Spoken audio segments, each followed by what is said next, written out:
Imagine you're hiking alone and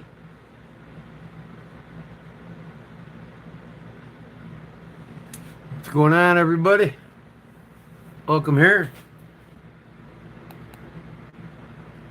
sounds, each with a chilling purpose. And if you know what they mean, you might just make it out alive. Ugh.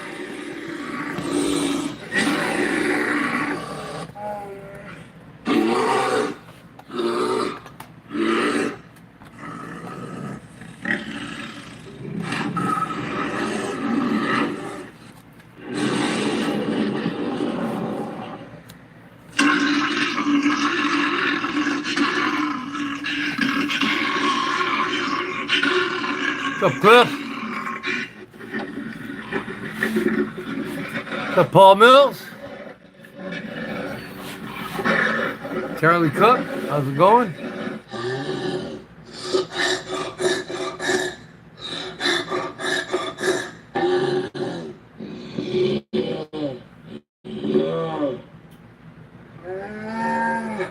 You got chilling sounds? Hey, Mr. Treese.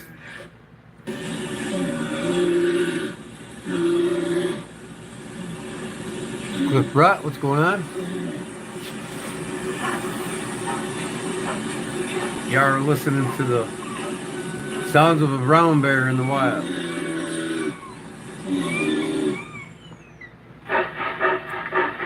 If you make it past these sounds out in the woods, you just might make it another day.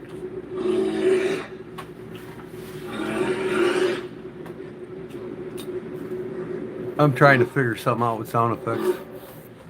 So I'm playing. From the tender murmurs between mother and cubs to the bone-shaking roars of territorial disputes, these powerful creatures communicate through an intricate acoustic code that's taken scientists decades to decrypt. Listen until the end for crucial steps on what to do if you hear bear sounds. Now, let's take a look at what bears are really telling you and why it might not be what you think. Growls and roars.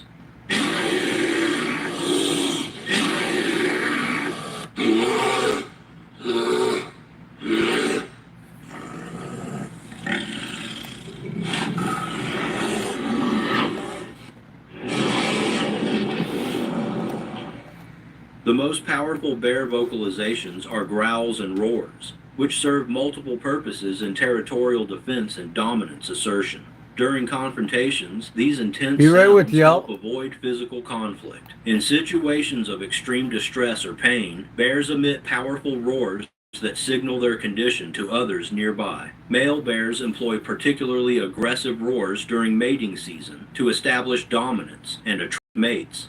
Recent studies using advanced audio equipment have measured bear roars reaching 112 decibels at close range, comparable to a rock concert or jet engine. These vocalizations can be heard up to 2 miles away under optimal conditions, demonstrating their effectiveness as long-range communication tools. What's up, Chris? Tools. How's it going? And whoops. Marty? Dog One, welcome.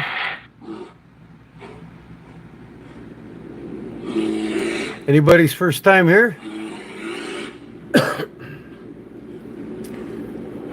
And if it's your first time here, do you come from other bear vocalizations are huffs and lives? If you know all the fellows here? Forms of short-range communication. Mother bears use these sounds to maintain contact with their cubs and signal potential danger. These expressions, produced by forceful exhalation, vary in intensity and duration. A quick, sharp huff indicates surprise or mild alarm, while a series of prolonged huffs might signal anxiety or uncertainty. Cubs respond with their own I'm gonna make a couple cigarettes and I'll be right with you. We'll get on with it. Constant acoustic connection in dense forest environments. This exchange proves particularly important during foraging, allowing cubs to explore while maintaining audio contact with their mother. Research conducted in Yellowstone National Park has documented over 30 distinct variations of these maternal cub vocalizations, each corresponding to specific situations and threat levels. Grunts and moans.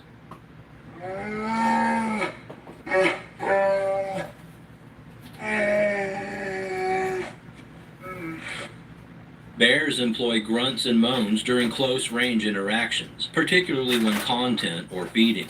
These deeper, more sustained sounds take on different meanings depending on context and intensity. During mating season, males produce distinctive moans that carry through forest terrain, advertising their presence to potential mates while warning rivals. Females may respond with softer grunts, establishing a vocal dialogue that can precede physical interaction.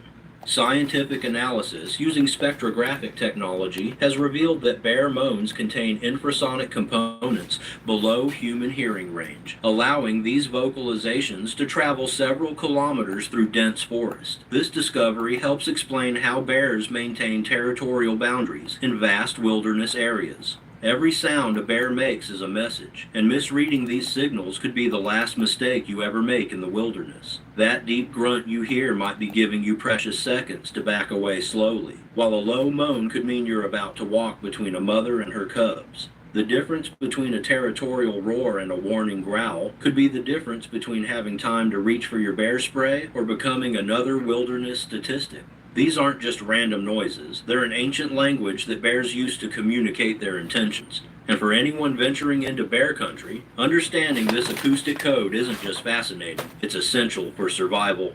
Up next, let's look at some non-vocal sounds and physical communications. Teeth clicking and jaw. I'm just wondering why y'all see me, right? You all see me okay?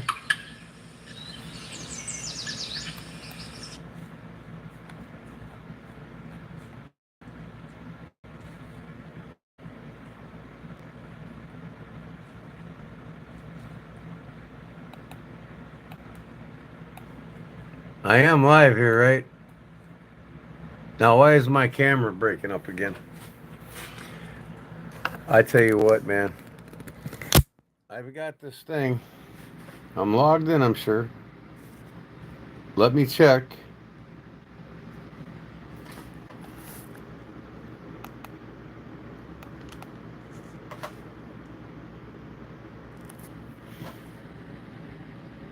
Be right back. I'll be right back. Am I live? You guys see me?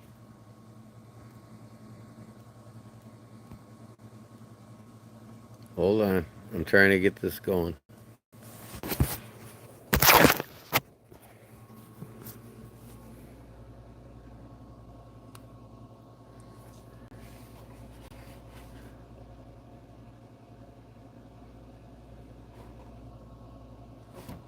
I don't know. I'm just going to have to see if that works. I can't see no chat log on my phone. So, going downstairs.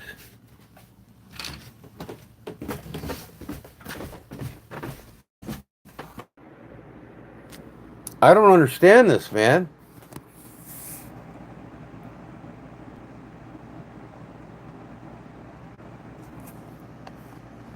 Okay, I'm back. Man, it was that crazy. It's like I had to go up, reset my router upstairs. I don't know. I think I got it though. Nice clear picture. Wow. All right, let me try to put this phone without jacking it up in my stand.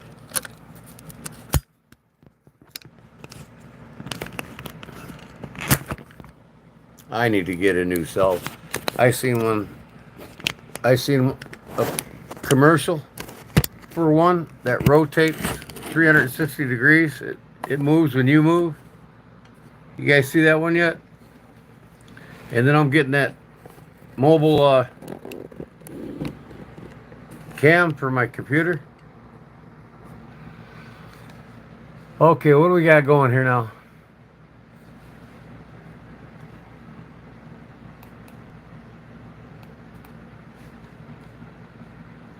This is best ever. Okay. You can see me now, you can hear me now, no problem, right?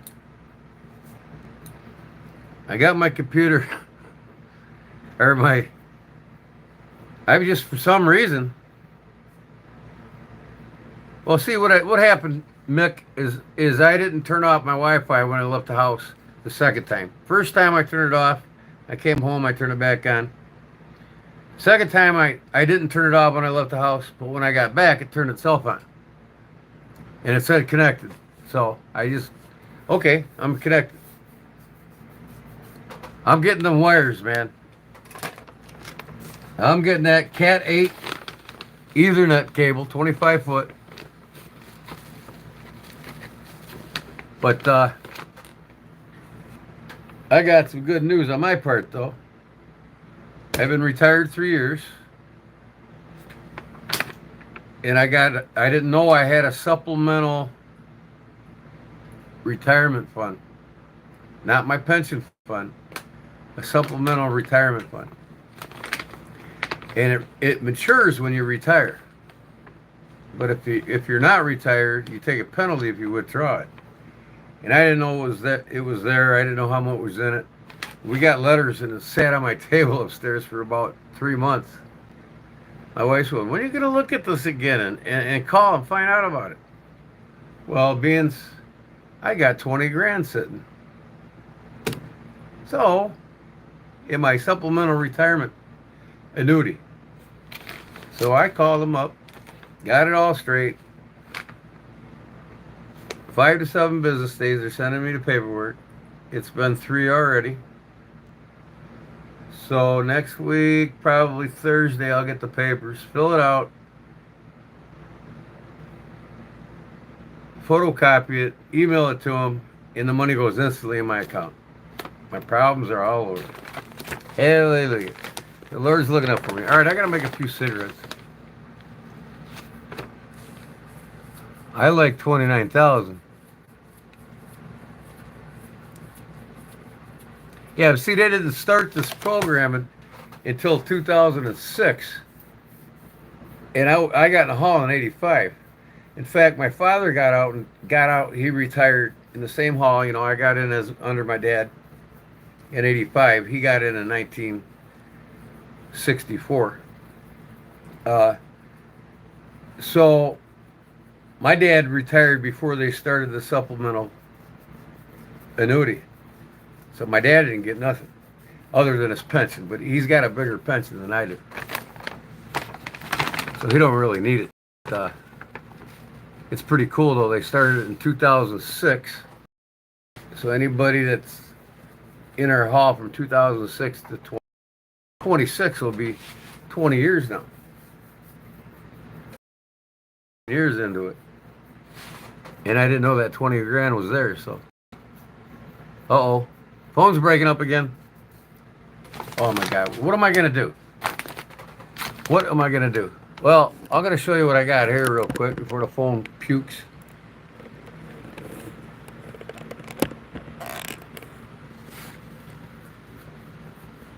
Maybe it won't puke.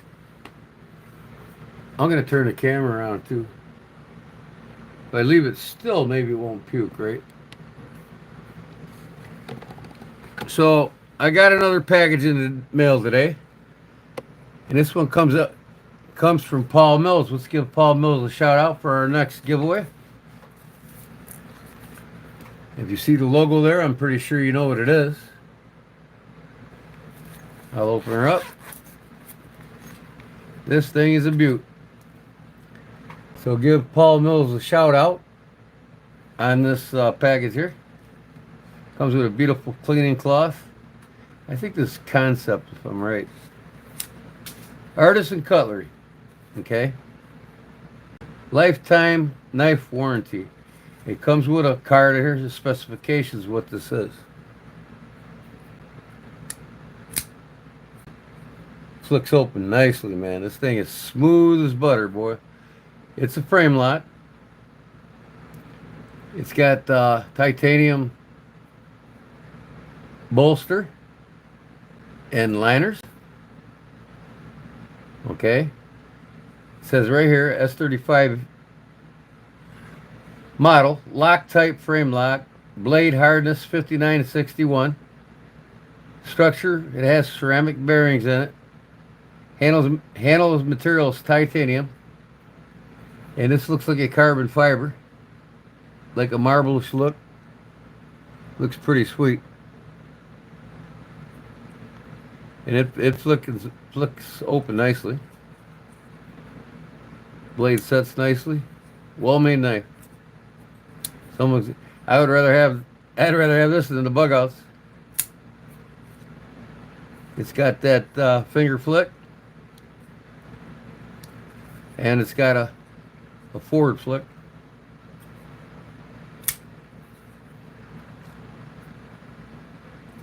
And the blade, I believe, is... Yeah, it's right there. S35 VN. So it's not a cheap date.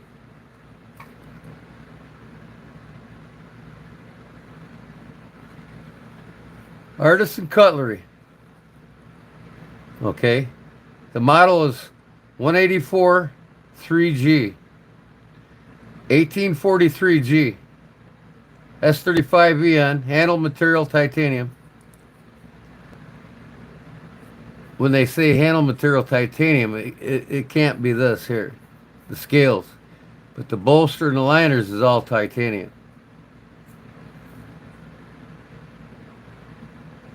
And I love a good flat belly knife. And this thing is sharp. I'll get her cleaned up and, just polished up with the microfiber cloth. And there she is, folks. So let's give Paul Mills a shout out on this one. I've got a couple more packages yet to come. And as we sit right now, we got 1, 2, 3, 4, 5, 6, 7 and a saw, and then 1 or 2 of mine to come yet. We might end up with around 10 knives by the time this is over with. I'm still waiting on some swag sticker packs, another knife from another fellow. And we'll see probably one good one of my knives. I am going to give away my newest knife. And I showed you that already. It's out in the garage. Or it's out in my truck, I'm sorry. Okay. Good night, guys. Got to work. All right, Charlie Cook, man. Sorry, man. I missed your outro. She doesn't have to have a flat belly if she's nice. What are we talking about here? Good day, Paul Mills. Paul Mills leaving too? Sorry, I forgot to wipe it down. Oh, you don't? No, it's not you. I played with it today, Paul. I'm going to wipe all the knives down. I meant to say that. You know what I mean? And believe me, when I put them in the case, they're on their way. They'll all be wiped down. Because I've played with every one of them. And I tell you what, I like this better than the bench spot. This is a little bit bigger than a bug out. So let me see if I can get these cases closed. And so you can see here what's all being given away here. If I need to zoom in or whatever, I don't know. Let me see here. I need to turn my phone around. Let me do that real quick. Sorry, folks. It works better from the other camera.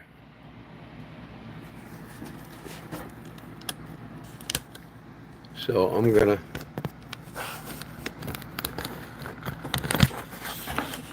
turn the camera around here. Now I can zoom in and out. There we go. All right. See how that looks. That's better. Okay. We got the swag packs over here. Okay. Again, Monkey Fist, Ferro Rod, probably from Kelly's, you know what? Mishmash, Kelly's Mishmash. All right, here's the Benchmades again. I'm just going to take them out and put them on top of the box. This one comes with the original scales. And I told everybody where they came from what's his name? I'm just putting all the knives out. This is Flytanium titanium stonewash scales on it. It's about a $360 knife with them custom scales. Without the scales, it's like a $230. Probably about a $330 with the custom scales. Robert these are from Robert. All right, and here's the other Benchmade.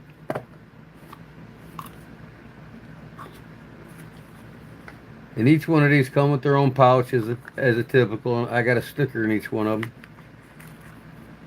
I hate knives. Just kidding, you can imagine. All right. So, get that one out.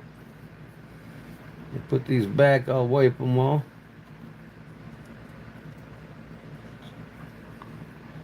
This one's pretty cool. It looks like anodized aluminum scales on this one. With a DLC coating. A black Warncliffe blade.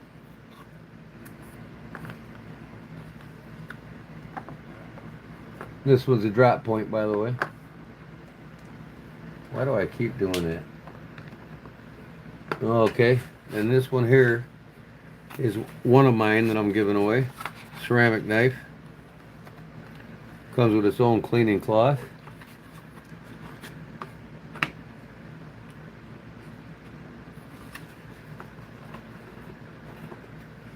Completely ceramic blade here.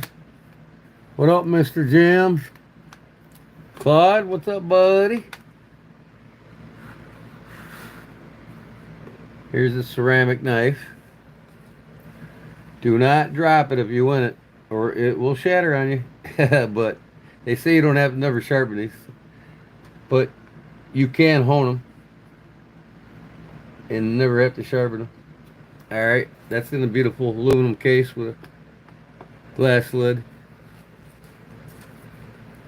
This one here is from Stacy's Bolster Blades.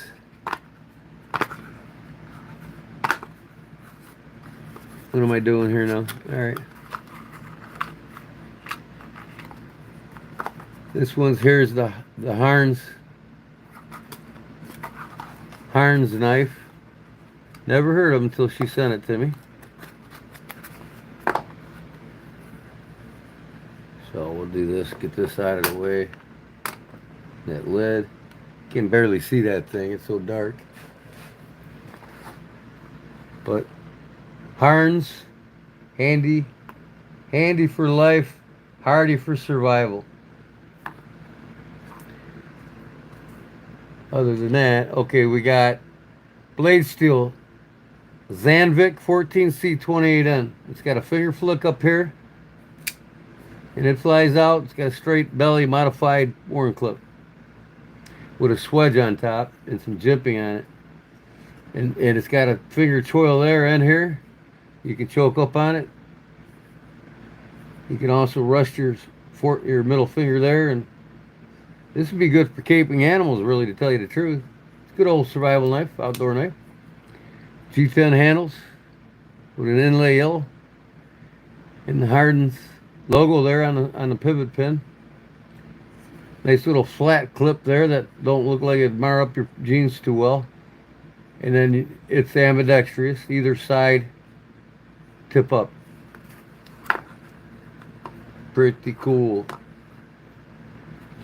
I would assume, I haven't looked it up, but I would assume probably about $100 knife, 125 maybe. Here's the CRKT for the Big Jim. He's the big fan of CRKT and Kershaw. I love my Kershaws and CRKTs. I don't trade them. I did give up a few Big Jim because he had to have them, but this is a CRKT Huron. All right, this is a Chinese made one, but it don't matter. It's so new I can't even finger flick it. Yeah, loosen that thing up a little bit. It'll break in over the time.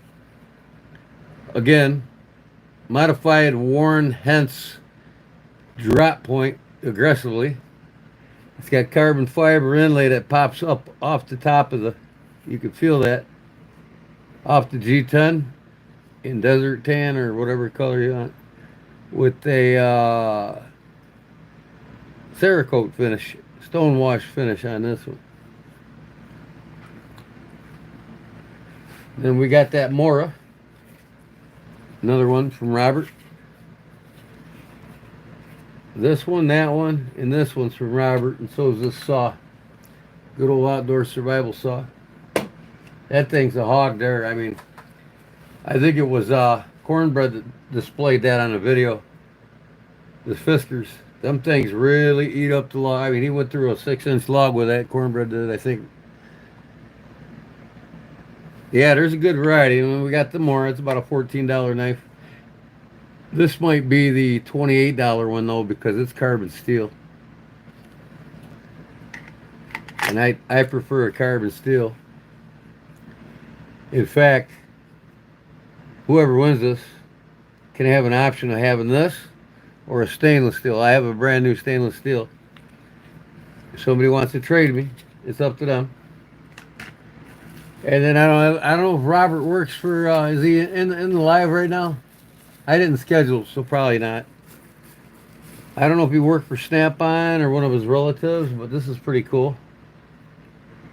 Some pocket clipped Snap-on pry bars, mini pry bars for taking things off like this. I'd use these on granddaddy or cuckoo clocks, you know, to take the hands off. Or anything like that, or you can just use it individually. Them are pretty cool with Snap-on right on them. You know, good old American company there, amongst the best in the tool industry. And then Stacy Bolster Blade sent these. I forgot to show them.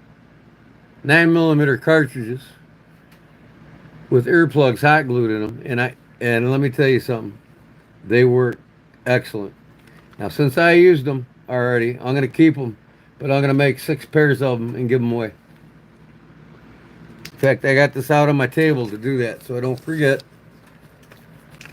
I might get 1 pair for each knife I got out there. Pretty cool. Remember this? I made this on a, what was it, Wednesday night or something?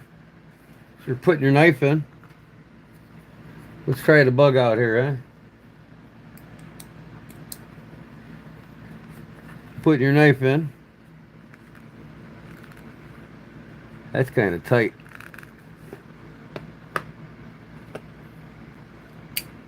Let's see if this one works better. Yeah, that clip looks like that other clip's kind of low. Put your knife on there. See that? I made this with the dragon scales, if you remember. So this has got a belt loop on here. You can put this over your belt, unsnap it, put it over your belt, or you can strap it over your day pack, backpack, whatever you got through here. The shoulder strap go through there, or horizontally on your belt. I made it, and I'm giving it away.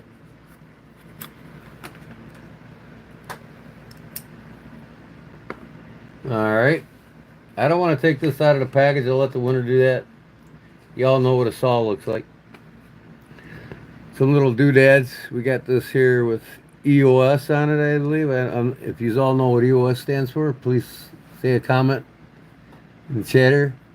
Hello, Brown Sugar. What's up, girlfriend? Alright. So that's a lanyard. You just loop it around itself when you put it through the hole of the knife, right?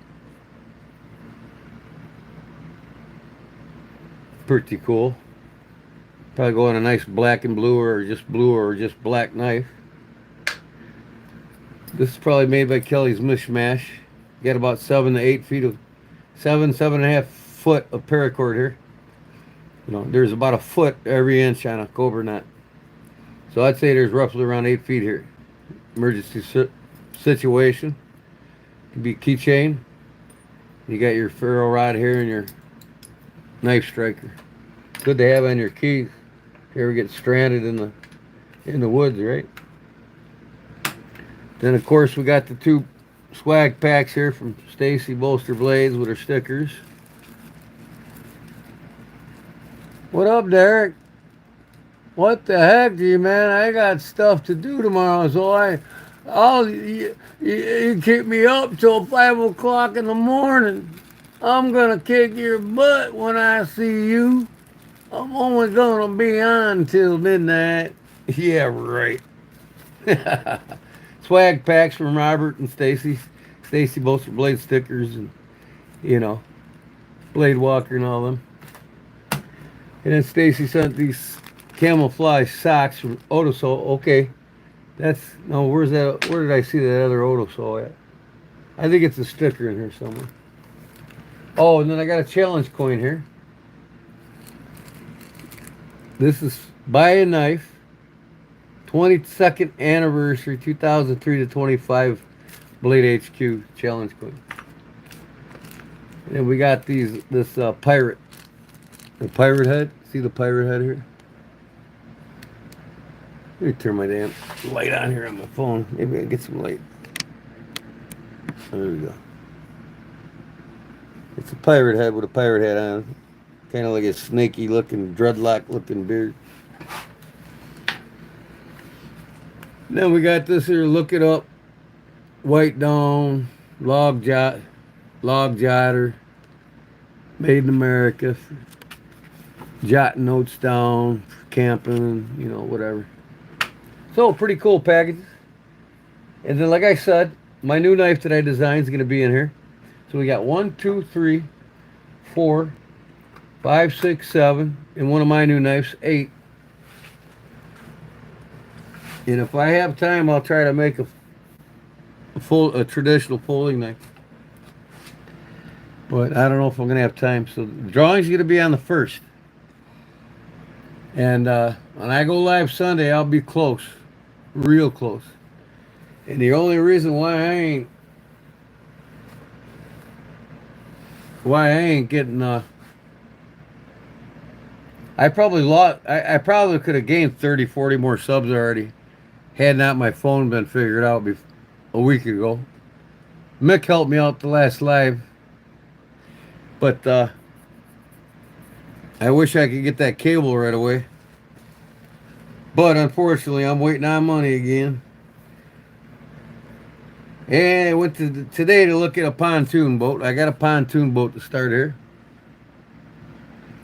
And the guy's he was gonna give me a check down today for $2,500, but I'm like, yeah, you know what? Just wait a couple days when you bring the seat to me. So I'll get my next pay in a couple days, and hopefully Thursday I'll get paid instantly from my retirement fund.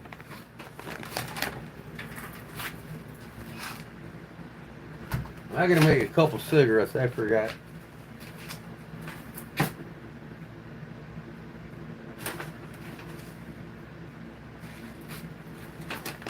So, like I said, I got a couple more people sending stuff to me. And you know what? Hey, I want to have the giveaway the 1st, so even if we don't get the 3,000, September 1st it is. You know what I mean? I didn't do one for 1,000. I didn't do one for 2,000. So this is it. I'm doing it for 3,000. I'll probably have another one for 5,000 and then 10,000. I ain't doing them every 1,000.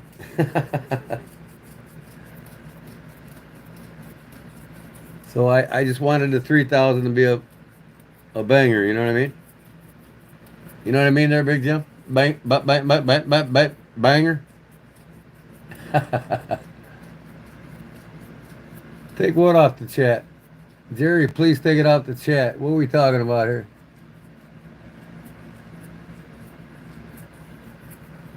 John boy.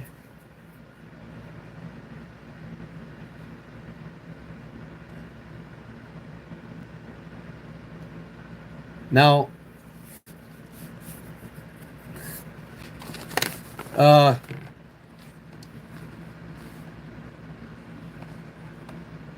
gotta pay attention here.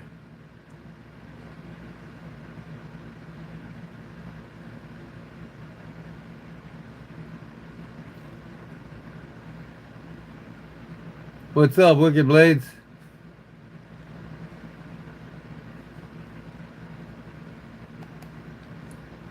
See, now we're in the same situation we was before. Somebody don't answer their phone or their text, and then the person ends up venting in here. Okay? Well, I would be venting in here too. Just like the two fellows that have done it. I don't blame them. Okay? If you're not returning somebody's phone calls or emails, stay off my live feed till you get it straightened out. Because I don't need to babysit here.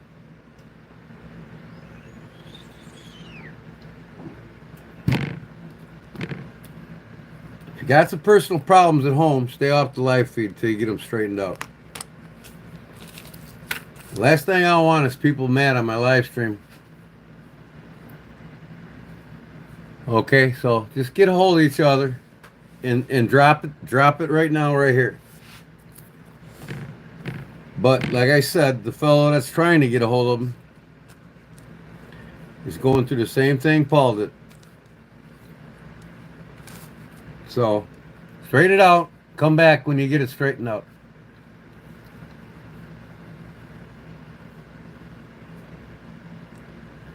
No drama here. There ain't gonna be no drama because, like I said, the person that's causing the drama is gonna get, timed out for a month till they get things straightened out.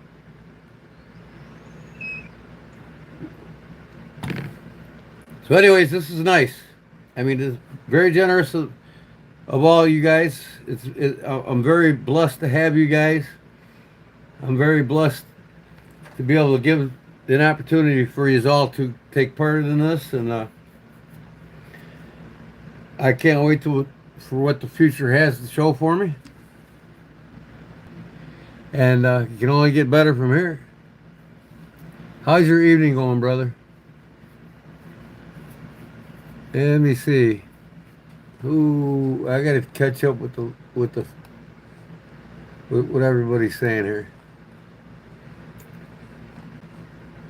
I'm kind of like a little unorganized here. Now okay. I want to get this damn channel activity. There we go. Out of there. Now I can scroll. I'm having some problems tonight with this live feed, man. So, what was I doing? I'm getting edgy because I don't have no cigarette.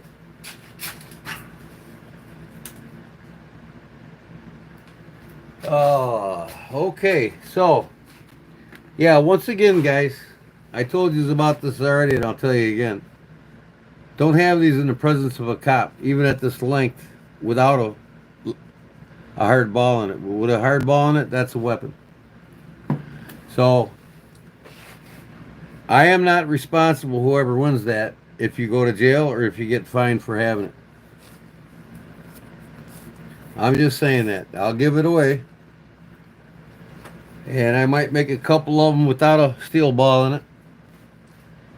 Even the long ones. If this was a foam ball or just a twine, at that length, the law still will consider this a weapon.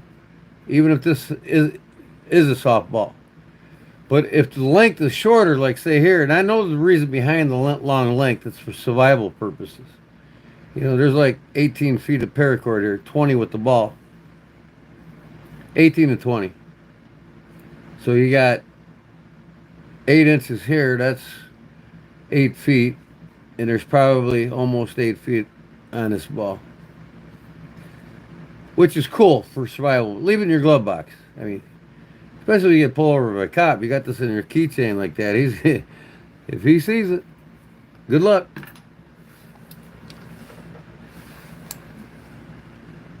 You got to check your local state laws, but pretty much every state in the country consider this like a whammy. What do they call that? The slap whammy or whatever the cops used to carry. But that's a weapon. If I was to swing this and hit you in the head, I could knock you out. Or, You just got to check with your state laws. And most states, including Mississippi, you know, Mississippi says with the length of almost 8 inches or anything over 3 inches gives you enough leverage to make that a weapon, whether it's got a steel ball in it or not. So you just got to watch where you're going, man. Watch what you're doing. Just leave it in your glove box, leave it in your backpack. Don't put your keys on it. Put your keys on something like this. You know what I mean? Something that's less discreet to cops. You know, and if you're from out of state going into another state, first of all, they don't like the Yankees in rebel land. The cops don't. A majority of them. And if they're they're having a bad day or have a bad attitude towards Yankees, I would never have this on my keychain, let me tell you. Even if I'm the nicest yes sir, no sir guy. No. Why take the chance? Chris is hitting the sack. All right, Chris. Thanks for stopping in, man. And I'm not going to go too late myself. It's not going to be a 5 o'clocker there, Derek. It's a hot one there, Derek. Just like it is up here. It's hotter in North Carolina than here. They got the humidity there, too, just like we do here. I don't know about you guys, Derek. Man, today I had to put off on, man. End of the night, I was cutting my knives. I mean, I had 100 mosquitoes on each ear. Now mosquitoes just like all of a sudden hyper accelerated, boy. So I had to douse myself with some Skin So Soft. But, all right. Yeah, I wanted to show you that. So, show you all this. This is where we're at.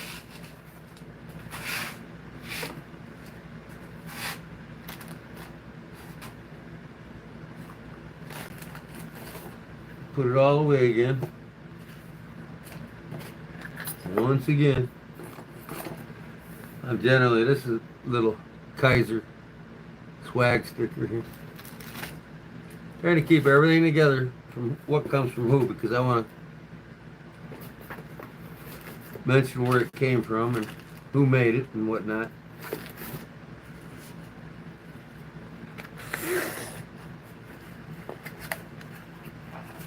Beautiful knives. Yep, you all get a chance to win one of my new customs. And I'm gonna let the winner be able to tell me what kind of micarta he wants on it, because I got some screw on micarta scales for it, so it's interchangeable.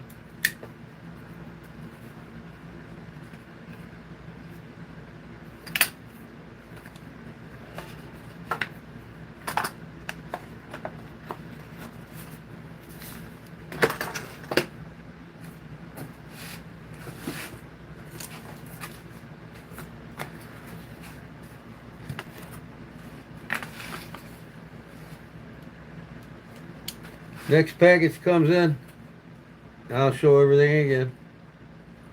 Probably Sunday. When I go live Sunday, I'll show you anything else that comes in. Come on.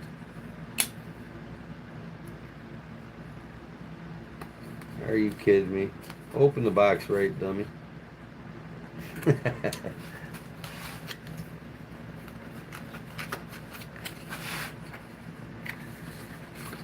Oh.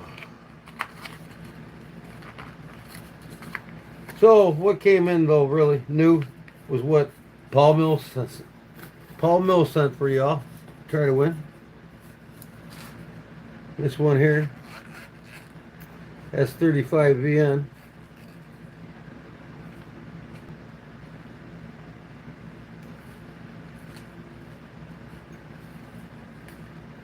Yep. Beautiful knife. Beautiful, beautiful knife. Paul's a modern man. modern folder man. So he's got a lot of great taste in the modern knife world.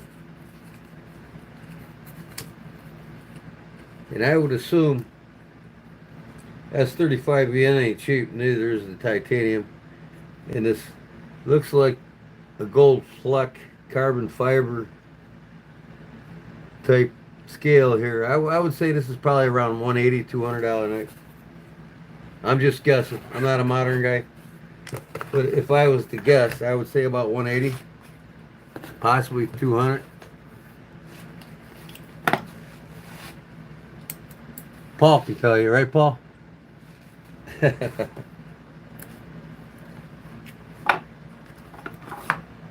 But I'll have these all cleaned up the night before the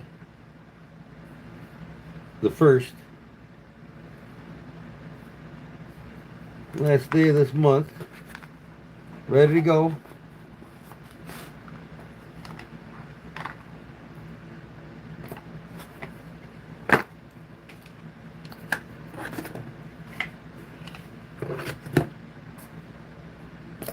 Come on, man. I ain't got no fingernails.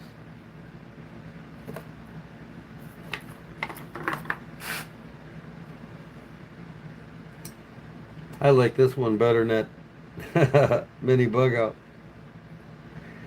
I love a good Warren clip.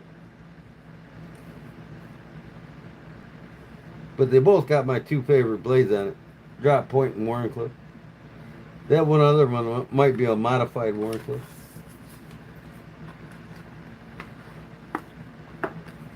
I gotta look what Benchmade calls it.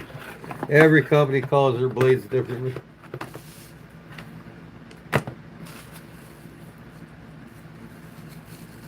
Pretty cool little pry bars. Made in America. Alright, so that's that.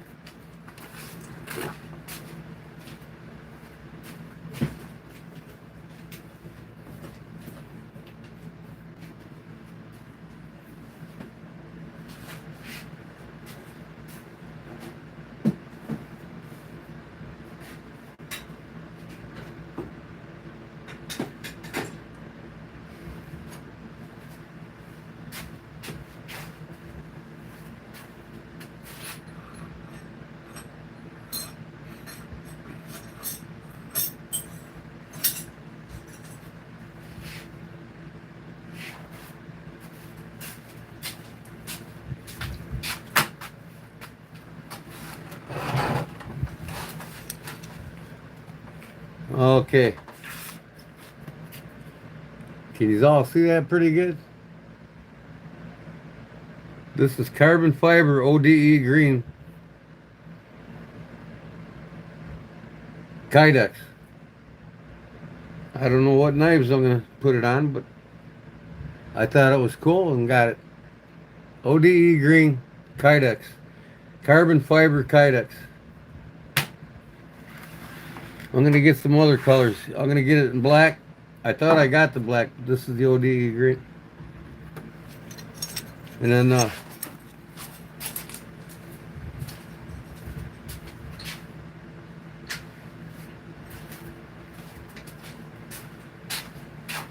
I'm just piling up material now. I got more burlap in my cart coming in.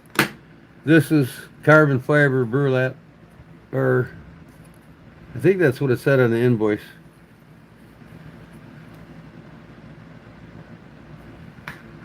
I'd have to read it again, but this is brown burlap. I'm going to make some natural burlap coming up here.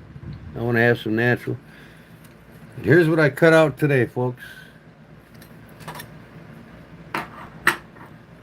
These are all ready to get bevels tomorrow. Sow busters. Now, if you're wondering if that's a mispronunciation, I don't call these the sod busters. They're modeled after a sod buster, but I call them, some of you's got it confused, sow buster, which is, a sow is a female bear, right? Grizzly bear, black bear, brown bear, whatever. So my name for them are the Sow Buster, not the Sod Buster. That's the name I come up with for them. I got 2 sharp fingers I did. So tomorrow I'll have probably 6 more cut out. And all these bubbles cut. And Paul's bubbles cut. First thing I'm going to do tomorrow is finish up Paul's bubble on his knife. And then I'm going to hit these first. And then them. So I'll have all of them bubbled up tomorrow, ready for heat treating. How is everyone? Skateboarding says. Doing pretty good, bud. I will wait till Sunday night to tell you, Derek. Let you be young for a few more days.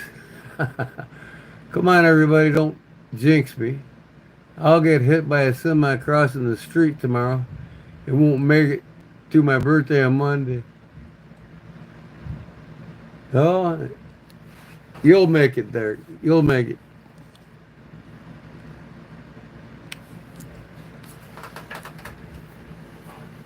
Just don't hope no bird shits on you.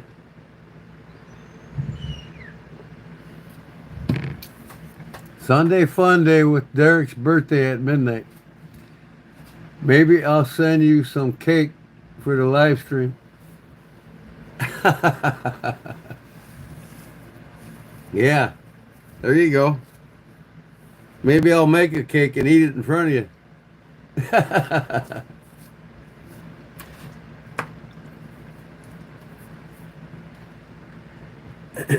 Oh, let me see here. So anyways, and I'm ordering these pins here now. Big Jim, Barlow Jim, the new design.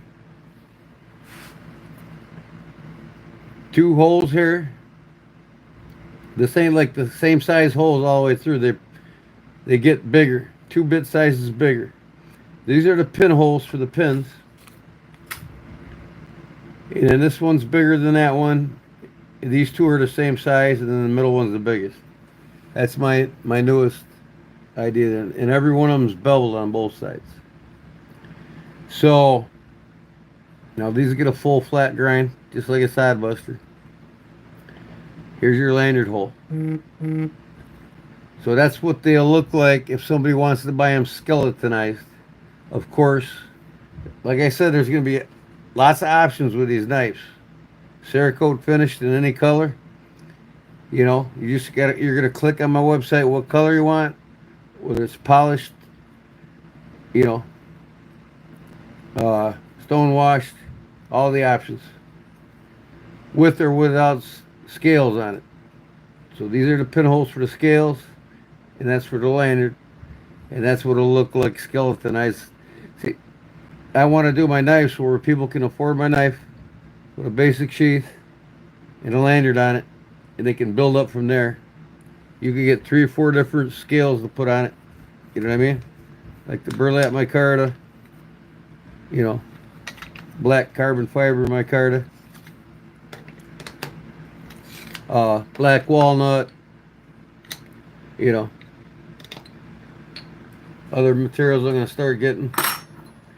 But my goal is to get a dozen knives every other day ready to go. So I'll get these ground, and then I'll get them heat treated, and then I'll take them. Once they're heat treated and they're ready to go, I'll have a few of them of each kind of knife completely done, ready to go.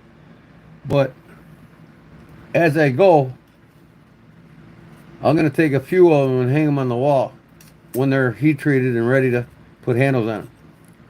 That way, if somebody orders the knife, I got them hanging on the wall. I could take them off the wall, put the handles on them, ship them right out that day.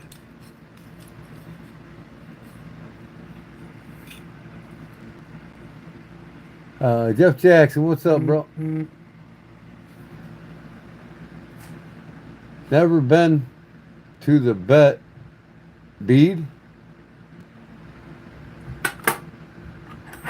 Who doesn't like a good sharp finger? This is mine. I made the handle a little bit longer, a little bit wider, a little more swoop than your original sharp finger. This is escaping and skinning. These things sell really well, believe it or not. Every one I've made, I've sold. So, like I said, I'm getting inventory here for my website together. And I'll show you here. These are the screws that will go on all my knives. These are getting pinned old-fashioned way. I got nickel silver pins for them. But here's the screw heads just to show you. You can screw on any scales you want. So that goes through the hole. Come on. Must have a burr in there. I gotta ream them out a little bit. There we go. Tight tolerances, see? And then the screw head screw the scale on both sides, see? These two screws here. There and here. And then that's your lanyard hole.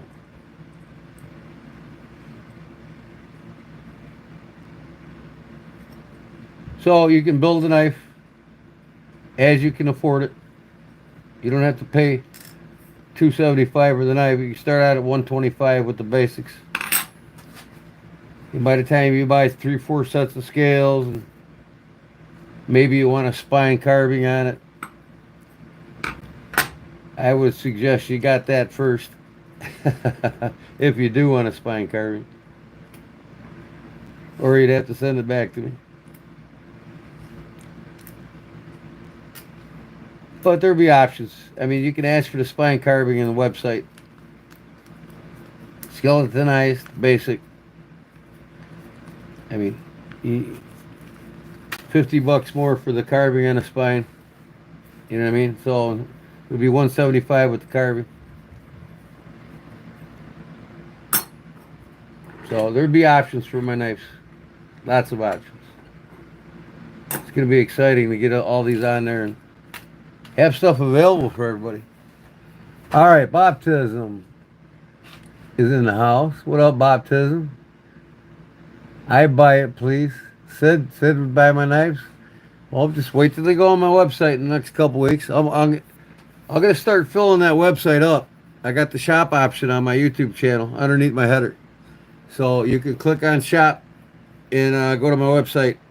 And I'm not gonna start loading my knives in there until after my big 3,000 giveaway, which is September 1st. So the following week, there will probably be a dozen knives in there for sale after the 1st. So around the 7th, 8th, you'll start seeing knives in there.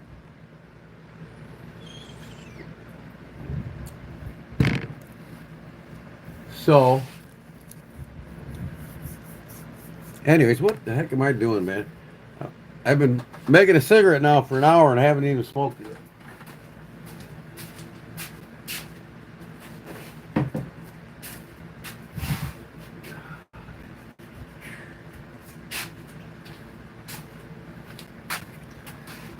Oh, yeah. Yeah, I get that down payment. I'm sending everybody out in the mail, man. And all the mail orders will be out before the drawing. Or all the mail winnings will be out before the drawing starts on the 1st. Next couple of days, I'll have them all out.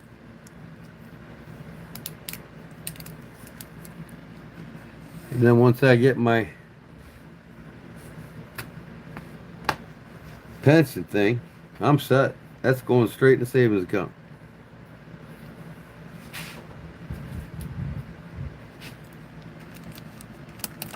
Big part of me says, buy some awesome tools with it.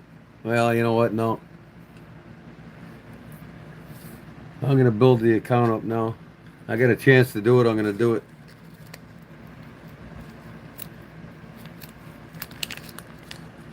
Jeff Jackson. I'm not seeing any shop options in YouTube mobile. Well, you probably won't. I don't know. But I got it there. I'll go to my page now and show you.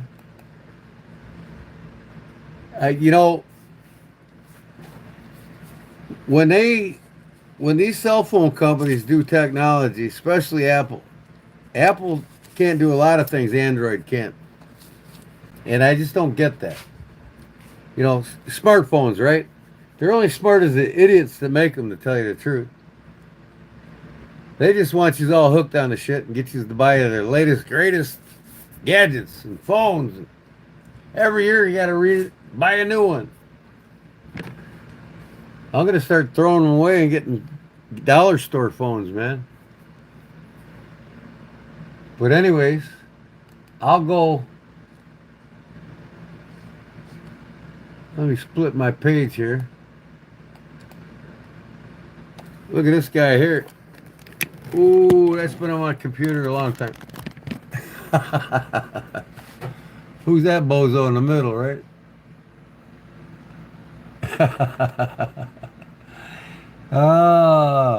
What's he gonna be? 45 years old Monday? Look at them chicken legs, boy. His legs next to hers. He got toothpicks. Oh, I shouldn't laugh. I got the same legs. But what do I want here? I want to get this here over here. Uh, where's my chat here? How come my chat disappeared? Come on, where's my chat? There we go. All right. Now we go to my page.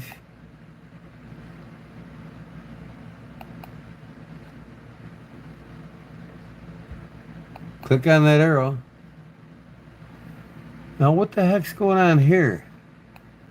Store, right here. See that? Store. You click on the store. Store. Viewers in the United States can't currently see your store. See, I don't have the store hooked up yet. But let me see here.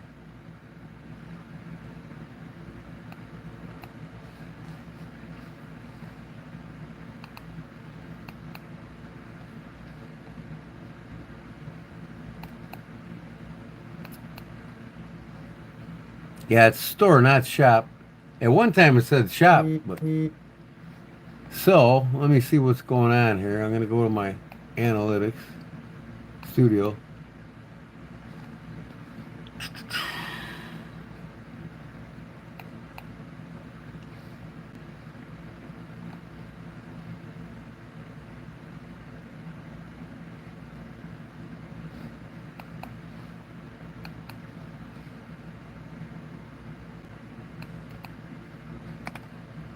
Shopping.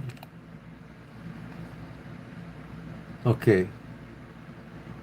No products approved. There are issues with products from your connected store. Here's what I got, Shopify. So what's my problem? What do you want, damn it?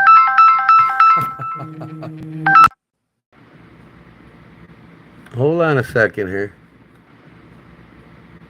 Hold on a second here. I'm going to put this aside a second. This is more important. Oh, man. YouTube portal. How you holding up, bud? I wish I'd paid a little more attention to my notes here. Oh, he's not here, is he? Okay. Well, I wouldn't be either. But Derek probably would.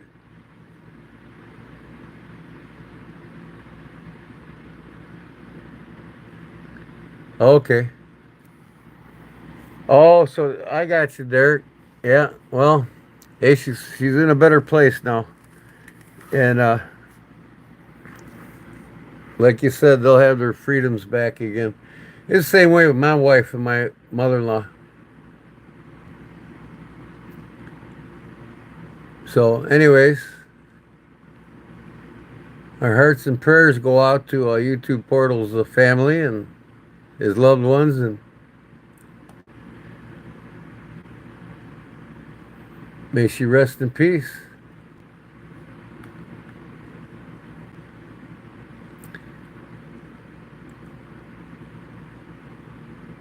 How you doing, Steven?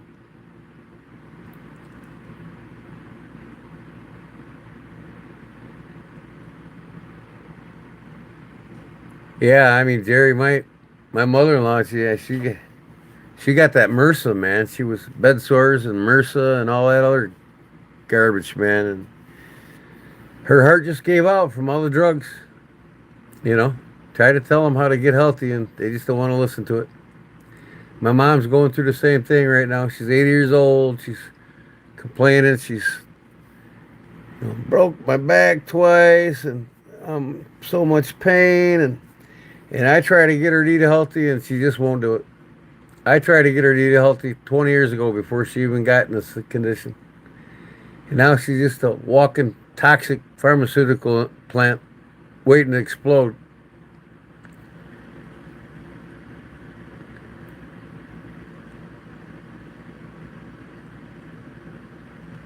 Quesadilla, that's what I had last night for dinner. You see what I made tonight, Big Jim?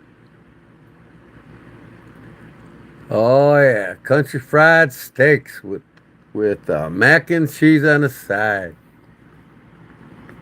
Anyways, why am I holding this phone in my hand?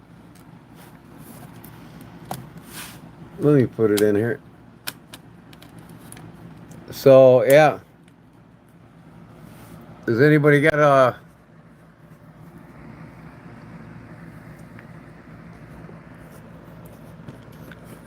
anything they want to add? Anything that you just want to ask about what's going down on the first for the giveaway? How I'm going to do it, when I'm going to do it. I'm going to have it listed for a whole week. It's going to go down on the first regardless, if I hit 3,000 or not. I mean, I might be like 10 shy. I know I won't be more than 20. Regardless, it's going down on the first. Okay?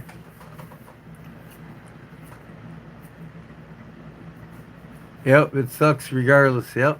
Nobody wants to lose a parent, man. Nobody wants to lose a parent. You know. I'm fortunate enough to have both of mine still. You know, my dad's 85 and my mom is 80. But man, I don't think she's gonna make it to Christmas. Two dudes kissing in the park, huh? Oh, you better go back and find them because that's where you need to be, is with them two dudes kissing in the park, because you don't need to be here saying this stuff.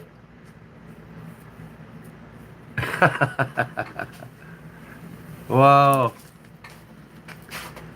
That dude needs to go find them kissing clowns in the park. I like nice, Barlow Jim says.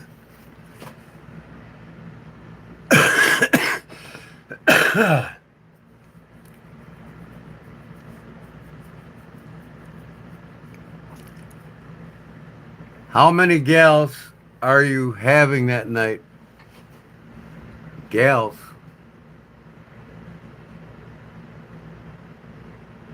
What was the question, Jerry? Bro, get out of here with that shit. Y'all talking to that dog, the Jew hunter? I mean, it's 13-year-old kids, man. I'll say it and say it again. Kids ain't raised anymore. They're definitely not weaned.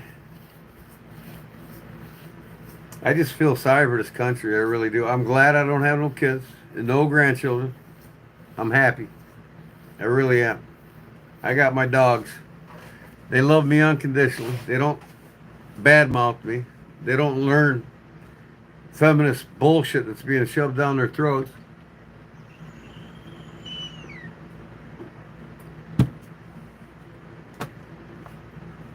Anyways, I like knives, right, Jim?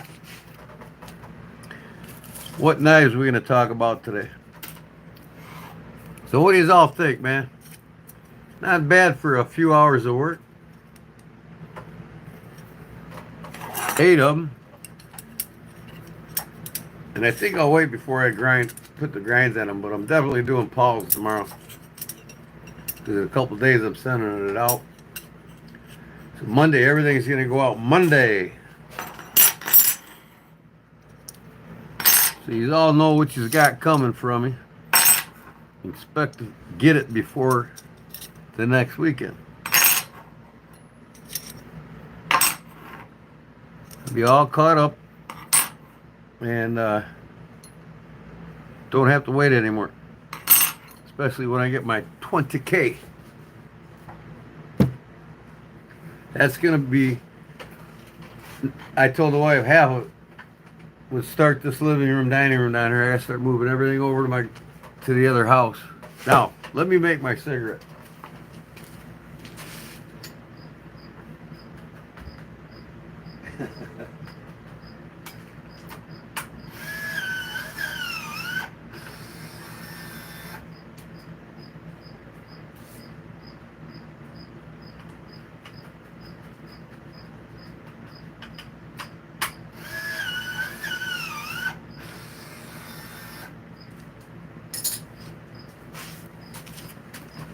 You know what I'm gonna do though? Yeah. I got a couple things I'm making. I'll go get them and show them to you. I got some lag time here now. I'll just show you. Let me see how the screen looks here. Man, I got this damn paper here and I haven't even read it. Daily Journal from some town nearby. Kankakee Valley. That's where I got that. I ain't even read it yet. Papers.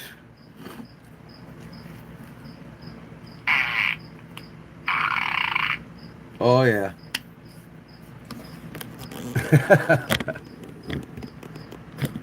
Still haven't found my whoopee cushion yet, or my what's up, Steven? Okay, what you toting? What am I toting? You know it, brother. And then in my truck, I'm toting like 8 knives I was showing a buddy. That's what I'm toting. What are you all toting? Oh yeah, that's what I toted today. I got my fixed blade in my truck. I had it on my side and took it off when I put my, you know, my fixed blade that I made, the trapper, fixed blade trapper. The majority of the time, this is what I carry. I also have my Remington bullet in my truck sitting in the middle console. Then of course this watch right here. Oh yeah, love this watch. Love it, love it.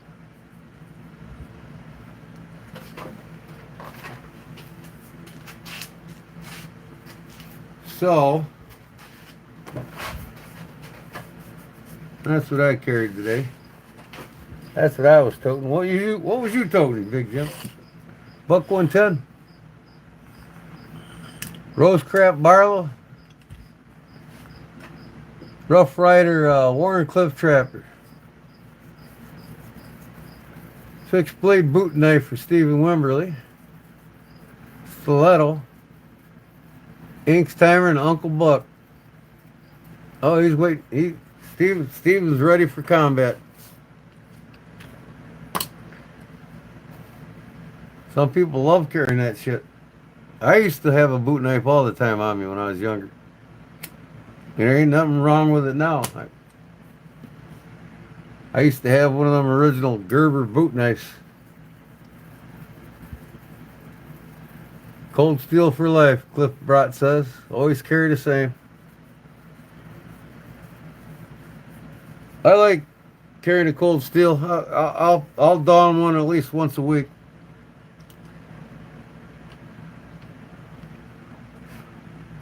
Anybody carry any good traditional knives? Any new traditional knives? Traditional folders?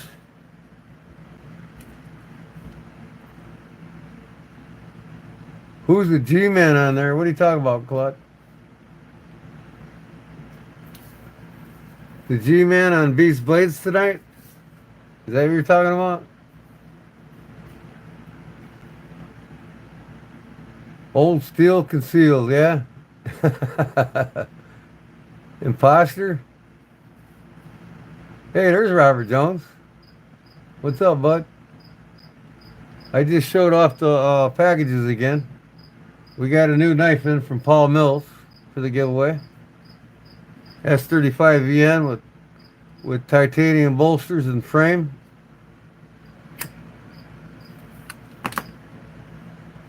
Pretty sweet knife. You want to see it?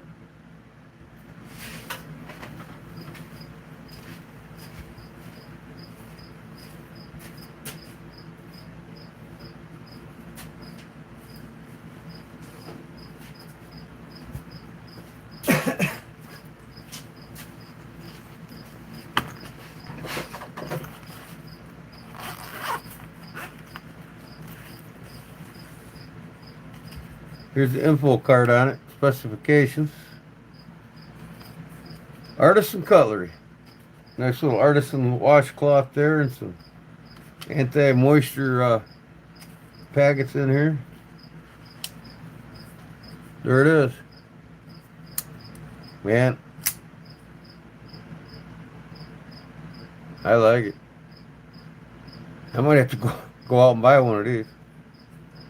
I don't know. A Dylan Mallory design, he says. S35 VN, titanium bolster and frame lock, and liners. Artisan cutlery on the back spacer right there. Titanium pocket clip, I would assume.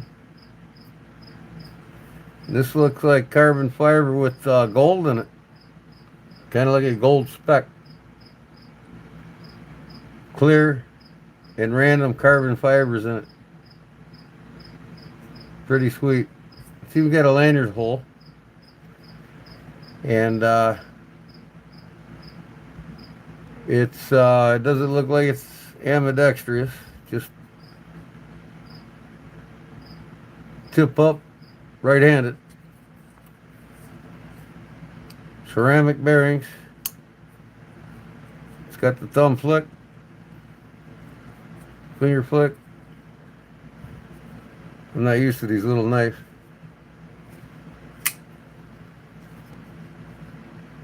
I can do the finger flick the best. I can do that with about any finger. First finger. I gotta get used to holding the knife.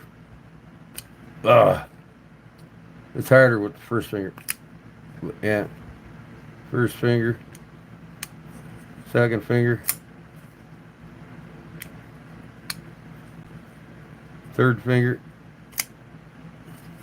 Let's try the fourth. I think I ever did the pinky before. Can you all do the pinky? Look at that. Hell yeah. All four fingers. And even the thumb. All five fingers I can get that bad boy open. And then you got the finger flick. Let me see if I can do this reverse. I'll probably hit myself. Nope. Just the thumb. That's not really the flick though. I mean, oh man. I don't like that. I don't like that thing. They could have done it a little bit better. It's a good finger flick though. Love it.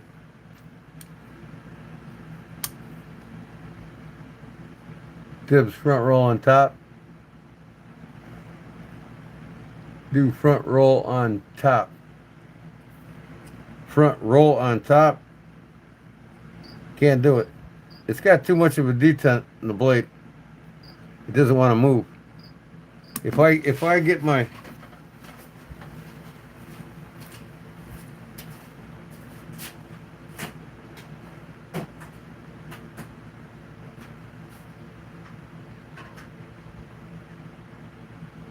it at? Where is it at? Where is it at? There it is.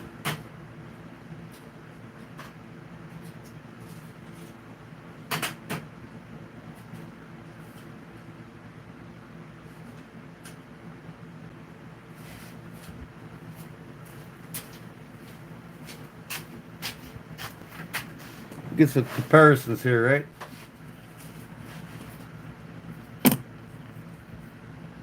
You can see the size of it. Now that's got that thumb flick, and so does the Appalachian Drifter, Civivi. Now price-wise, you can buy 2 of these for what you pay for that, with the titanium and everything. A finger flick. I can do every finger on this one too, front finger. It's hardest to do the front finger. But now when it comes to that, watch this. Boom. You can probably mess with that, you know. It's got ceramic bearings. You can loosen that up a little bit and it'll probably fly right out. It's new. The only thing you flick is a bean or a booger, right? Just to give you a comparison, that's the Appalachian Drifter by Civivi. It's got a little more cutting edge. And I still like the belly of this better than I do. I mean, I love them both. They're about equal. Here's the aluminum. The original. Let me see here. Yeah. This is the original aluminum. But this one ain't made to flick like that though. Just show you a comparison of that knife. So it's got a little bit longer handle than an aluminum and just a touch longer blade.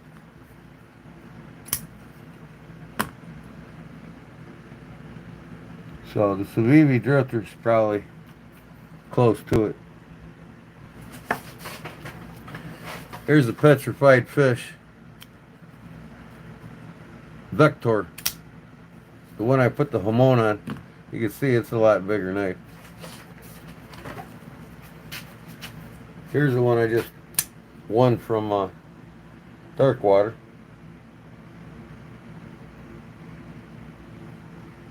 Showing you a comparison here. And this is the one I carry with the Emerson Wave.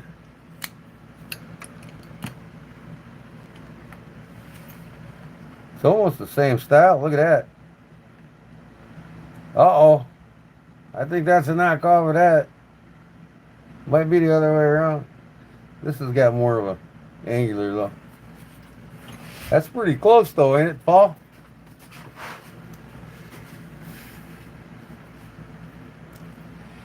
Three Miles huge guts that day. I tried Jerry and I got choked. Okay, I gotta go back here. Flick the Bic.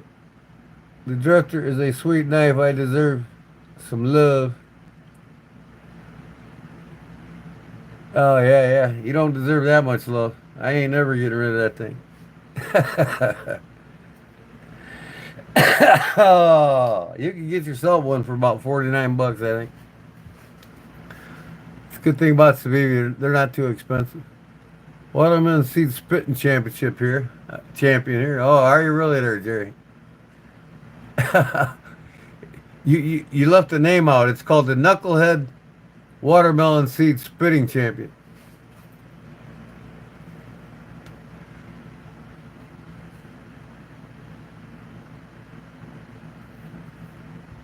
Beef, Robert says.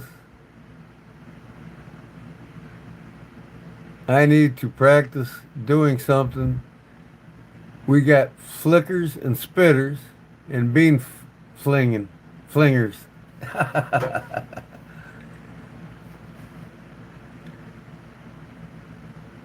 You're a pole dancer, ain't you, Clyde? Music makes me lose control. Hoo, hoo, hoo, hoo.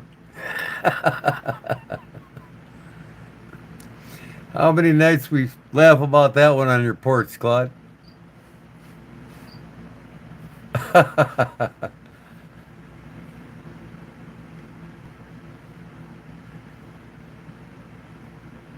So, hey, I might be coming to North Carolina in the fall. I'm getting my money. I'm getting my annuity. You might see me a little sooner, Claude, but I might stay for 3 months this time.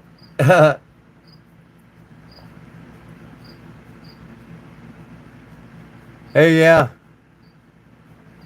Where is he here now? Is YouTube here? YouTube, yeah. My condolences, brother. My love and prayers to your family and family members, and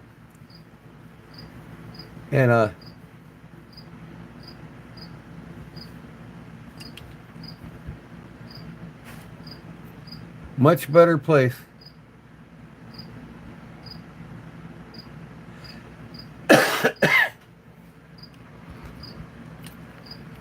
The time's coming for me. My mom's on her way out. I'm gonna be lucky to see her at Christmas. I tried to help her with, eat right, do the right things, and exercise. She wouldn't do none of it. So, I gave up on my mother. At least you didn't give up on yours, brother. You were with her, by her side the whole time. You and your siblings did a wonderful job. Did what a true child would do, and what any mother would do for their children. God bless you guys, man.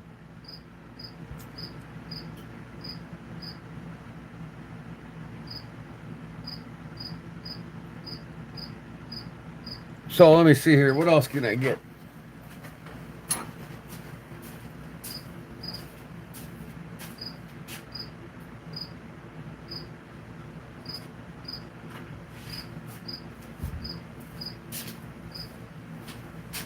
Man, this thing's got a dirty blade. We'll compare that to the Gonzo F759M. Look how dirty that blade is. I never got a knife that wasn't made to use, you know what I mean? And here's the Spyderco little Spyderco Dragonfly. But yeah, that's I would say that one's comparable to the and both of these to the paramilitary 2 or 3. Paramilitary 3.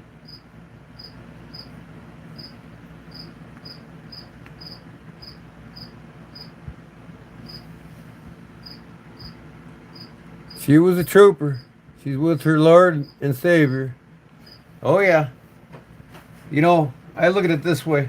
We're all in hell on earth in the flesh. Our soul is in the flesh in hell.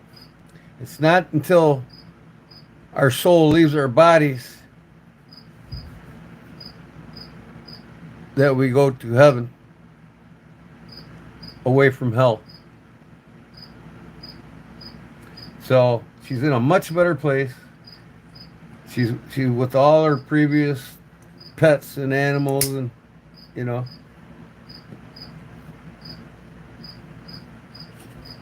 this thing's got a long blade on it. We'll compare that to it. Just to let you know how big this one is.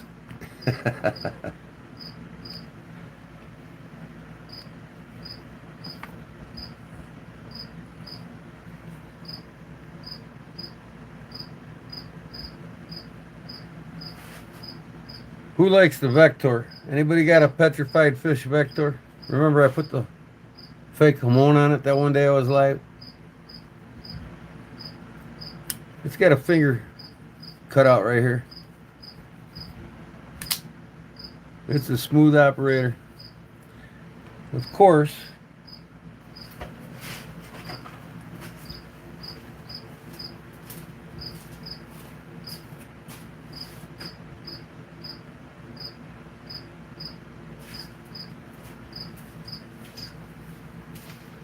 my favorite of all petrified fish, the beluga, with the G-Man's custom birch burl scales on it.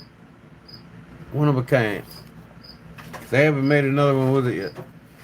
And then this petrified fish, can't remember the name of it, but it flies. These got ceramic bearings in them. That's carbon fiber inlay with white G10. Ultimate journey in life is finally step to be with Jesus, the Lord of my life. Amen, brother. That's for sure. You know, and they exit this world with the footprints and blueprints that they left behind. When a man or a woman can leave this world into a better place with the Lord, their job was to raise children, have their families, and raise them well, and have great families. The mothers and the fathers that leave this world and do that are just that. They've done their job well, and they're looking down on their children now.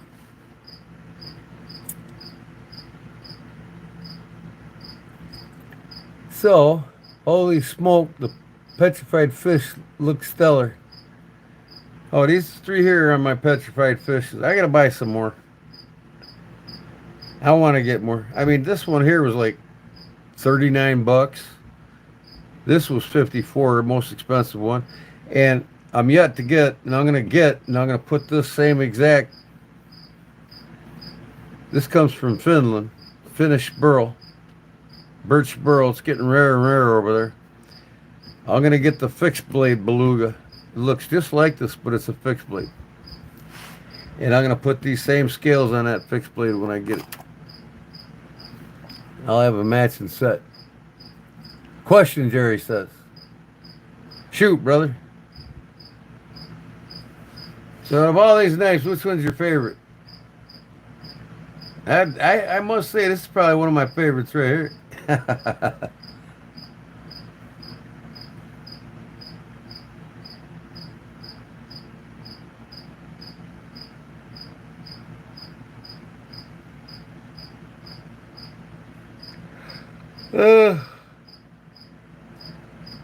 They're all my favorites. I wouldn't buy them. What is number 4 up? 1, 2, 3, 4. That one there? That is the button lock Savivi Elementum with the Nitro V steel. It was the answer to the original Elementum right there. All the consumers wanted an Elementum with a button lock, so they answered them with this one in the Nitro V.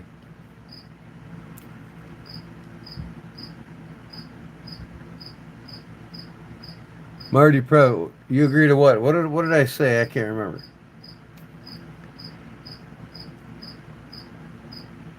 Artisan Cutlery, sell it and buy 3 or 4 of the others new.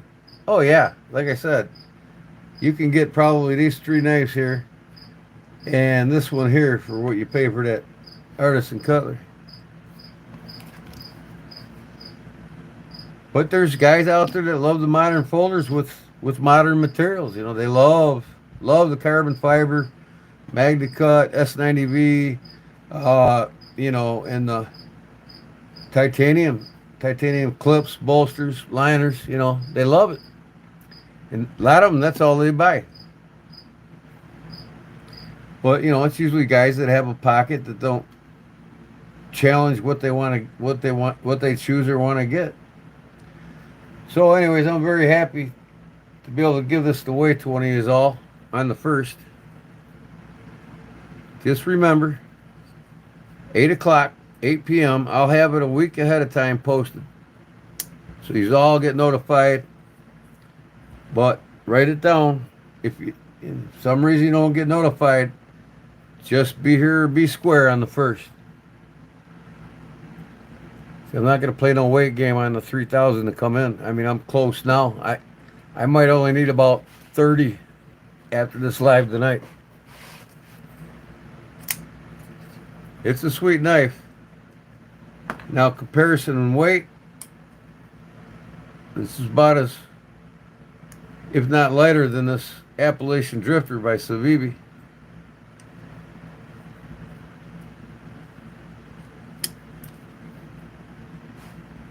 The bum knife's the one you got in your pocket, El Rio Frio. That's the bum knife.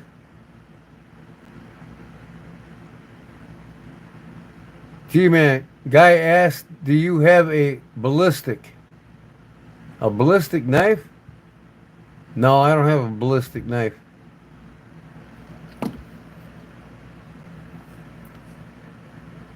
Is that like some techno new modern folder or what? With all the bells and whistles? I'm a little outdated on some of my knives, but hey, that's why I got over 1,000 knives.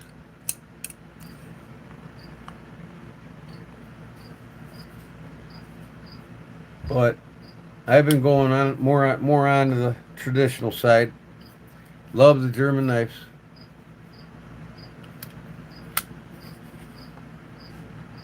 It is. It's a tremendous giveaway. Very nice. Oh yeah, it's gonna be awesome. So I'm gonna put this back in the package. Give Paul Mills, a shout out tonight for this, and we thank you, Paul. And I can't wait to see who gets it. I bet you Big Jim wins it. What do you want to bet? He's the lucky one.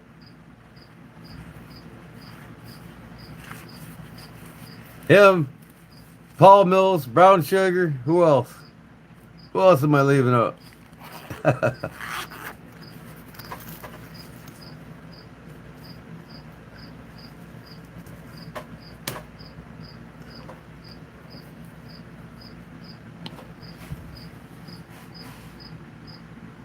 I like knives.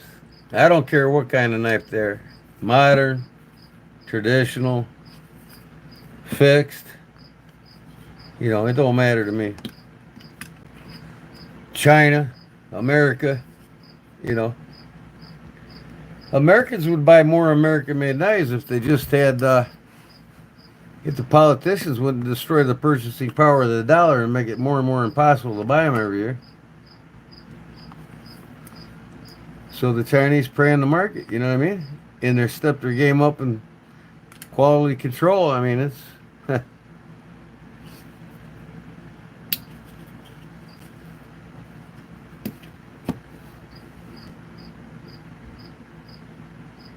Yep, it's a great looking one. Robert is the man. He brought straight fire. Well, you know, he did.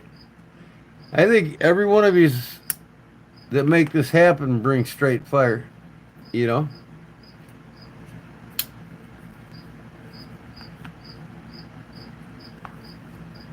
I mean, if none of you were here, this shit wouldn't even happen, right? These are the 2 I carry. I love my German knives, man. This thing is faster, stronger spring, bigger spring than any Kershaw would ever have in it. This thing will jerk out of your hands. Kershaw won't.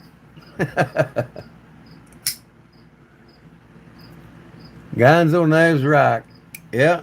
I think I got a couple more. I might have got rid of them though.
Okay.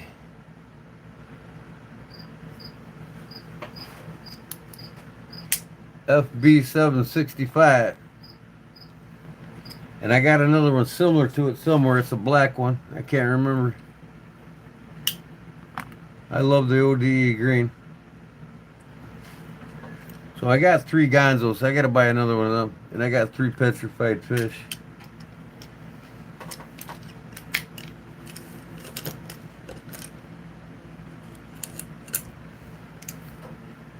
Okay, you got the gonzos here. We got the Civivis elementums here. I had an elementum fixed blade. I traded that to my brother-in-law for something. I can't remember what it was. Kind of missed that knife. I'm going to get another one. These are Civivis.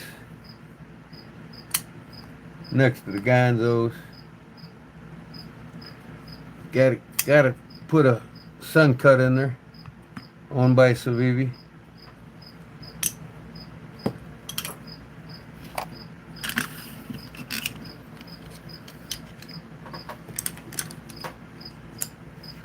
Here's another Civivi button lock. The one I put the fake kimono on, and I gotta clean the blade on it. We'll put that next to the elementums. What is that, the Praxis? Can't remember the names of these. This one was blue, remember? And I took all the blue off and I hammer finished it. Acid etched it.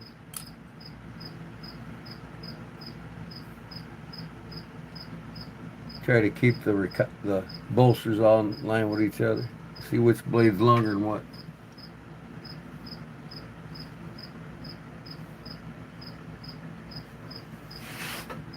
Owned by we. We own Civivi. Civivi owns we. We owns them all. You know what I mean? We owns all 3 of them. Civivi and Suncut. Of course. I can't remember the name of this one. Another Civivi. No, wait. This is a CJRB pyrite. Yeah, that's the pyrite with the translucent. Remember, I had it apart, and I think I colored the scales black in the inside.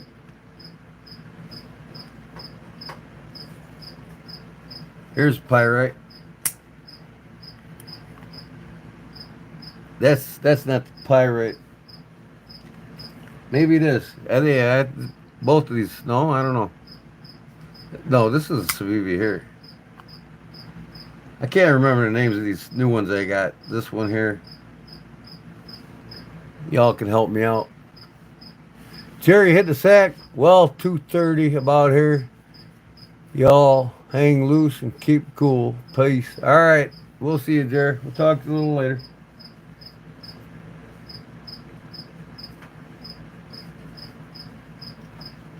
I gotta throw, let me see what else I got over there in comparison to these. Oh, Darth Vader, right? And his brother. Ozark Trails. I've got these 2 more of each of these brand new in the package, not open. I'll keep them for 20 years before I sell them.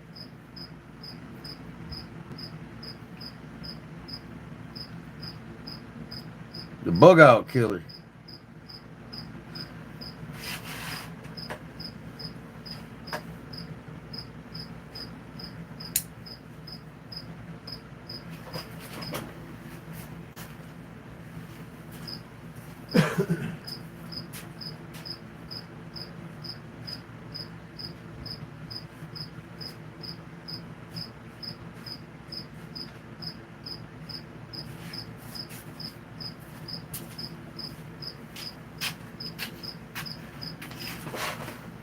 I've always liked this, and I can't seem to want to get rid of it for some reason.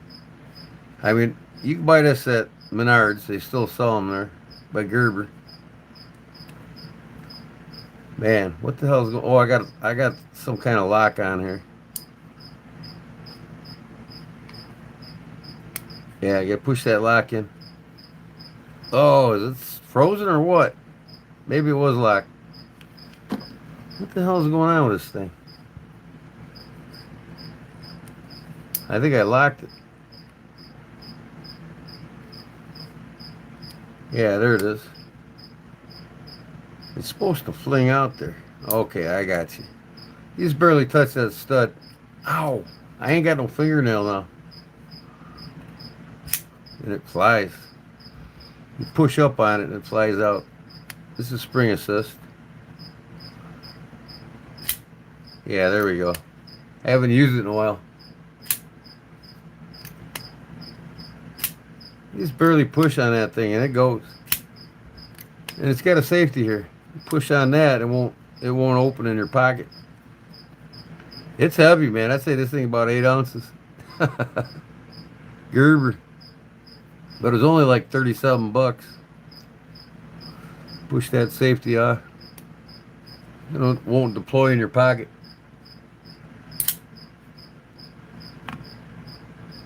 Them all look the same though. A little bit fatter than the Civivi. Have a great Saturday and we'll see you Sunday. YouTube, if you're still here, brother, we love you, man, and I'm so sorry. Yeah, that we are.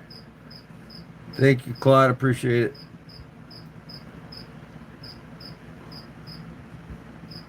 Gerber, Jim. Gerber. You on a Gerber kick yet, Jim? How about this little guy? I love fishing. This is for Claude. Little OT up. I love fishing.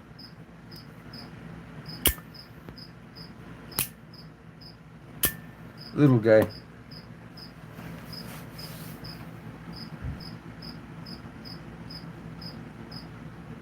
Robert, who's got 80-10 that cheap?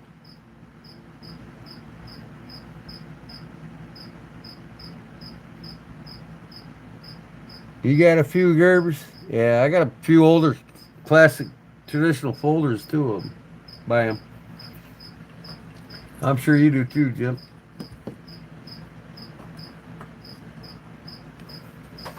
So,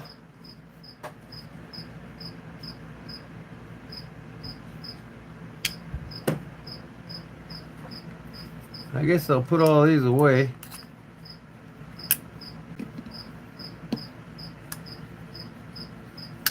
I think that's all my Civivis. 1, 2, 3, 4, 5, and a sand cut. I got another one somewhere. I can't remember where I put it.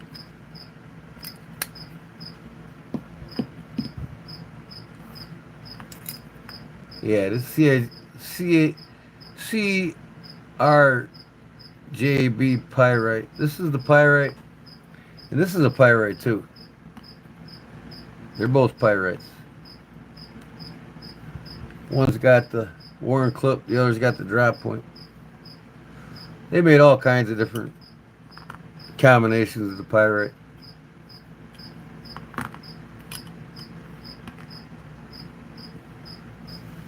What's not on sale, Robert?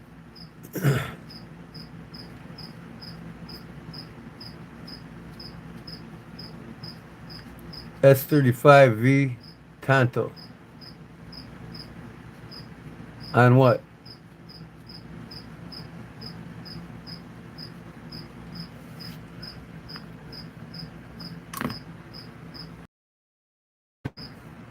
It's cool. You know, for $3 knife. What the hell, you know?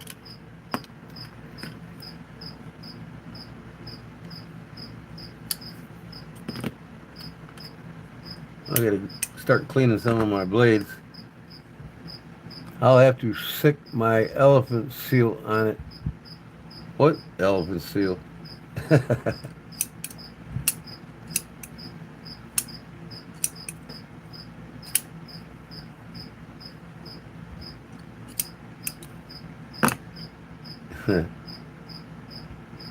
I guess this is a pocket deployer or a can opener, one or the other.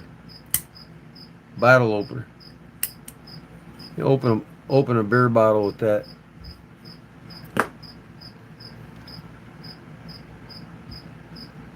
It might be a pocket deployer too. If you push down on your pocket, it'll open it. Yeah, I gotta get some more Gonzos, Jim. I've been slacking. I traded off a couple of them. I know I got a black handle one similar to this here somewhere. I showed it to you before.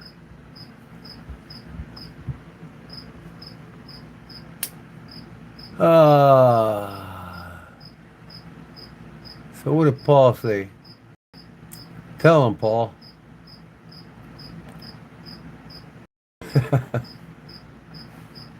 My brother, I'm a wolf. Yeah? Wolf of London or what? Alright. Trying to put these all away.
Uh-huh.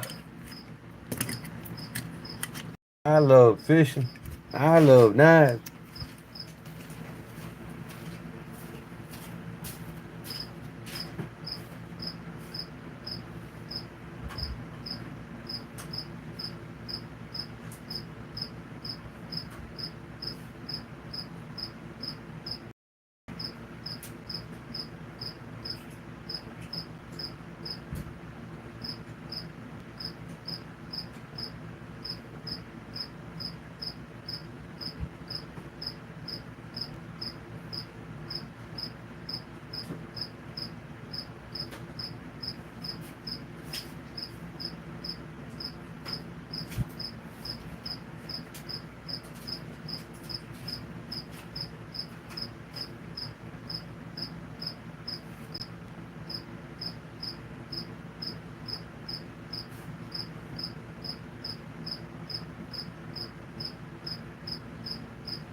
How about some bucks?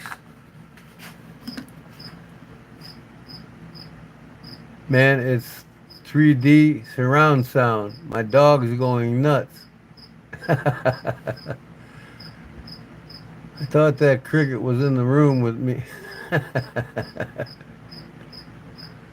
Oh, what everybody else do? Pass out? It's like there's three of us fucking going crazy with each other in the conversation.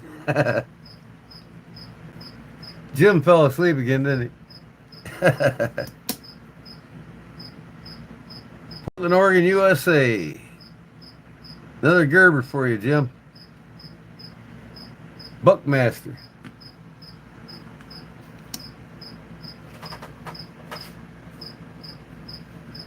You got another Gerber here. This is when I bought it, I believe, Menards. It's a cheapie. That one's American made from the 70s, 80s. But camo, this one here, or that one there? The first one.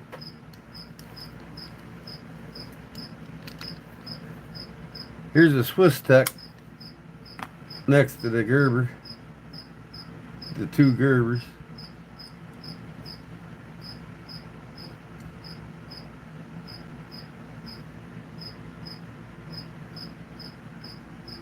No, here, okay. There's two more Gerbers for you there, Jim.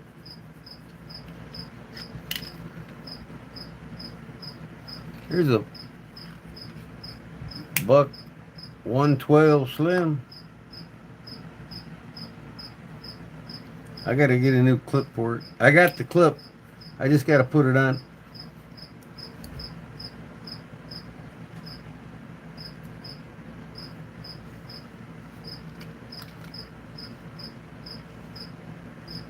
Here's one for clip. Cold Steel Mini Tough Light.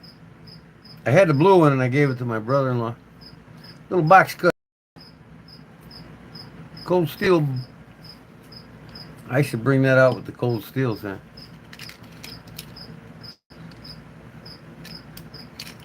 What's this one here? Oh, that's a Schrade. That's that one that I redid. I put the bullet in it.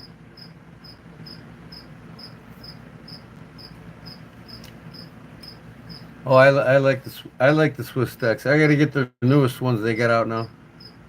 I got to keep up with them. I got the fixed blade on this one.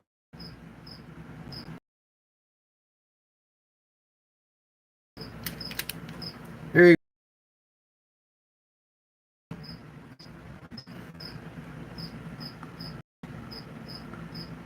No other knife sold more than this knife, other than the Buck 110.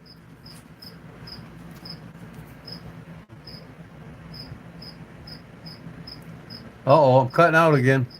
Son of a bitch.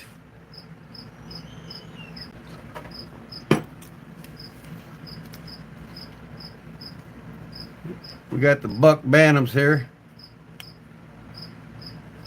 Oh man, I need two hands. I'm getting too tired of opening these one-handed. This is a gift from my Carpenter's Hall. Carpenter's Local 174, 125th anniversary. Buck USA. That's the American-made Bantam. That would be the baby Bantam. And here's the full-size Bantam. In the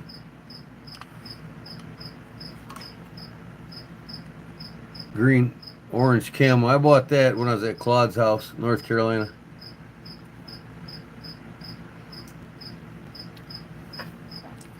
Bet y'all can't wait till I get there. And me and Claude's gonna do a bonfire live in his backyard.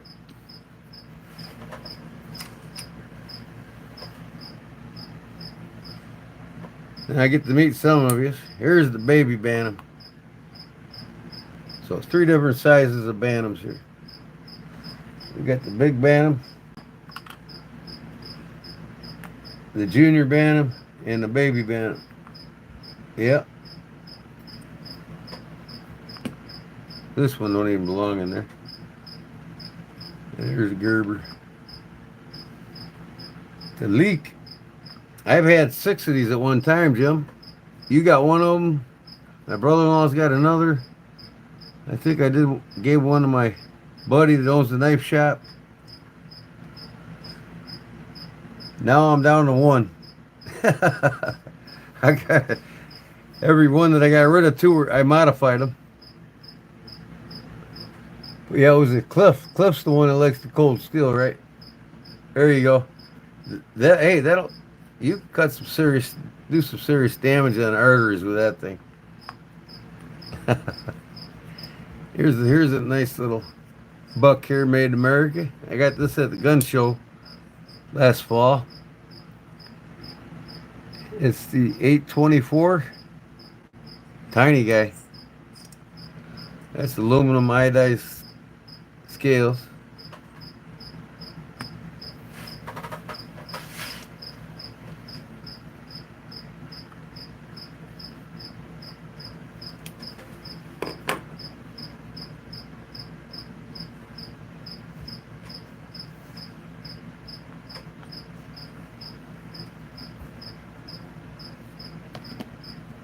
I don't know where I want to go with these things. I absolutely love this knife. I traded it with some for making a guy a custom knife. He gave me like 8 knives for one of my sharp fingers. Remington. This is probably a Chinese made one. I think it is. Man, I love choke up here, 2 back-to-back choils and the jimping. I mean, this thing is just like sweet. Feels so good in the hands. This pocket clip's a little bit hot, you know what I mean? But I could probably switch it around. No, it's only made to go here, tip down. But I love the Urals of that handle, man. That thing's pretty sweet. Good night, love. Brown sugar. Okay, night, everybody. Can't hang tonight. I'm sleepy. Yeah, you go get you some sleep. I'll see you on Sunday. Sunday is a fun day. Happening again. Appreciate it. And what we got here? Almost like a Bantam. This has got the safety on it, so it won't deploy, and I had to take it off. But this is a backlock, kind of like the Bantam, but it's a backlock, spring assist. You put it between these two here. It's very similar to a Bantam. It's a 288 if you're wondering what the model number is.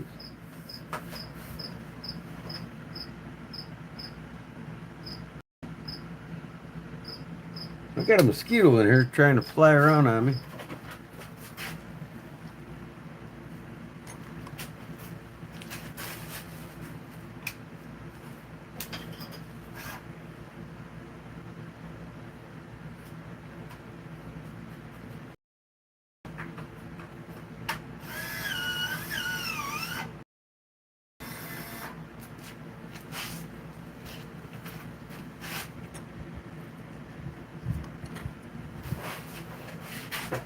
And this one here, remember I diced this,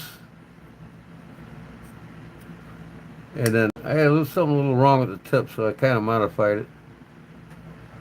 But this is the 290, buck 290, and it's got the safety feature on it.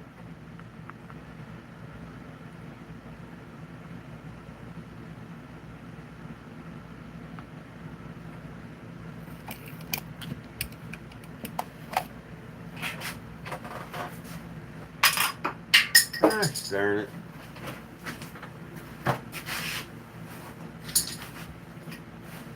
Give me another one.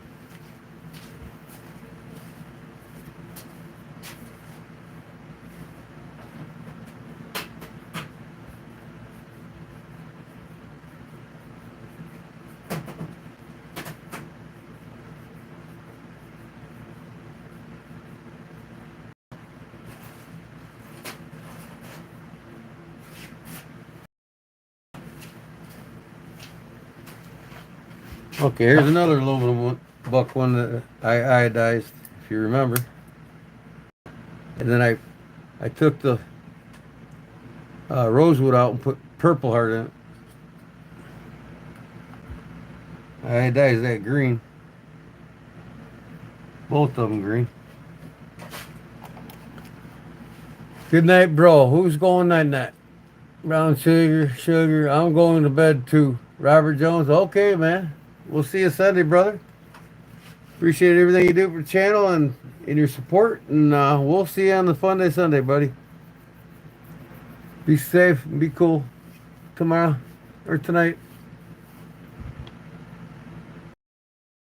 Do I make them? No, I don't make them. I make all kinds of knives, but I don't make buck knives because Buck makes them.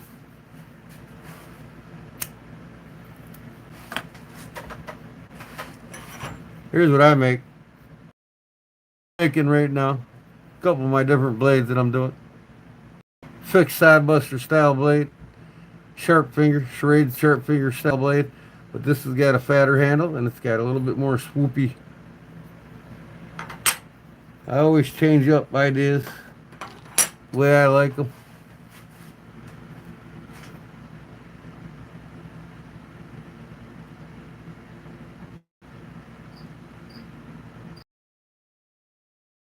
Hey, Reserve, what's up, bro?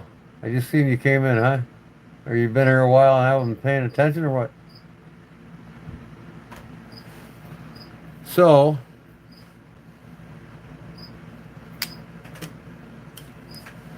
I forgot to pull this one out.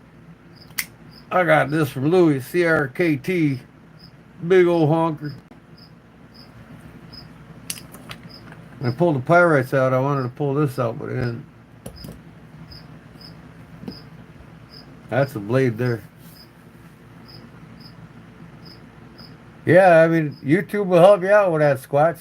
There's plenty, that's how I learned in the beginning. It's fun to do. Keeping it a passion. All my other adventures in my life ended up a job, but I don't want this to be a job.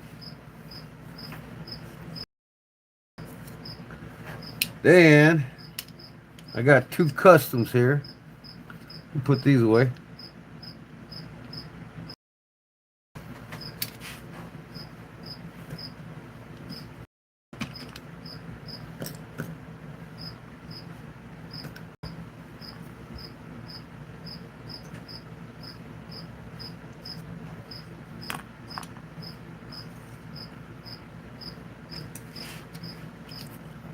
This is one that I did.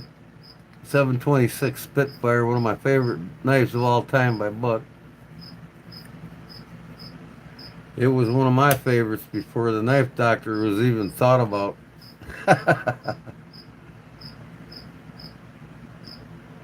And he got to liking it, and I'm like, oh man, come on.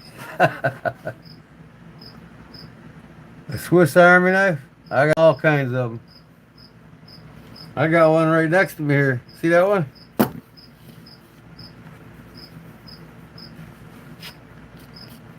I'll bring them out next. Stick around. Then here's a custom shop. This is a custom by me. I acid etched it, stone washed it.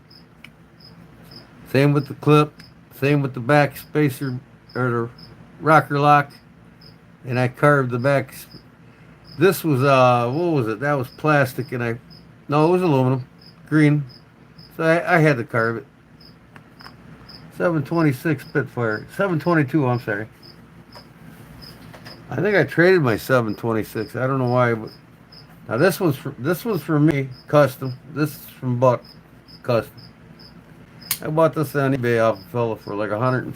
I won the bid at 140 bucks. 722. Nobody, including the seller, knows what this stands for, so I have no idea. Black carbon fiber from the Buck Custom Shop. This thing will tip up, tip down, left, right-handed, left-handed, tip up, tip down, all four. That's what I love about the Spitfire. Not to mention, I love the blade. I love everything about it.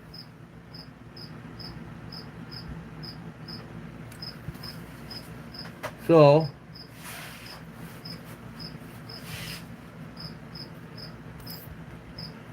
let me put these others away.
Alright, I'm gonna put these bucks away. What we got?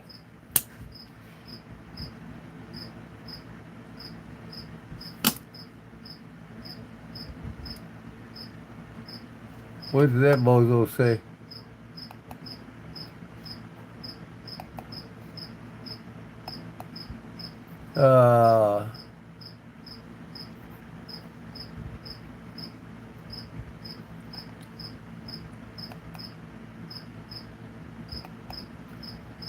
Some people are just flat out ignorant. 13-year-old kids, once again.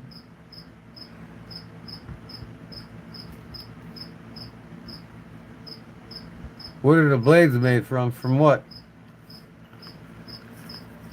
You gotta be more specific, David. Blades of what? Most knife blades are made of steel. I think all knife blades are made of steel. I'm pretty sure they are.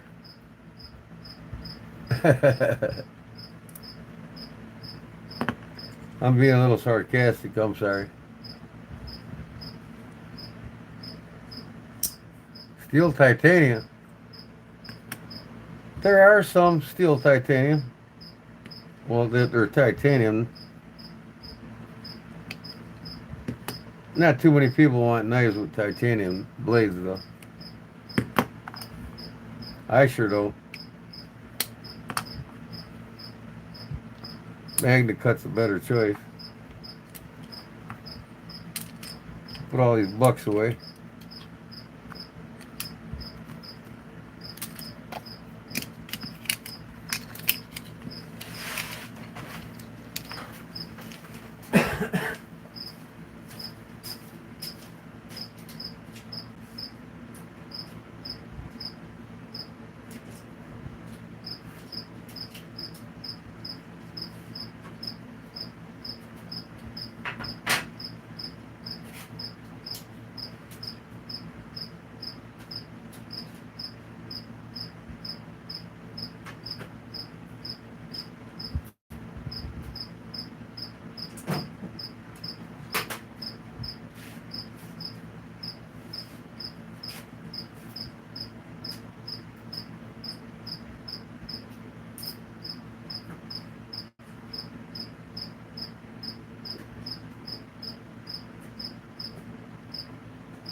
Okay. Here's some little guys for you. This is probably the biggest one I got right there.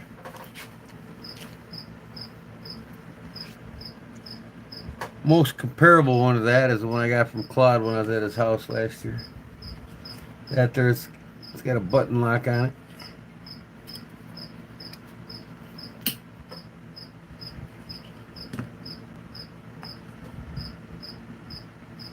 About the same, really. You look at the shape of the handles. That's the slim. I've got these in different. This one here's got some company on it, advertisement. We'll put them down there. Maters, Boogie, it's the heat treat that matters. Who's Boogie?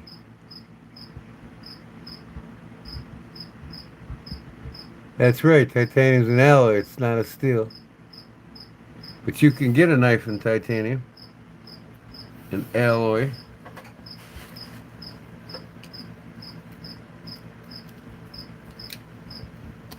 Got this little green one right here.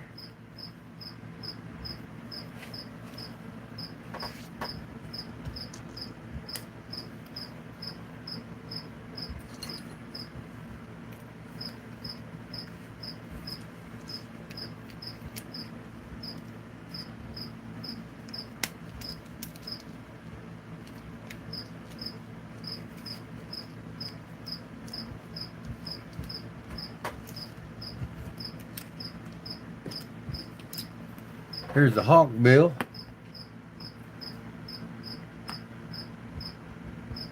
These are all Swiss Army. Titanium is an element. A very light one at that.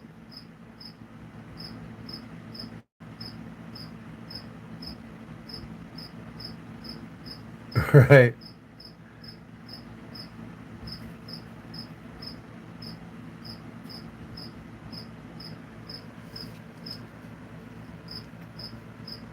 Hey, and all steel's alloys? Is that what you're trying to say?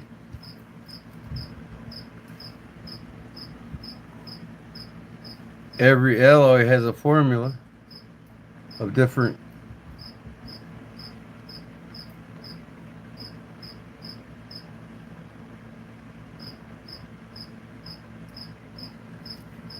Indifferent. Alright, I got this one with the Kodiak bear on it. I just pulled the main blades out on it. This has got the Kodiak bear on it.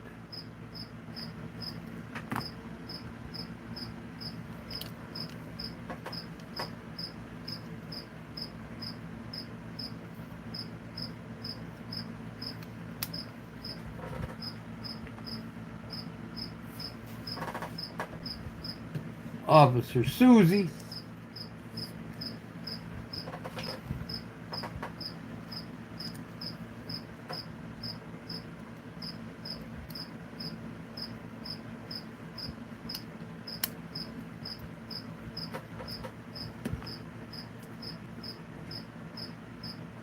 Yeah, I don't think titanium has perlites in it.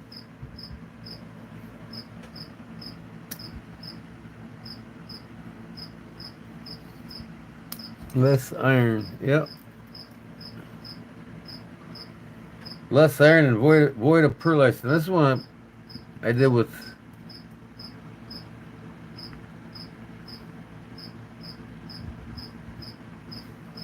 brown burlap micarta. I gotta redo it though. It's the first one I did, and I didn't make these pockets tight enough for the toothpick. But it turned out nice.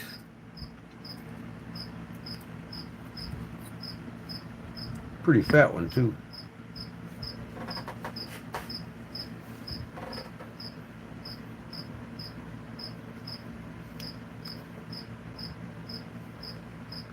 Here's their L-Nox.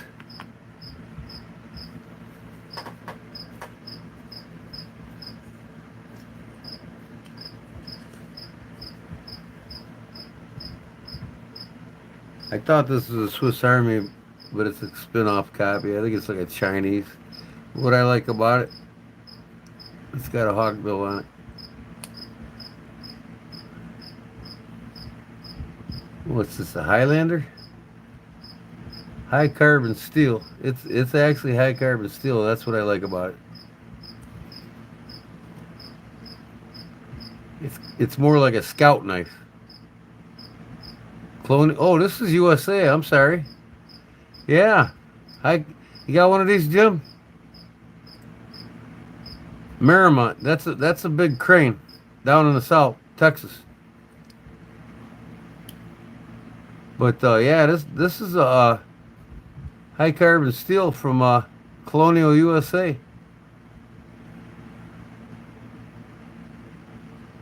It's like a combination scout knife versus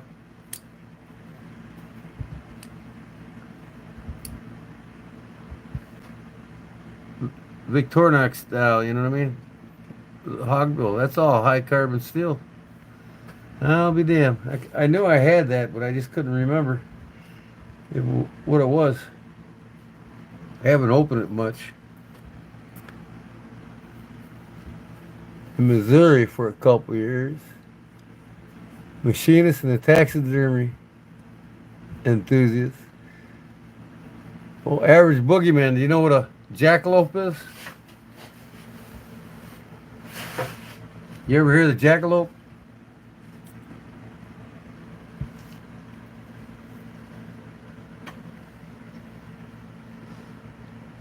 Now we're getting the big boys out here. I'm just taking the main blades out.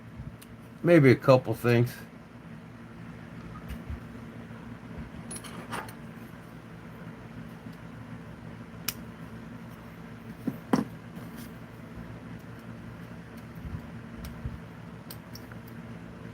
Some of the different features on them. Right?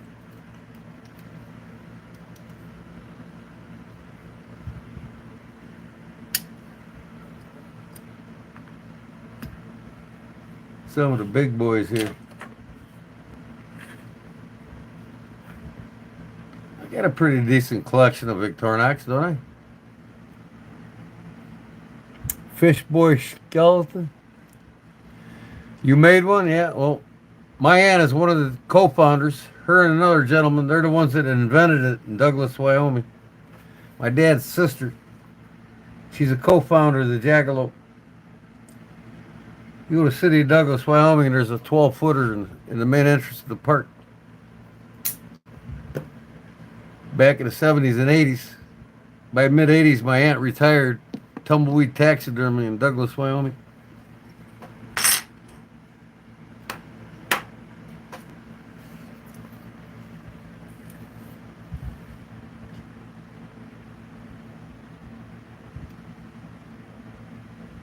I have no clue what you're talking about, Brit. Chewing the back up, chewing the back up, chewing the back up. Brit!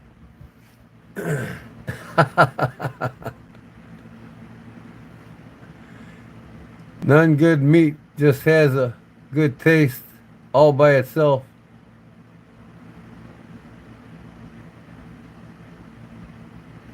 Fish boy skeleton, what's that? Now, what's happening to my live stream here? Come on. Jesus.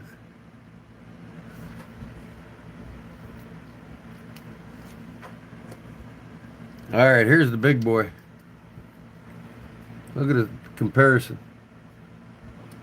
It's got everything but the kitchen sink in it. I think there's like 1, 2, 3, 4, 5, 6, 7, 8, 9, 10, 11, 12, 13, 14, there's like 17 tools, including the pin. Corkscrew. I got screwdrivers for this. I don't know where it went though. It goes inside of there. That's the big boy there.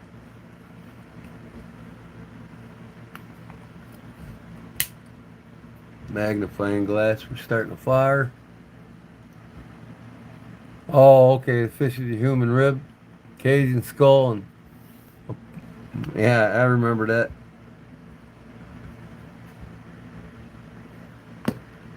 As a kid, I used to go out and collect rattlesnakes for my aunt. She made lots of things from them. Belts, belt buckles, you name it. Nothing new with that thing. With that animal. They made everything they could out west with a rattlesnake. My aunt used to make cow pies, ashtrays, out of buffalo shit.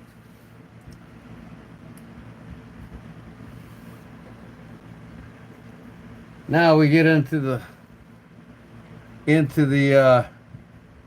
custom shop from Victorinox.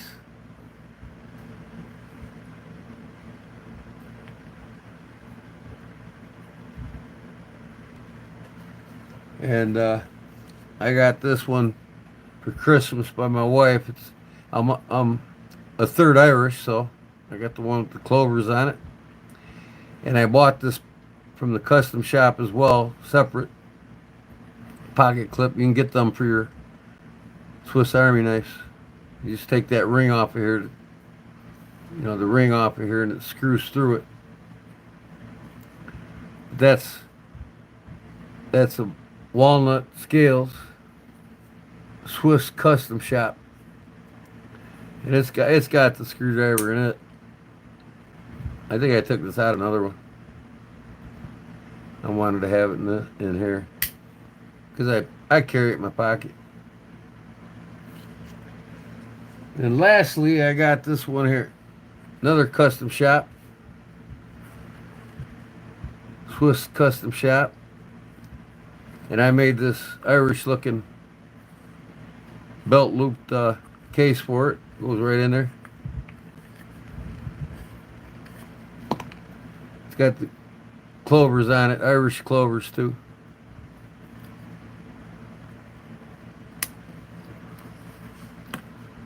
So that's it. That is my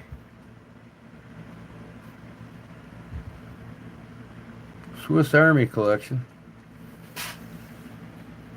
That's all I got in Swiss Army knife. Yep, I make everything leather. A cigarette case, anything to be made out of leather, I've made it. I even make cowboy boot purses for women.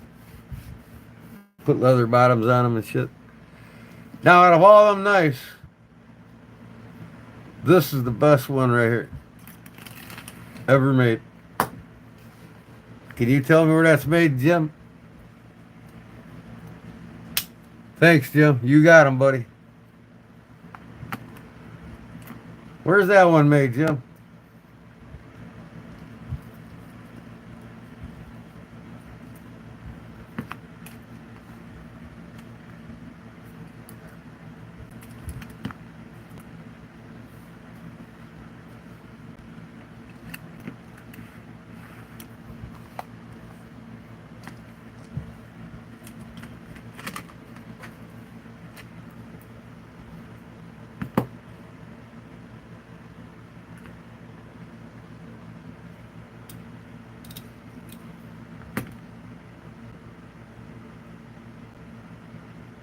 Jim.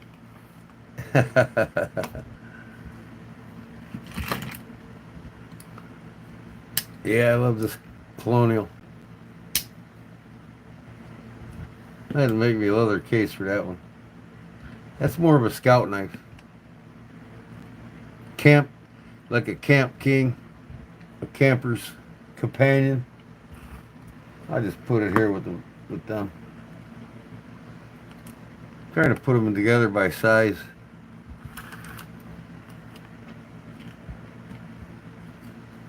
You pull this back and then you release the blade.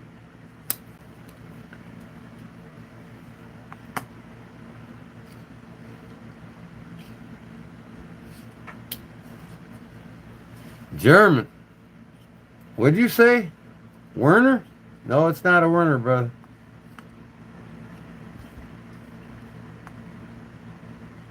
This don't have a cross on it, but it's the same knife.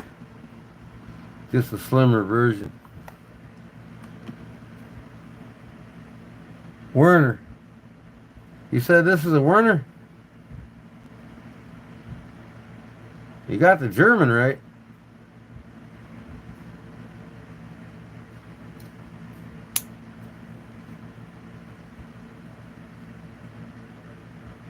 It's a Gerber Burns.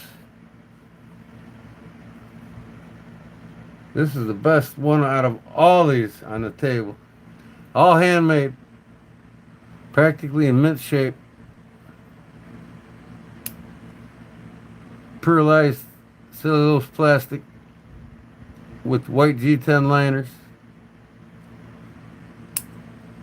That's that old school can opener, I mean.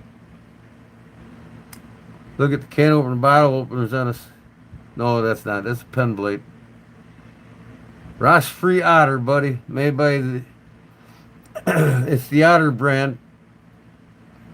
Made by Gebert in Germany. Reaming tool.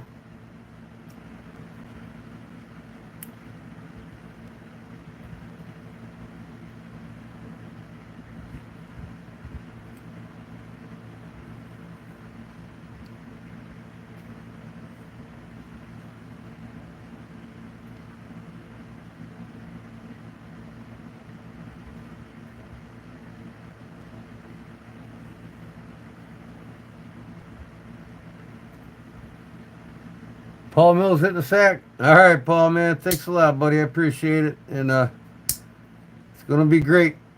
End of the month. And then I'll see you Sunday, buddy. See if you can't win yourself something else.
So did this answer that guy's question? If I had any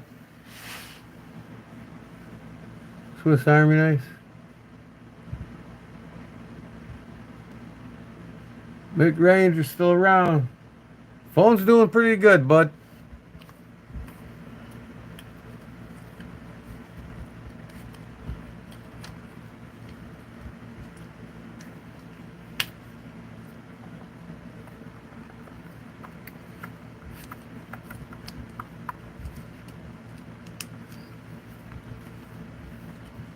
Yeah, 1, 2, 3, 4, 5, 6, 7, 8, 9, 10, 11, 12, 13, 14, 15, 15. And I might have a couple more floating around somewhere.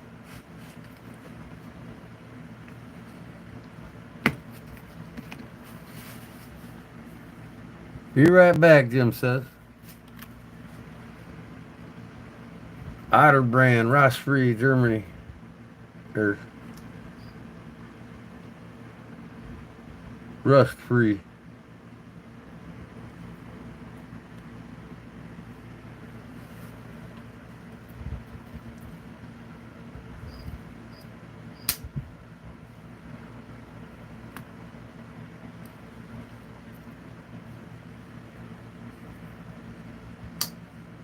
Hawkbill.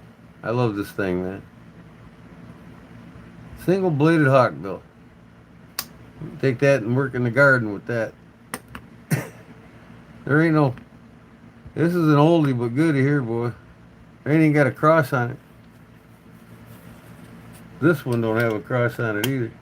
Claude gave me that one. Last July. Not this last July, last year's July. Like 14 months ago, is it?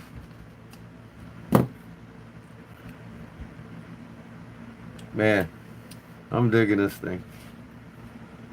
Love a good hawkbill. Made in America, too. I thought this was a Chinese knockoff, but I couldn't remember.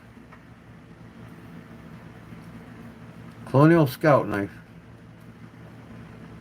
I love the shape of that blade, man. Like, veers out on both sides.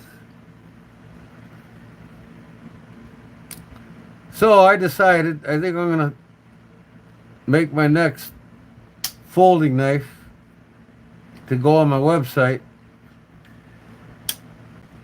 Jim knows what it is, but can you all guess what knife I'm gonna make next? It's a big one. A folding knife. Take a guess which one I'm gonna make. My version of it, of course.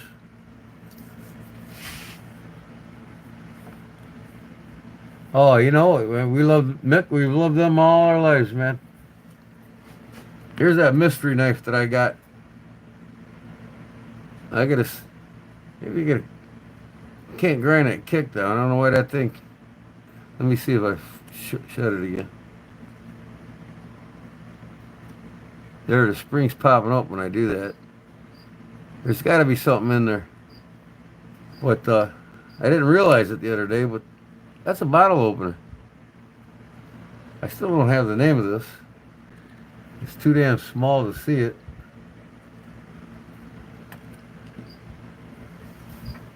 Old novelty knife. I got a question for you. You still here, Jim? How many here that's still here that are in the traditional folders?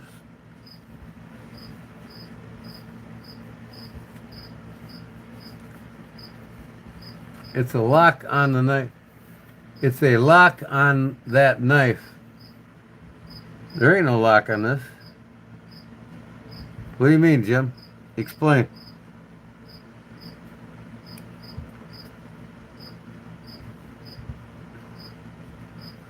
It had a lock at one time, you're saying?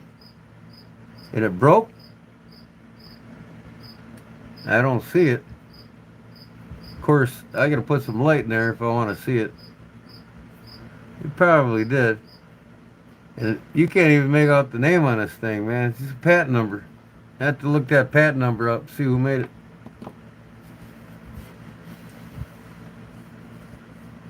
Okay, what did I ask now? And you, Cliff, you said me. What the heck did I just ask? Jim got me going on something else. I got a trivia question for you. Y'all ready for a trivia question? Yeah, I was thinking that too, Jim. When I push it down, that spring pops up. Maybe there's something in there. And I think you might be right. Because you can't grind this kick down on this, because that's part of the bottle opener.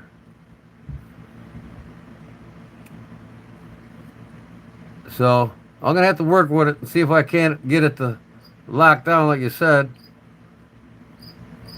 But when it goes down, that spring kicks up, but it's not catching it, see? I think you're right on that. I'm gonna have to check it out. Okay, you like traditional knives. Well, here's a trivia question for you.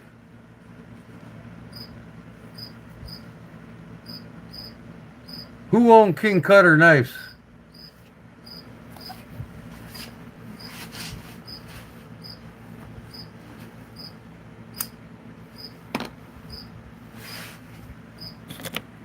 Oh, I gotta plug my phone in.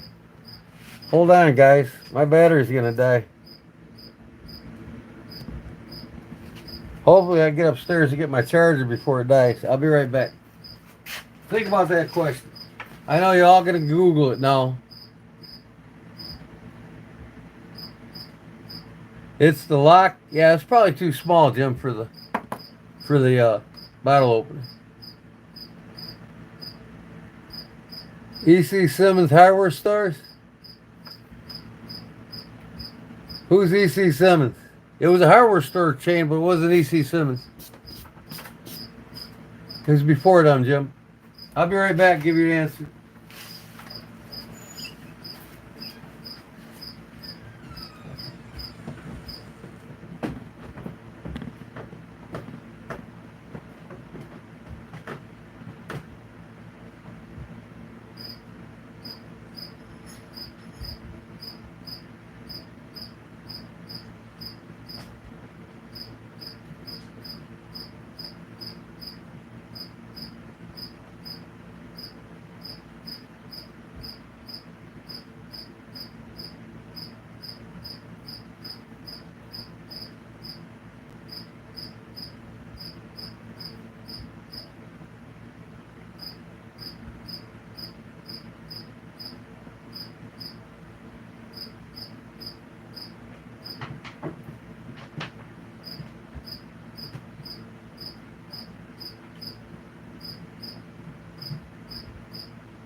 Whew, saved by the bell, y'all. I had 4% left on my phone.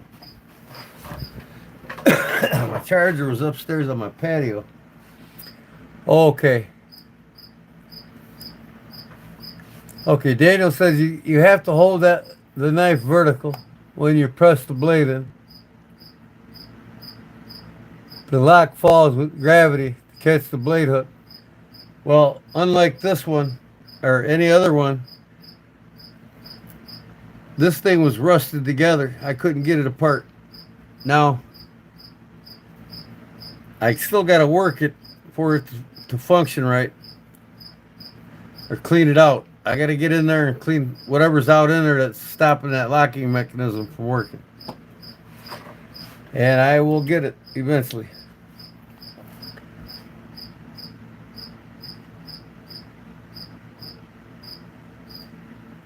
Well, Simmons Hardware Store owners, King Cutter Knives, Simmons bought the Ace Hardware chain, and they bought it off of a Chicago chain. A Chicago, man, why am I stumping?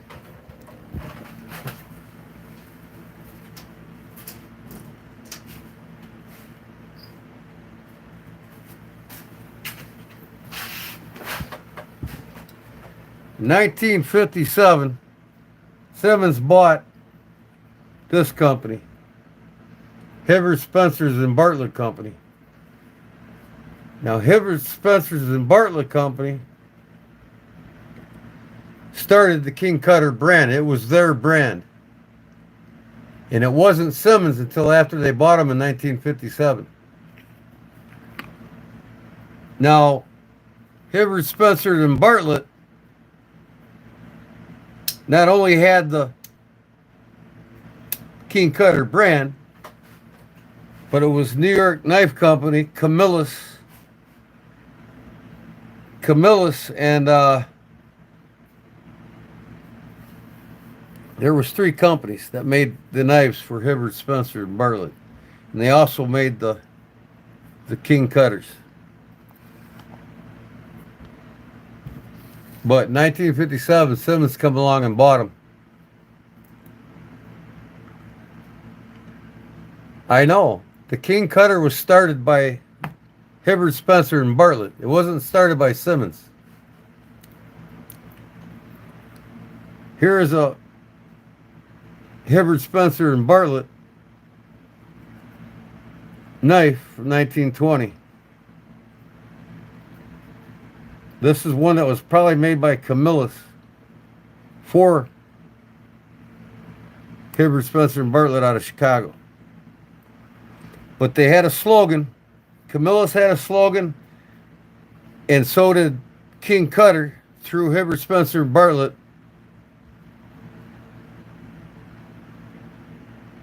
It was OVB, our very best. And that was started by... But trust me, King Cutter wasn't started by Simmons. It was started by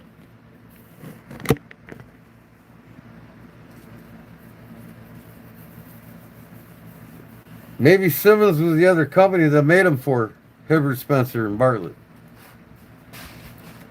I'm pretty sure. I'm going to have to check it now.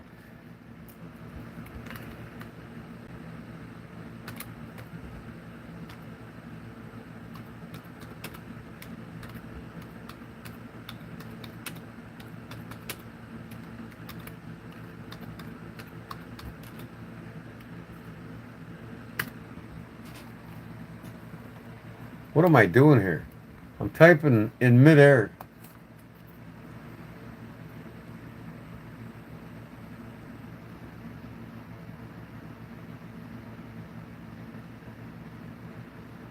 Hibbert. That's what I said, Jim. Hibbert, Spencer, and Bartlett. Bartlett didn't come around until 1950 or 1973. He started out in like 1943 as a janitor for Hibbert and Spencer. He was the last partner put on the Ace hardware chain before they sold it.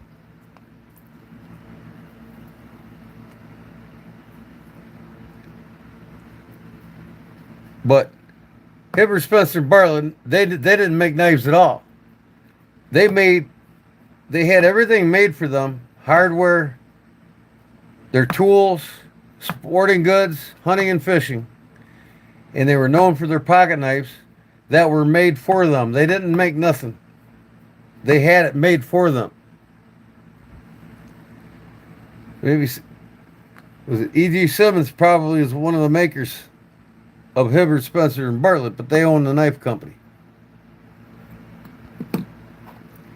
They had Camillus and the New York Knife Company and some other company. I'm blanking on the name. They had like 4 different knife companies making knives for them. And they were known, them and Camillus were known for the our very best OVB on their knives.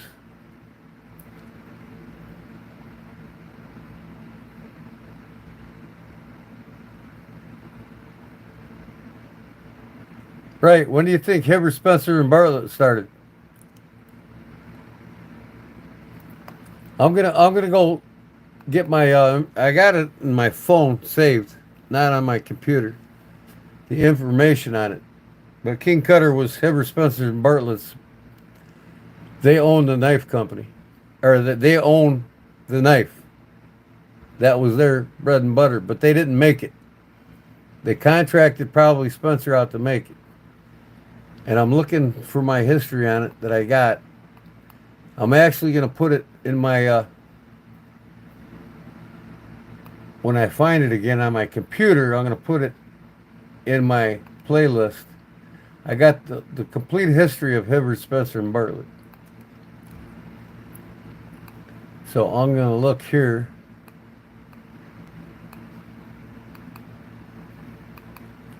I'm not saying you're wrong. Like I said, that company you're talking about probably made them for Hibbert, Spencer, and Bartlett, but they owned it. It was their brand.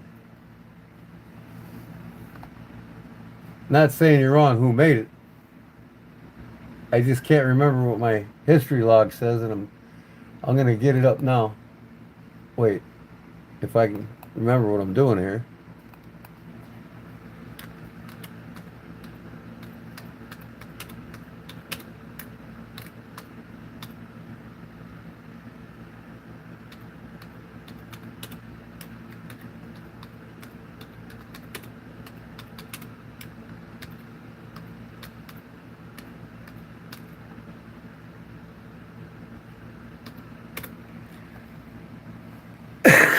Oh.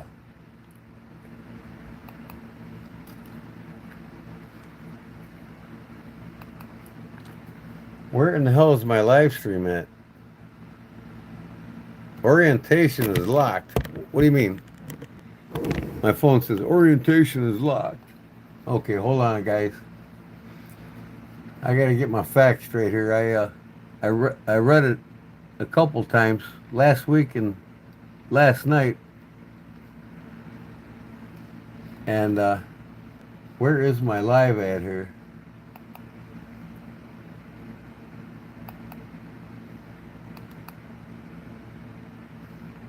Okay, I'm still live. All right, I thought I shut down. All right, as we all know, this ain't the one that I want, though. I'll find it.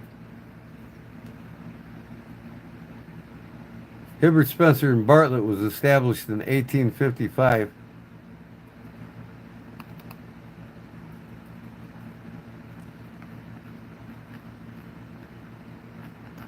But I'm trying to find that history sheet that I had.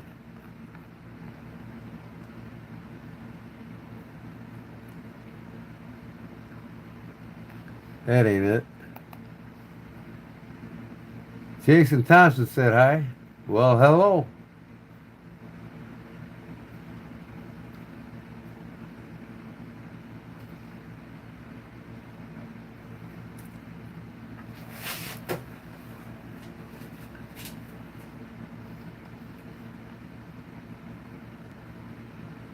Where was I at here?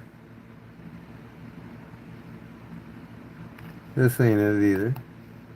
I'll find it. I'm trying to find it on my computer after I have it saved on my phone, and I can't because I'm live on my phone.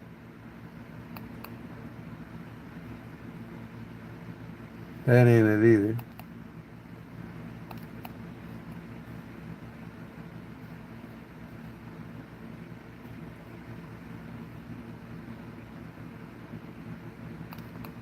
This might be it.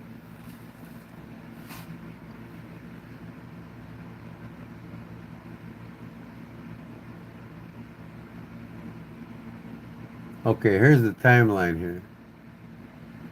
I think this might be it.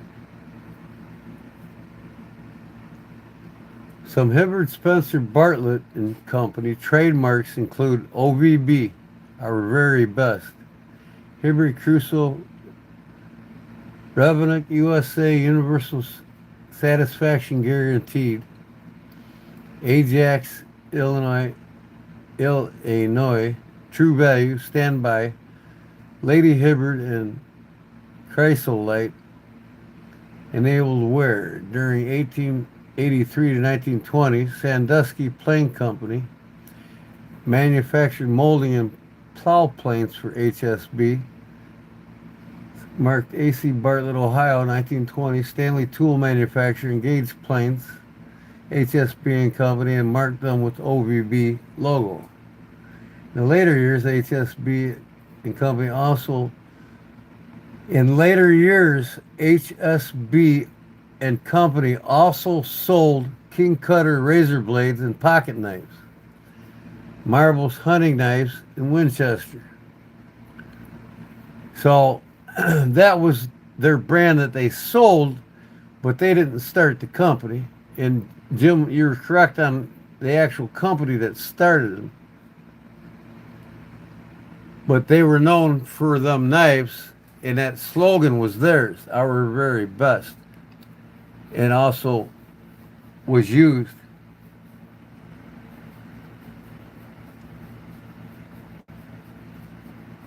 So, like I said, you're not wrong, Jim. But that's what Hibbert Spencer and Bartlett was known for, was selling the King Cutter. Nobody sold more of them through that gentleman you're talking that started the company. They made their debut through Hibbert Spencer and Bartlett and sold their knives across the country in the Ace Hardware chain. And then the chain was bought out.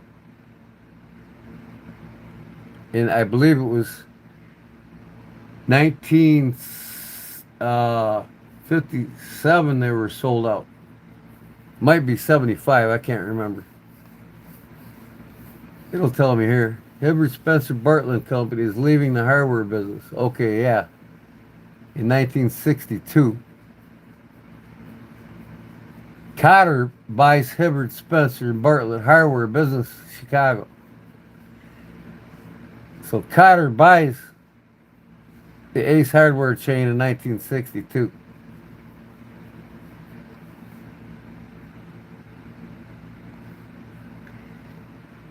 But E.C. Simmons founded the King Cutter Corporation, but they were exclusively sold by Hibbert Spencer and Bartlett, and so were other knives from other companies. Like I said, Stanley, always been with them. Even Case made knives. Some of the knives for Hibbert Spencer and Bartlett. J.M. Cotter, president of Cotter and Company, the purchase price of approximately $2 million he bought it for. The sale is subject to the approval of shareholders of Hibbert and A special meeting has been called on December 5th, 1962, and the transaction is scheduled to be completed by January 2nd, 1963. Cotter and Company has formed a wholly owned subsidiary, Cotter TV Hardware Company, to serve as a selected group of Hibbard's retail hardware dealers after sales. Part of the agreement, Cotter will lease approximately 280,000 square feet of space in Hibbard's warehouse in Evanston, Illinois. That was the last location after Michigan Avenue, downtown Chicago. They went in the mid '60s. They went into Evanston, Illinois, in a newly modernized. But in 1857, the Chicago Fire took their first building, and they were able to keep going because their friends in New York had a warehouse where they could keep all their wood, all their lumber, and all their hardware until they got their new building built in Chicago.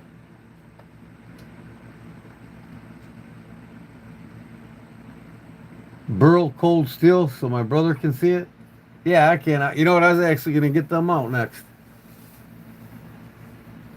But,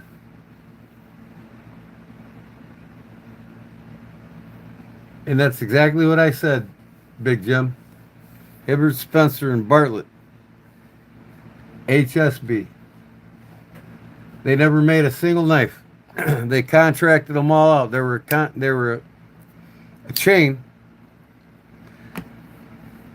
but their number one knife and company was the Simmons knife, which was King Cutter. Our very best OVB.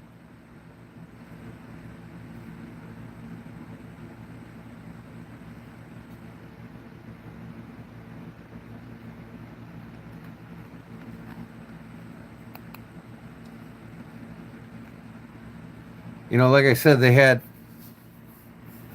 case make knives for them, and I mean, it's only common sense, really. If you go into a Ace Hardware today, the old tradition still flies with Hubert, Spencer, and Bartlett. Some stores I've been in sells case. Most all of them sold case up until about the 80s. Now it's hard to find them in like half the stores. But I've been in one the other day that had Camillus, case, and King Cutters in them. I couldn't believe it. I seen all three of the knives in there.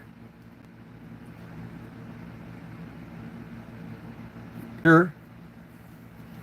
You know, I mean, they were a hardware chain. They sold knives for knife companies. But their biggest line was the King Cutter knives with their slogan, "Our very best." Them and Camillus used OVB on their knives, "Our very best," for their campaign of selling their knives. They didn't use it because they didn't make them, but that was their slogan, and so was Camillus.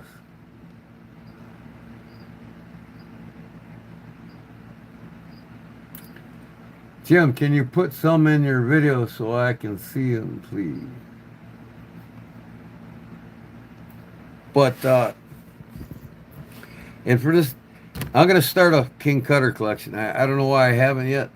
I've been wanting to for the last year or so, and I just haven't gotten around to it.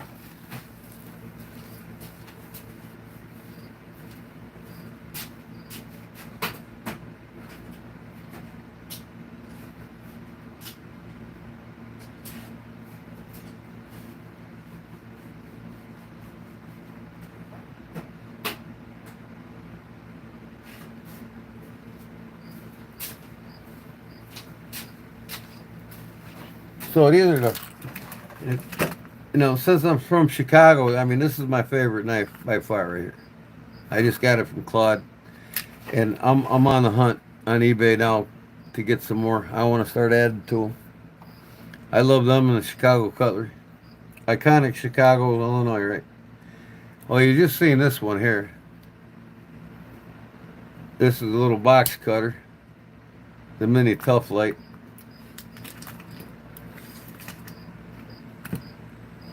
But this is my favorite in my collection of my traditional folders. I just got this one the other day. $7.50, brand new. The noodle, the Kudo Light. And then they got one that actually locks with a ring that you pull up. It's the Navajo knife. Here's the one you want to see. With my custom zebra wood on them. I'm hitting the hay at 3 o'clock. That's all there is to it. This one here, I carved the top. I just put like a decorative top on it. And then this one here is my Recon one. I got to redo it. I got to get some more of these scales because I blew it out. I forgot to set my drill press at the right depth and it blew it out. But for a while there, I mean, it's still holding together. I got to take it apart and redo it. Sometimes you make a mistake and you just leave it. I'm not selling it to nobody. The Tri-Lock is what put cold steel on the map. It's the toughest lock out there, 800 to 900 pounds before you'll break that lock. That's their bread and butter. It's a fascinating locking system.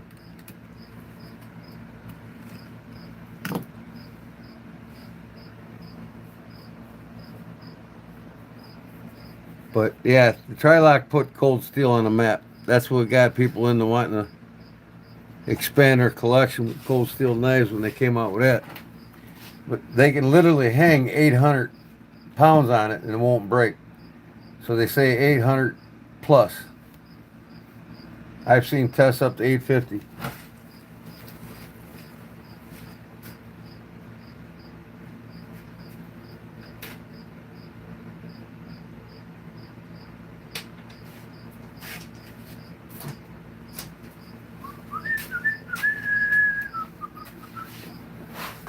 Okay, I'll let you look at them a while. I gotta put these back. I don't want to have shit scattered again and have to worry about it in the morning. Or wait, it is in the morning. When I wake up. The old triad lock. Yes, sir.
Almost done.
Yeah.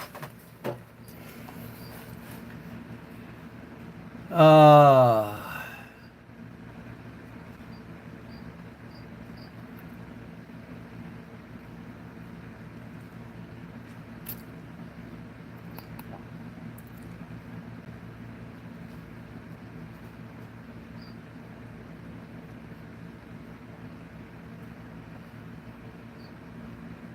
what's going on, everyone? YouTube Music Portal's back. What's up, brother? What's the little one? That's a Tough Light. Mini Tough Light by Cold Steel.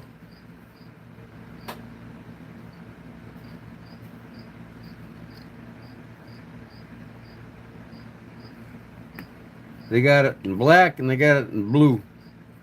I gave my brother-in-law the blue one I had.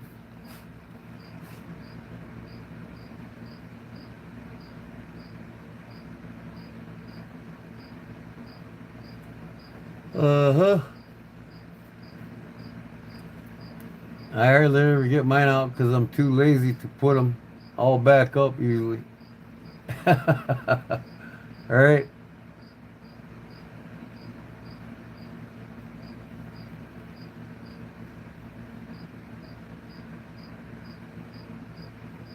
Oh, this one here, you don't have it in your collection yet?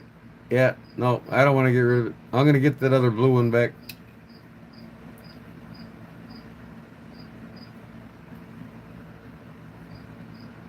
Three-bladed side buster.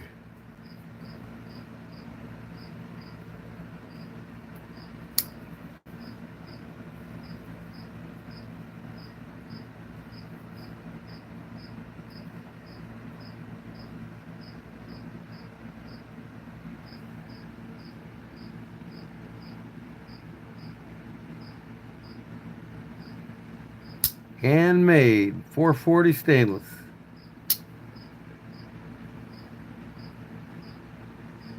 Bulldog brand.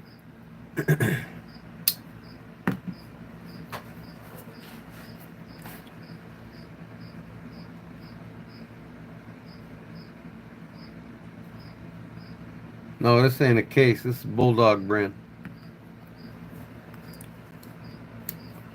It's got a half stop. These are only $7.50 a piece. I want to take this apart and make it wood.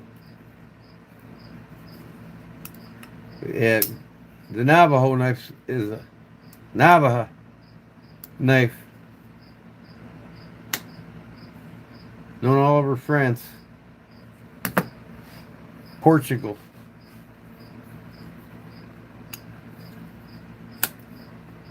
This thing, indestructible knife right there. These two will break before that one will. Even though these all got the triad lock. This one's broke already. I gotta fix it. Yeah, blast her out.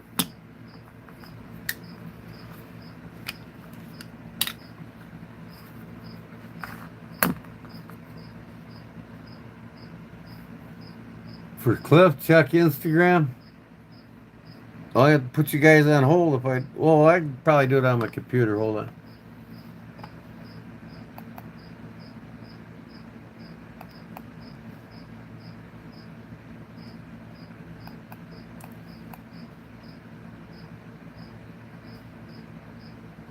I don't have a direct link. I gotta get a direct link to Instagram.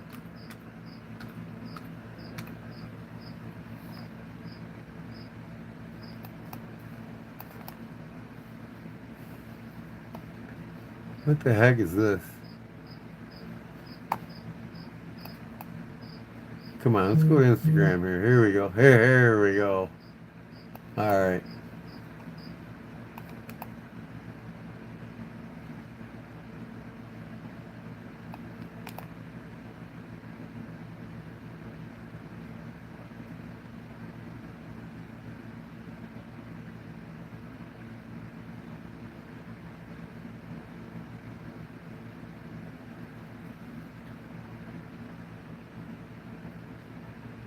For Cliff, huh?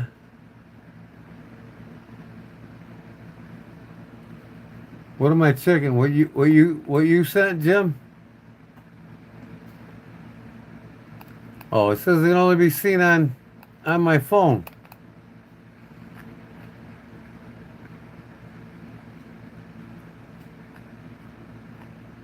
Wait, what do we got here?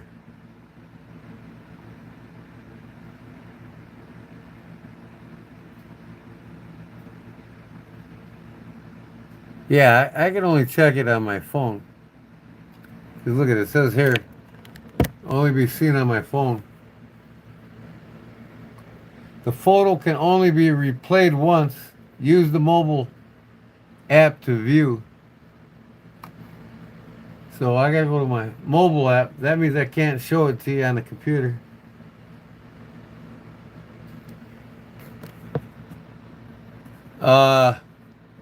Let me think. Send it to me in an email, Jim.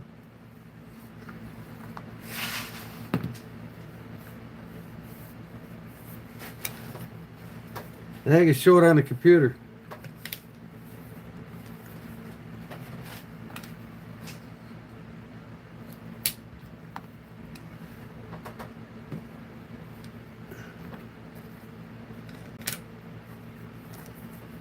Son of a bitch.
What do you got? I'm back.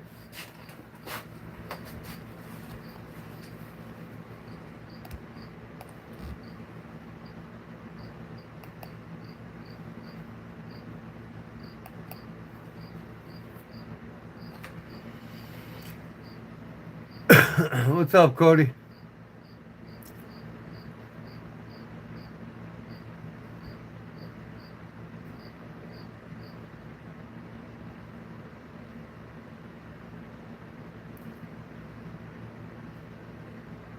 Cool.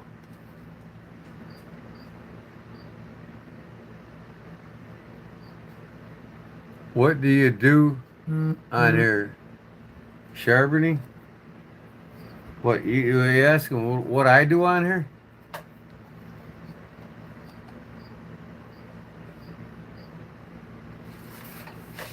I'm not sharpening now. No.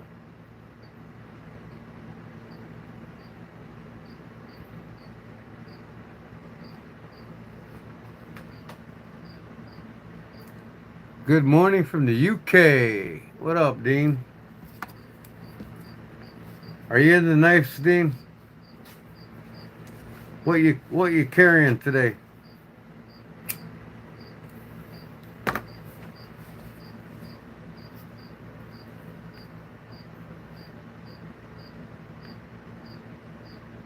You go look at Cody. You go look at my YouTube channel. You'll see what I do on here.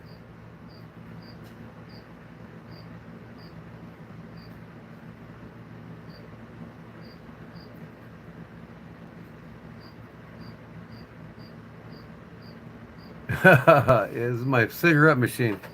I make my own smokes. I don't buy that manufactured poison. Not to mention it's 8 times higher than making it myself.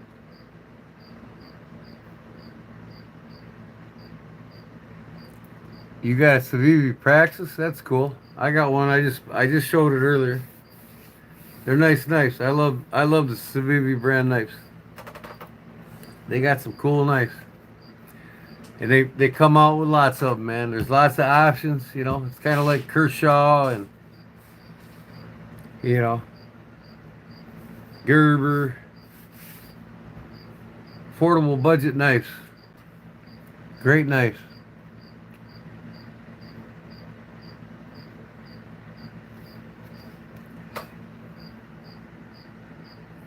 Derek's got everybody's number. He probably called you.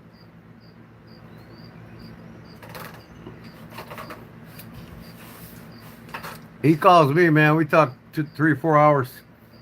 Sometimes I feel like I'm on YouTube Live.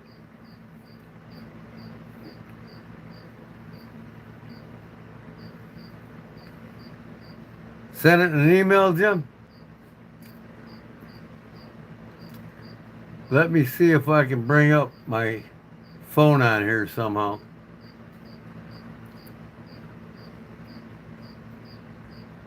Yeah, YouTube. He's got a knack for being a social bug, and a good one at that.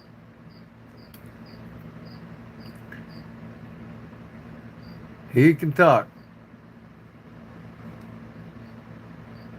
but when he talks, it's positive mental attitude with him. It's not negative bullshit. You know what I mean? I really enjoy talking to him on the phone. Makes me laugh. That's what you want in your life. And out of anybody that needs support, it's him. Poor fellow, man. Fighting cancer and blindness and all kinds of different things. YouTube, when you think you got it bad, just think somebody else out there's got it even worse. He looks up to us for support. That's what keeps him going, he says. And I'm glad. I'm glad the knife community is able to keep him lifted up. He's told me a couple times he wanted to end it. And only reason why he did it is because of the love and support he gets from the knife community. And that's cool.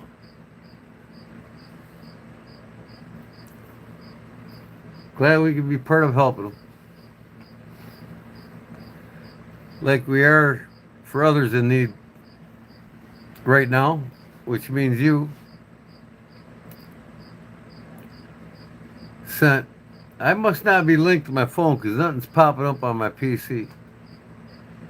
Let me see if I can split my screen and bring up my phone. Hold on. I'm still here. I ain't going nowhere. I'm just looking to bring up my phone here on my PC. Email?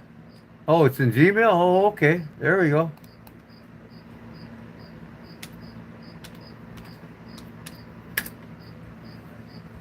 That I definitely can bring up. There we go. Oh, you sent it to Kodiak Edge, right? I have to switch my account here.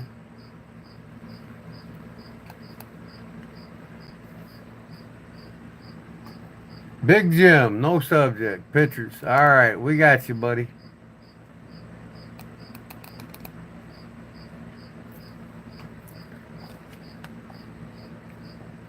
All right.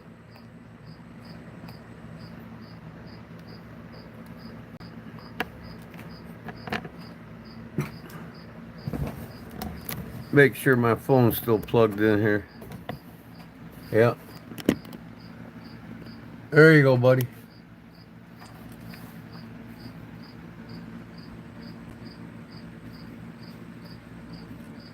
John Primble, Belknap Incorporated.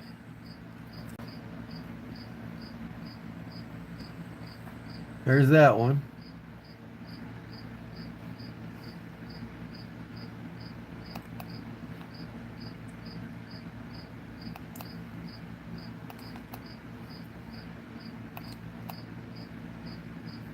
There we go.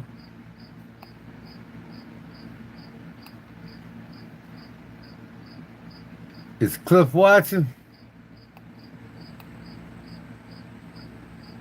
Primble. Oh, I like that bone on that one, buddy. That's good shape too. Wasn't a user, that's for sure.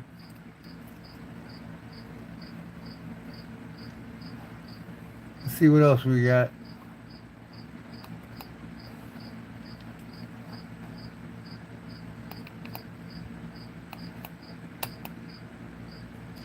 Same knife. Oh, you sent them twice, huh?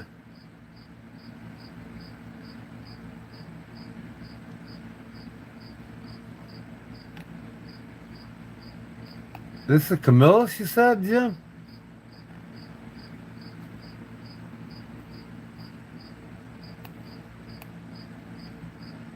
I got you.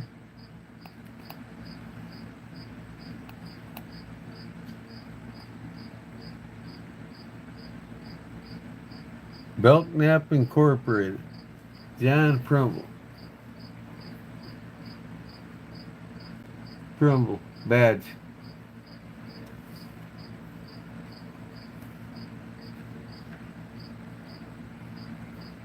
You buy things for people.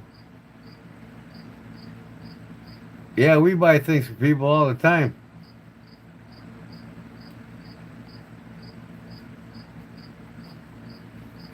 Man, my mouse don't like this damn green pad.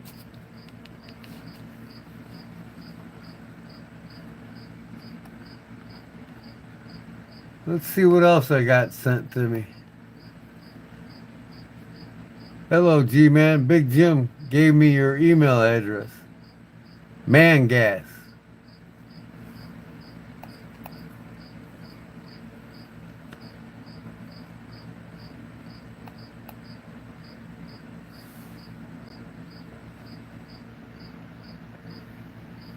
I was wondering how do I get my hands on one of your knives. Thank you, my friend. Have a great day. Kentucky company. Okay. So Big Jim, this man gas, is he local by you? Wicked Blades, huh? Okay. I'll answer him then.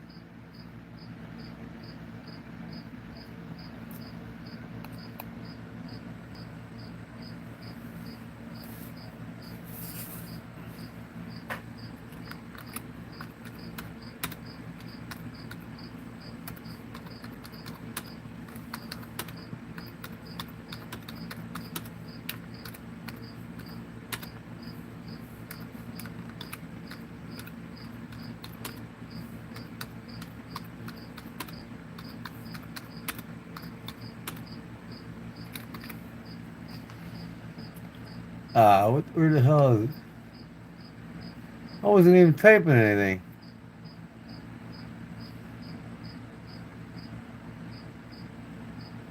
Yes, young YouTube. Yeah, I think I watched his video the other day for the first time. You're pretty tired, Barbara. Well, get some sleep, girl.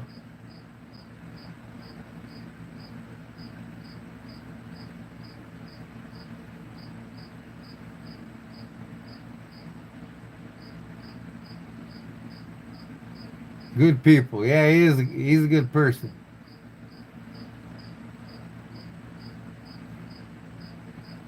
Wicked Blades.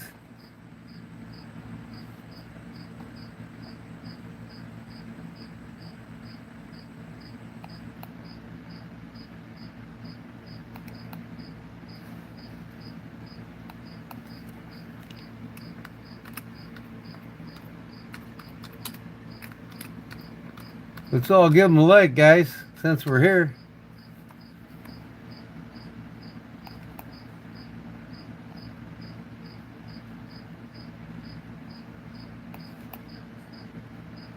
Here's the Wicked Blades. Okay, I got them. I gave him I subscribed. He was in the chat tonight. Cool.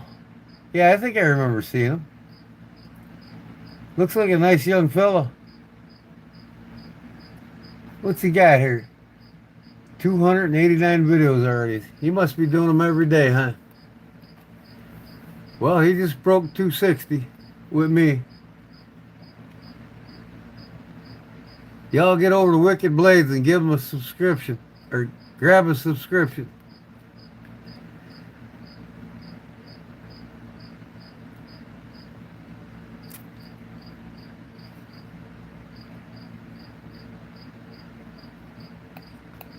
I gotta see this one. What is up, guys? Welcome back to the channel. Wicked Blades here. It's Wednesday.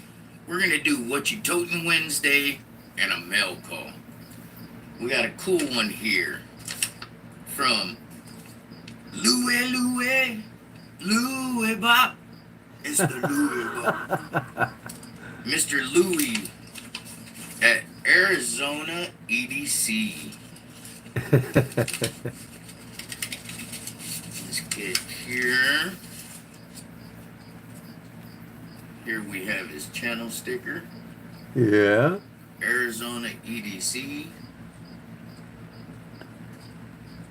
What's really cool is he's up there in up there with Phoenix and everything. And I used to live in Kingman, up there in Kingman, Arizona, for about 10 years. And I would go up there to the Phoenix area to go watch the Diamondbacks games. He's from Cali. And Does he want one of these, the Jim? Diamondbacks played really well when I was out there. That was way back when they won the World Series. They bought that team to win the World Series within their first 4 years of being a franchise. Yeah, they bought that team. They straight up bought that team. I think they got themselves in debt for a good while, but they took that World Series. They got their name out there. And then along with his channel stickers, Mr. Louie sent us this, it's got a clear tube, says it's a Bear Sportsman's Warehouse tube, and it's a little Victorinox. And what's pretty dope, I don't know if he planned that out, but you know, you got the California Bear, and you got a little bear right there on this Victorinox. California Bear. What's a California Bear? I'm just wondering. Is that the state bear of Cali or what? That's cool. Since he lives from California, he's from California. So he says, "Hey G-Man, Big Jim gave me your email address. Is wondering how do I get my hands on one of your knives? Thank you, my friend. Have a good day." All right. So where do I send the message here?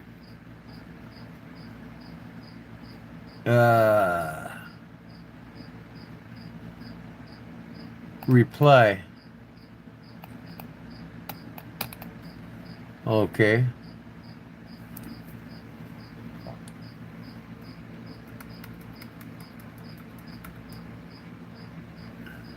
I guess this is where I put it.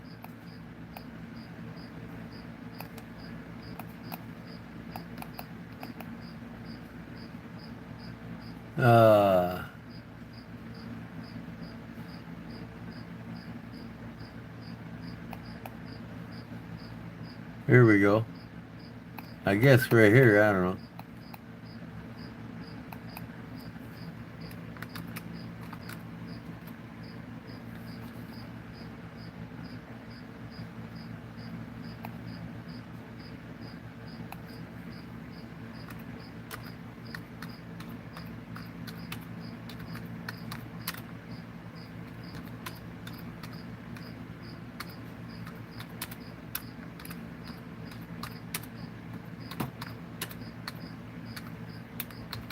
All right, I'll send them that. Okay.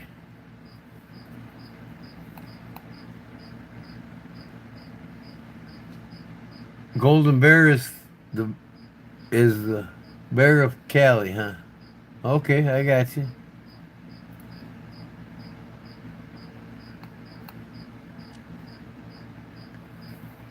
What do we got here from Charlie Cook? Hopefully you can use them for parts or repair. I like the Ducks Limited Fix if possible. It was my first year anniversary present. Thanks, Charlie. What has he got?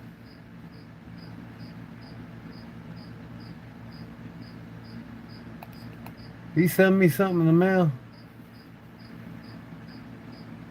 When's it coming?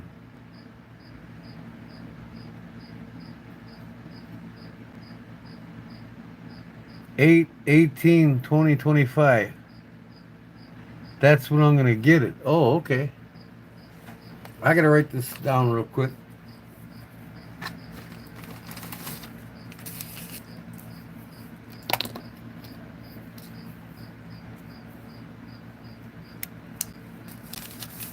So what did he send me anyways? 9534 6112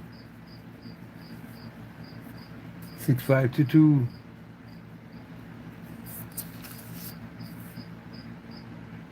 5224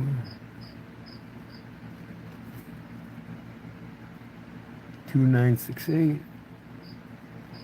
Why are tracking numbers so damn long?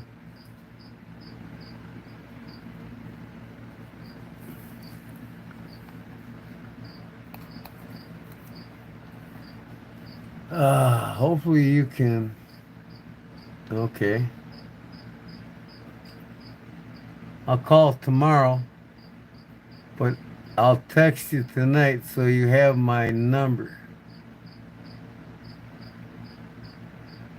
Steve Wimberly said hi.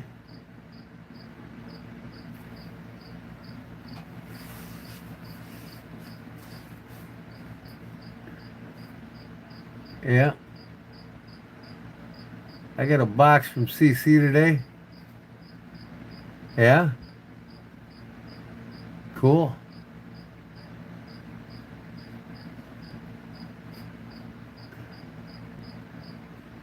Is there something else he said or what? Hopefully you can use them for parts and repair. Probably send me some blades or something. I'd like the Ducks Limited fixed. Oh, okay. 8/16. 8/18. Okay. So he just sent it. For some reason I thought that said 6.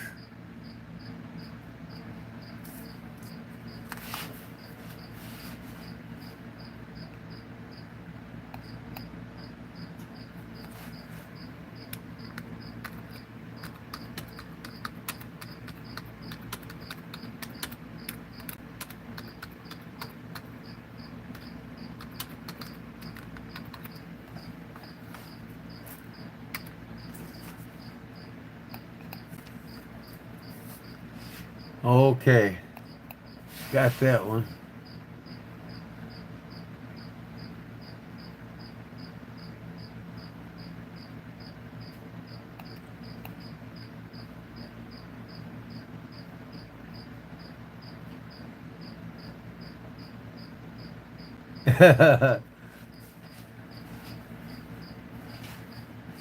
Stacy Bolster Blade says, thanks for making things fun and actually making things. I really enjoy hanging out when everyone behaves. So you all gotta behave around the ladies now.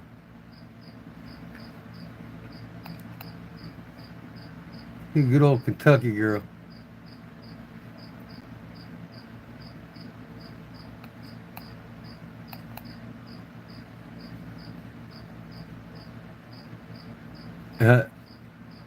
Zero interactions.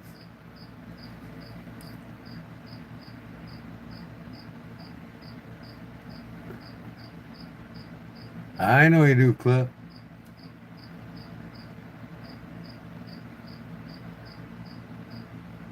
Yep. YouTube knows. Hear that? Barbara even says it. Yes, be good, fellas. We had a little scuffle tonight, but not too bad.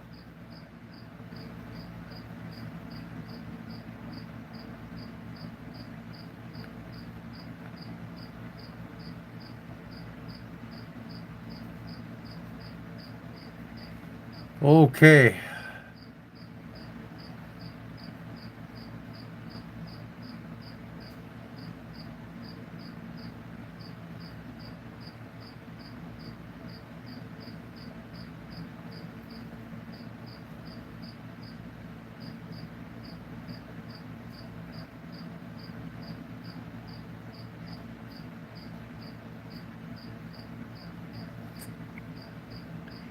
Yes, on mid. Okay.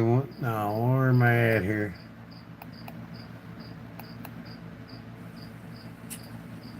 It's got the bear paw prints.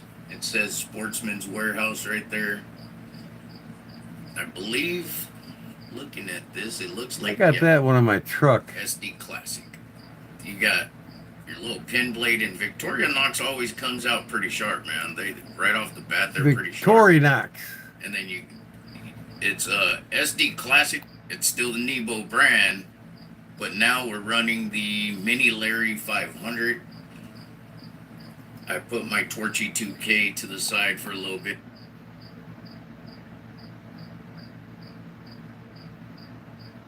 Uh-huh. Denim micarta.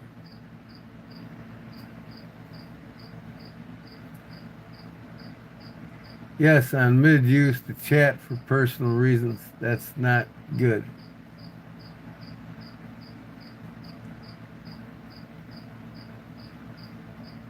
Yeah, it's not, Jim. Yeah, I try to control that, Barbara. I don't want people to be scrappy on my page. They can go away. I didn't tell you what I was going to make. I don't think. My next knife I'm going to make. But I'm only going to make a single blade, and it's going to be this. Good morning. Right there. That's my next blade I'm making. From Mr. Milo, one of our subs. The community probably knows him by now. He is getting a lot of shout outs. A Western Yankee. He yesterday I seen in Lefty's video, Mr. Dwayne over there at Cross Creek Outdoors. Check out that. Yeah, I'm going to make a folding hunter, guys. Beautiful. Just like that. Folding hunter is Except so one blade. sexy. I'm not going to do two So blades. sexy. I like the one. I prefer the one blade. And with the lanyard bead, it's a 25. What was it? An S. That's a 30 Alright, cal. guys. I mean, not WW. Smith and Wesson. WSSM. It's a WSSM. But look at that Appaloosa on a folding hunter for Folding Hunter Friday. No, Jim, I put your video on, and then on America's Independence Day.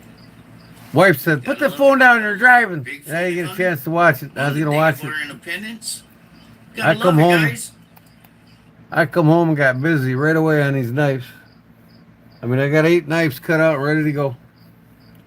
I did pretty good today. I want to get 8 more of them made tomorrow.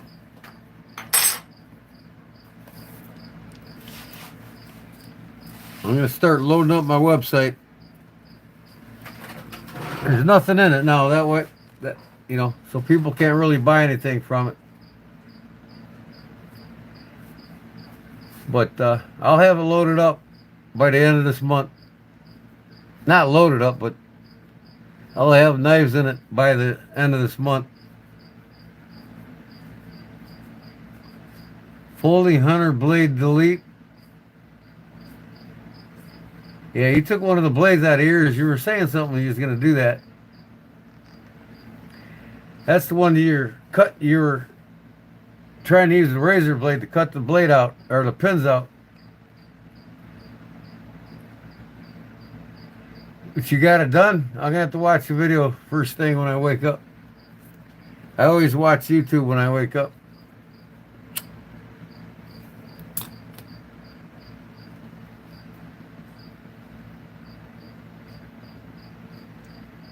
Oh, you like that? Yeah, it brought me back when I first seen that from CapCut. I'm like, brought back a lot of memories in the Navy. So I was like, I'm gonna use it. I'm gonna redo that and put the actual date on it when the giveaway is.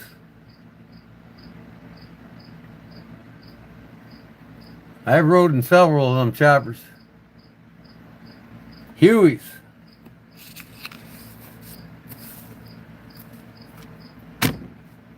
We had one on our flight deck in the Navy.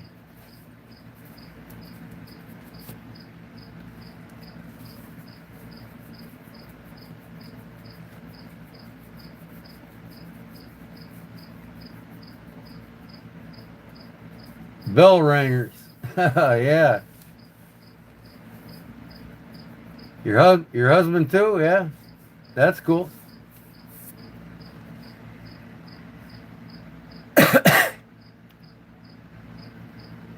Can't hear him coming, but you can hear him leaving.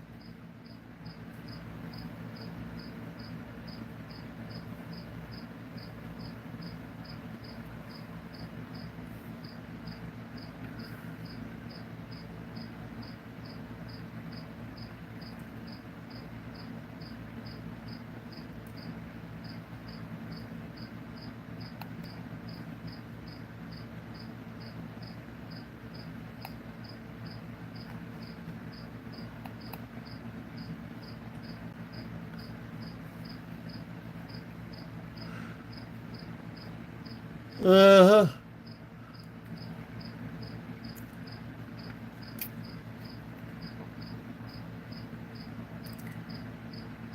Y'all, hey, that coffee pot calling me.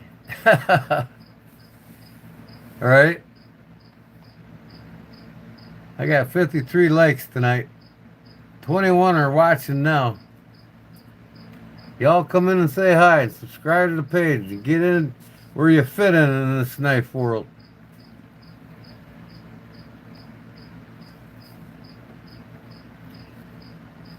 Out of the 21, oh, what do we got? 16 watching. Only a few of you is talking.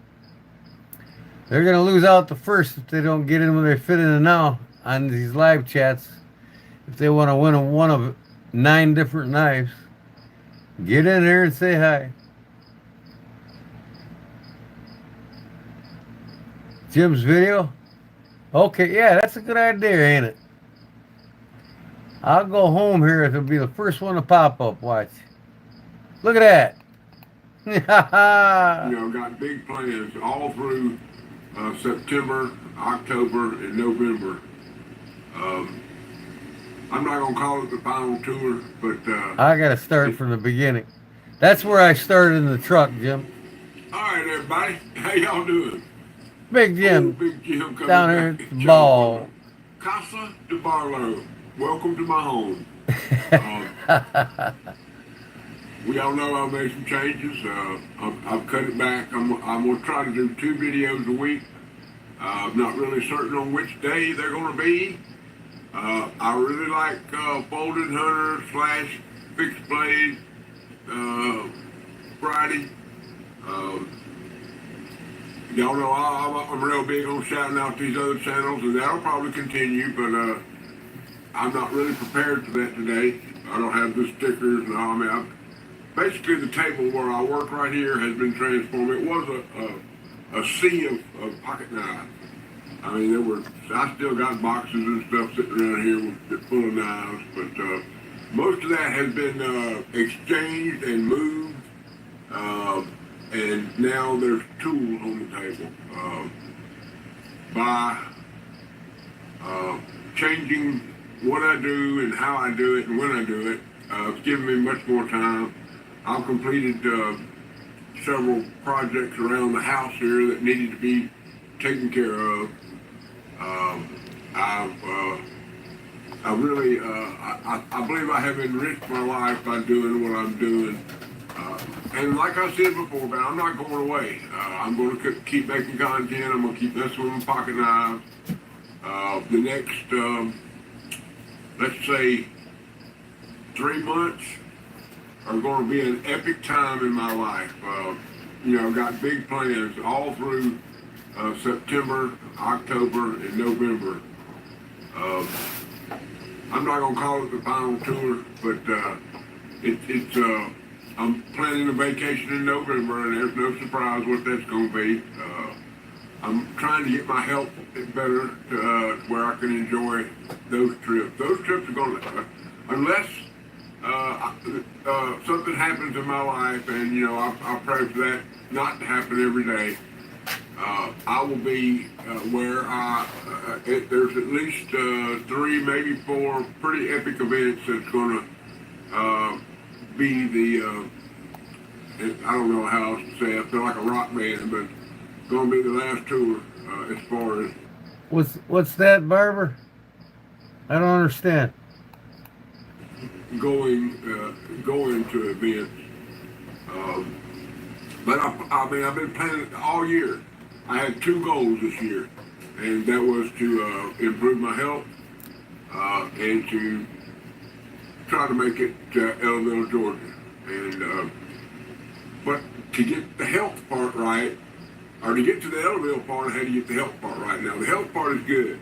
I've been getting attaboys and there you goes and pats on the back from my doctor. The only thing now, I've been throwing a monkey wrench, and that's my back. And I've had back surgery 6 times. So the signs that I'm having now, there's no hiding what has happened and what needs to happen. Of course, there's been a lot of advancements in back surgery over the last 15 to 20 years that since the last surgery I had. So maybe they can do a nip and a tuck and put old Big Chill back in dancing for him again. Anyway, here I am. We're getting off on some stuff I don't need to get off on. Okay, if you saw the title of my of this video, it's a very simple one. It's bolded Hunter Friday, and it says case 6264 SAB. And I've been working on this pocket knife. It's been 2 or 3 months, but there's 3 or 4 people that I'm going to shout out about this knife. And the first one will be Mike Garnett at Make Cutlery Great Again. I made a mistake with this pocket knife when I first started.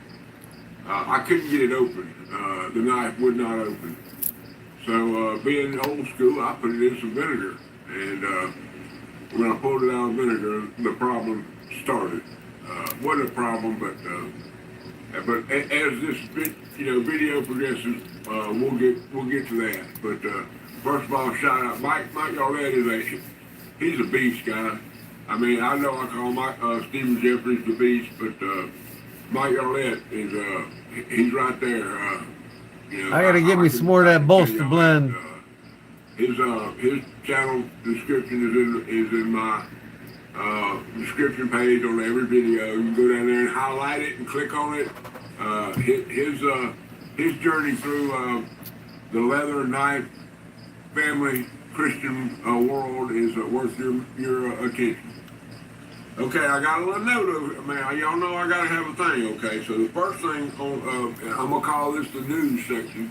The first thing is HT's EDC. My brother from another mother in El Dorado, Arkansas, he is on a journey. And it's a goal that he set, and that's he calls it 2000 and 2025. But I believe it would be so epic if we could get him to 2025 in 2025. So all y'all that are not subscribed to HT, y'all need to go over there and get in there where you fit in there, okay? Trust me. I subscribe to The him. next person I'm going to holler at is, and all of these people have been paramount in what has happened today, but the next one, of course, I spent, Oh yeah. I'm gonna say an hour's worth of phone calls between me and HT about the knife that we're gonna talk about, the final knife that we're gonna talk about today. The next gentleman is G. Gordon Holman, G-Man. Okay, he has a channel. He is a bladesmith. He is a leather worker. He's a raconteur. He has yet to mention anything or show anything that he can't do. I don't know how to explain it. I've never actually met the man, but the knife that You're gonna soon, Jim. I spent one phone call was an hour and a half talking about this knife. I had a problem in getting the knife apart, and I approached him with that problem, and he said, "Oh look, here's what you need to do. Boom. This is what you need to do. Do this, do this. Go see my video in my this collection is called da da da da." So I went and did a primer of that video. Did exactly what he said to do. Walked outside. Took my. I got a little. I think it's about a 12-ounce ball peen hammer, but I've shortened it. It's a short ball peen hammer. I call it my peening hammer, and made 3 or 4 little taps on the way he said do it, and it worked perfectly. Now all of these things that I'm talking about, I'm going to go over. I'm glad it worked out for you, Today I'm buddy. going to show y'all the knife, okay? But Monday I'm going to do a modified Monday, and I'm going to I have like 5 or 6 clips, and I'm going to put all those clips together. Pixelated. And I'm going to show y'all exactly what I went through and how I got to where I ended up here. You better reboot, Barber. Okay, the next person I want to shout out is Charlie Cook. Now, Charlie Cook is a leather maker. Thanks for the shout out, Jim.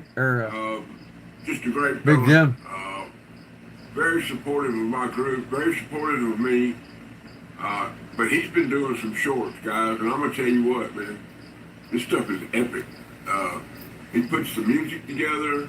I believe he lives by a river or a port. I'm not really sure. But normally, or maybe it's just a big lake by where he lives. But he always incorporates, like he's out on a stump, or he'll do a park bench, or he'll do, I don't know how to explain. And this, if y'all know the deal with HT and Dwayne Stanfield and Cross Creek Outdoors, how HT kept elbowing him in the side and telling him to get out there, get in there, get it done. Now Cross Creek Outdoors is blowing up, and that's what we got going on with Charlie. His shorts, I hope, lead to some full-length videos and maybe some how-to videos. Of course, he has all the excuses. I don't know this, and I can't do that, and I don't do that. But he said all that before he started the shorts. Okay, and if you all watch the shorts, you'll see what I'm saying. So, Charlie Cook, you know I love you, but you need to get in there where you fit in there, brother. All right, and last, I forgot to tell y'all about Gordon Holman. He has now reached 3,000 members or subscribers, and he has a epic, and when I mean epic, I mean epic. He's giving away a couple of Benchmades.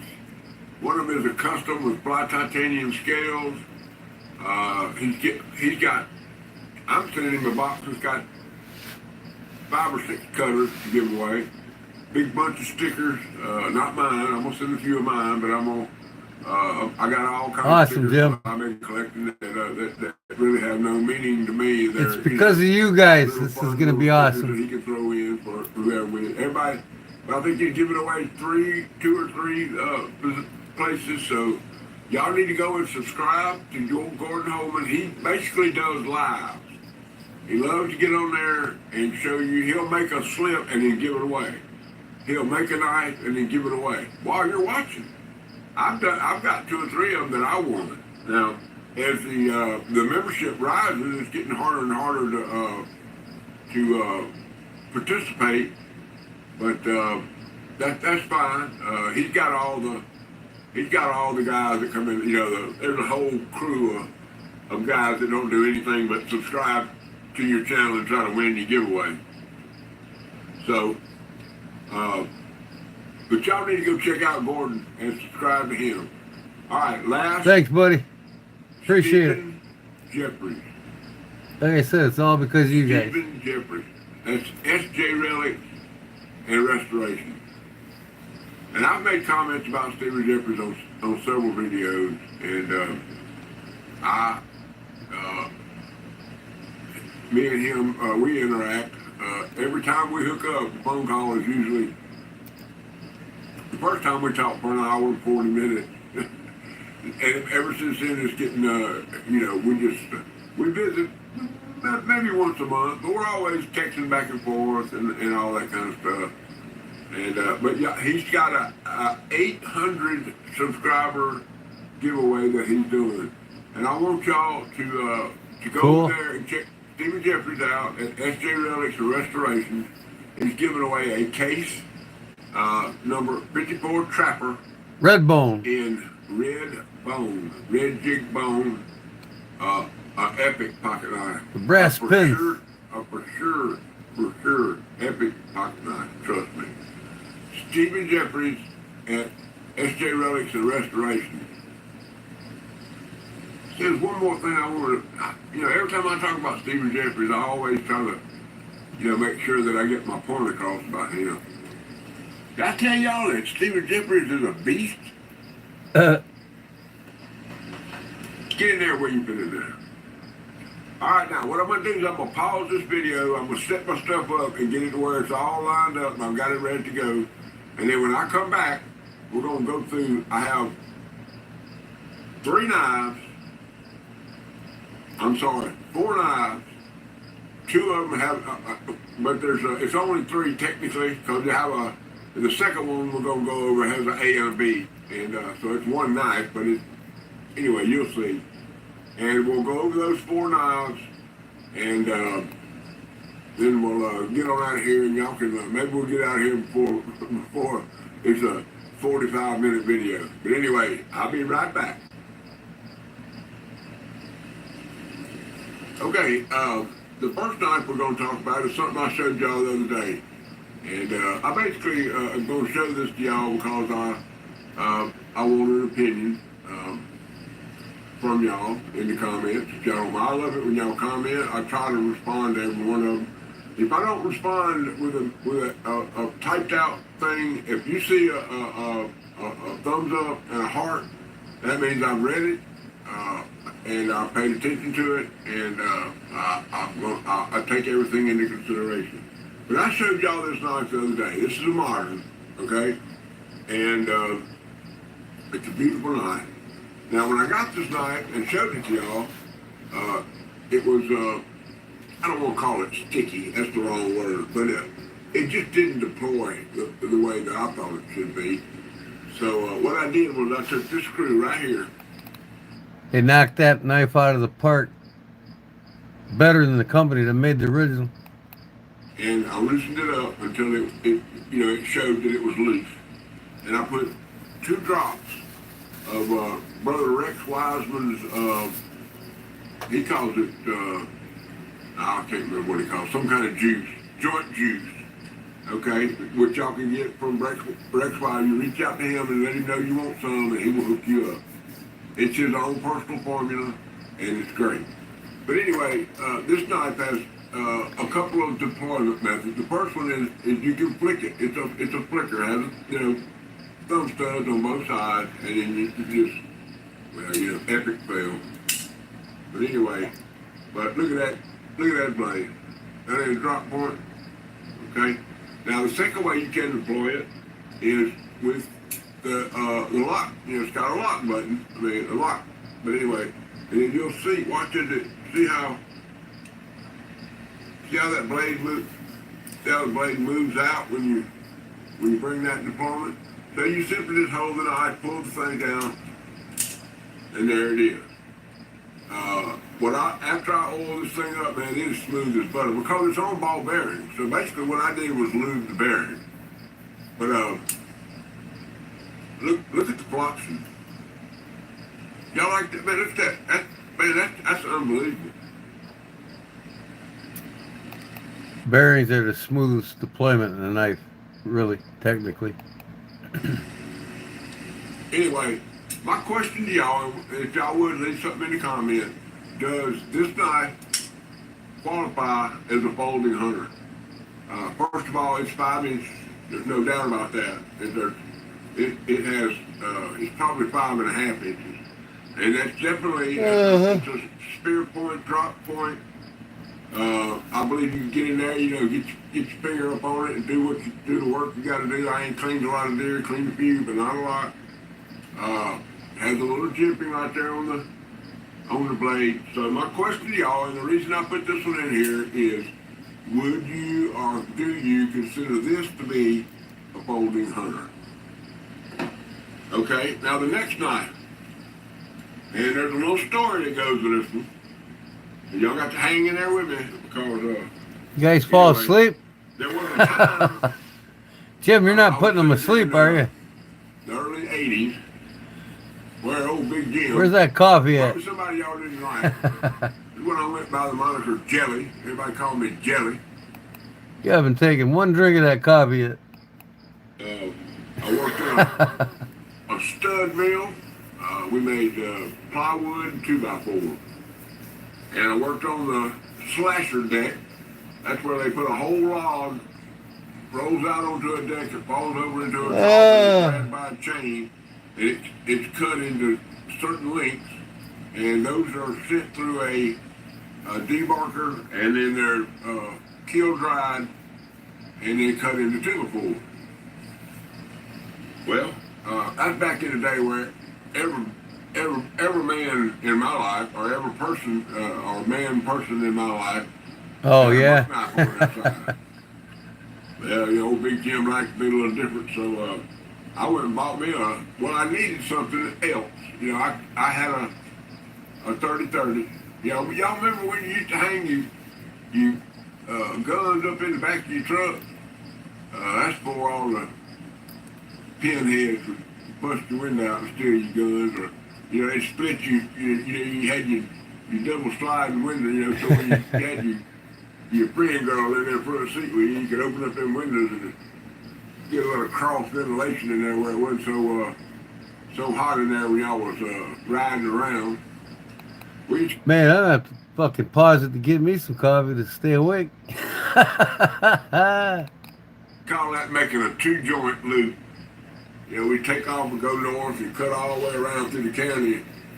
Had just enough time to burn a couple before you got back home. Anyway, that's way too much information.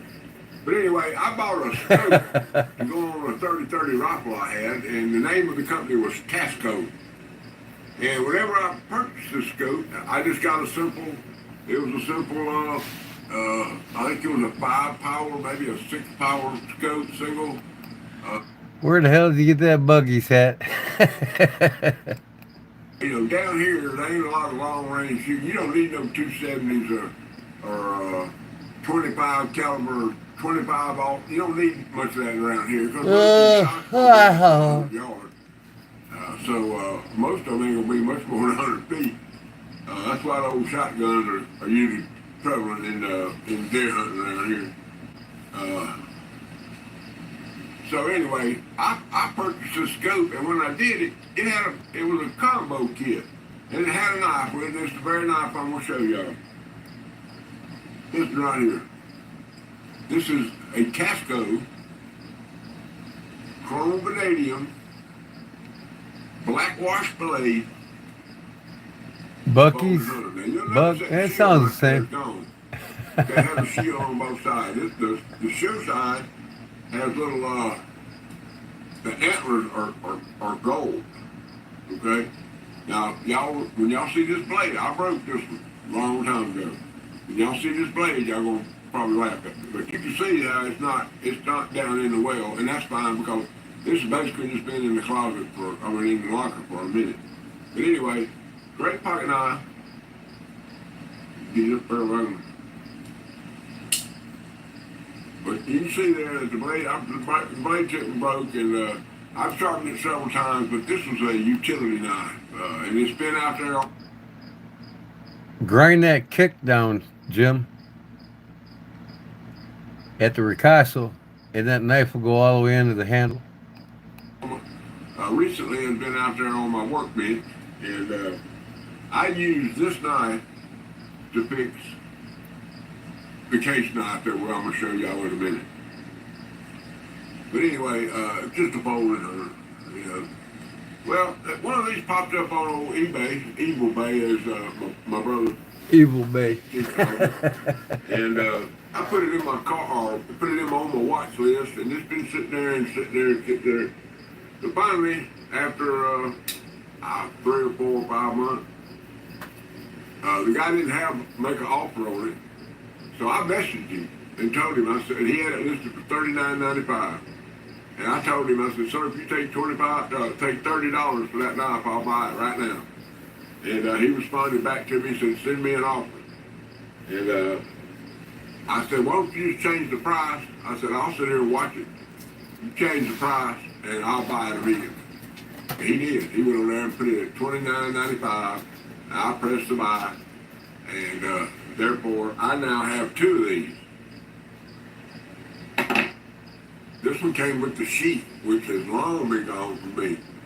And her sheath got a little same emblem that's on the knife, well made. Now, after I got this, I took some of Brother Mickey up there, Hillbilly. I took some of his fixing wax. More about this later. I took some of his fixing wax and gave it a liberal dose. I brought that sheet, boy, that son's good. I'm talking about drawback. It's nice and supple. Just a great, it's very reminiscent. Folding hunters, 99% of the folding hunters you see are copies of a buck 110. Don't care what people say. Don't care how they feel about that. About my analogy of that. That's pretty common knowledge around the world. When you produce a legendary knife, and you've continually made it since 60. I mean, a lot of people, everybody from trade to everybody's copy.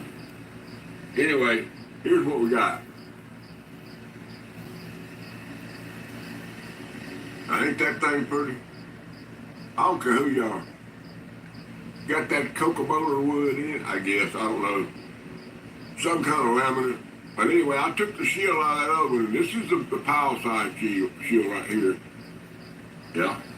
And this is the show size. See, it's got the gold antlers on it. The back side has just a chrome one. And great lock up. And this is I guess that's a chrome wash, black chrome. It doesn't come off. I buffed it. It's black. But you'll see on the, and it says across the blade right there, Tasco, world class. All right, get that tang stamp. I don't want tang stamp mafia coming after me. Up the wrong side. Tang stamp right there. It says Tasco. Don't think it says anything else. Tasco. And then on this side it says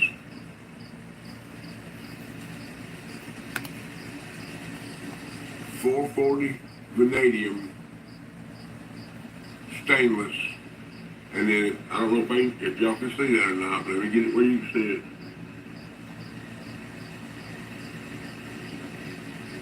Right underneath stainless right there.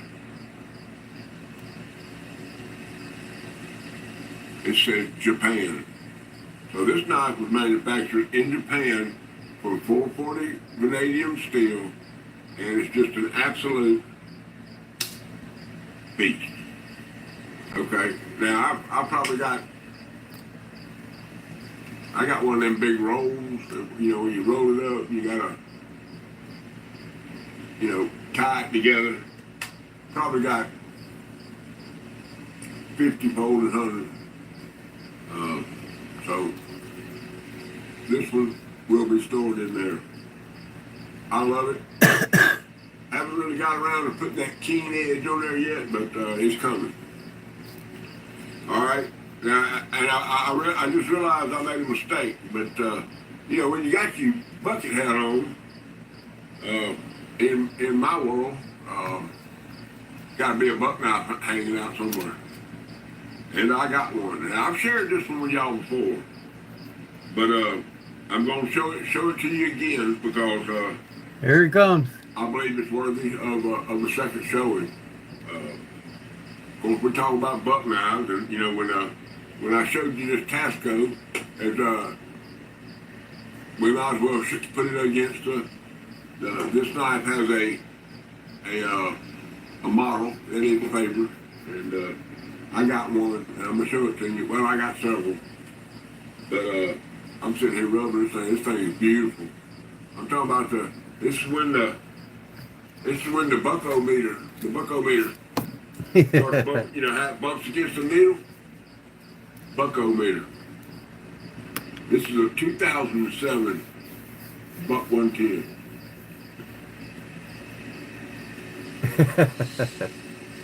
Cool. Lord have mercy. Don't that pretty.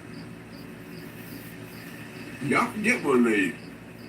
If y'all like buck and you like custom knives, you can have one of these right here. That's green stabilized zebra wood.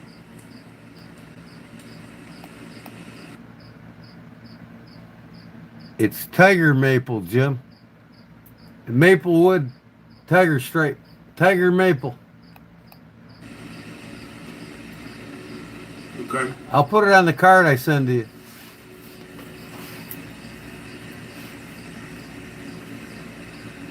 And don't that pretty? Lordy, Lordy, Lordy. Now, are y'all ready? Y'all sitting down.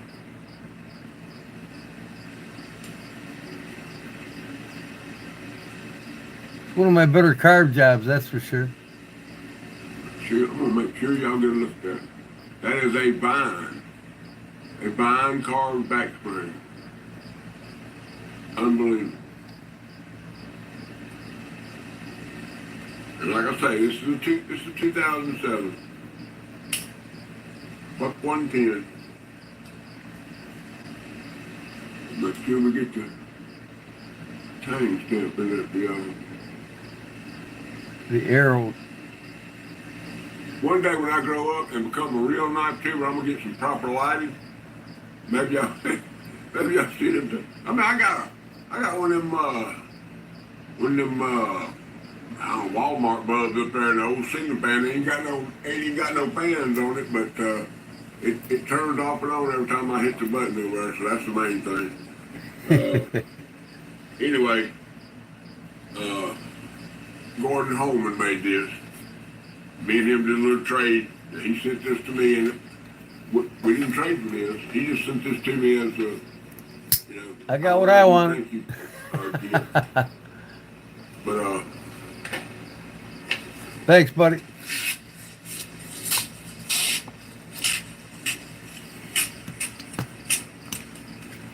if you know, you know. Everybody talks about steel this, Gucci, you know, Gucci steels, the Chromalloy Magna Drop 297 M370. You're sad? Come on now. Tell you what, man. 420C, 8C, when properly heat treated, I'll put it up against any steel. Sorry. Buck fanboy, you darn right I am.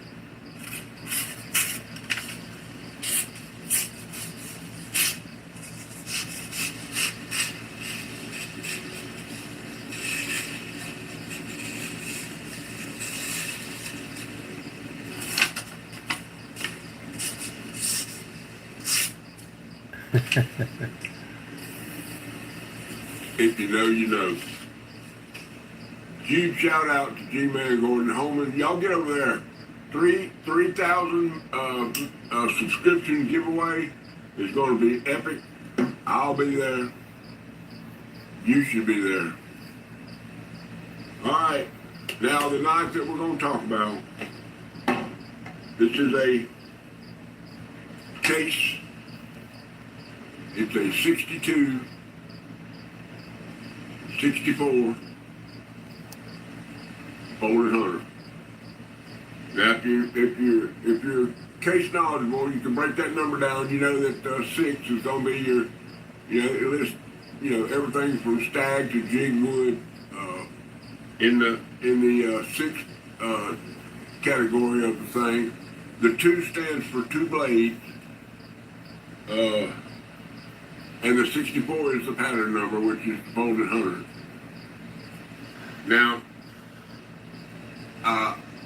when I got this knife, like I say, I put it in some vinegar, popped the back spring. So I was beside myself. I put it away and didn't mess with it. All this will be explained Monday. But this is what I ended up with. And I'm going to share it with y'all because I believe it's worthy of a folded hunter product.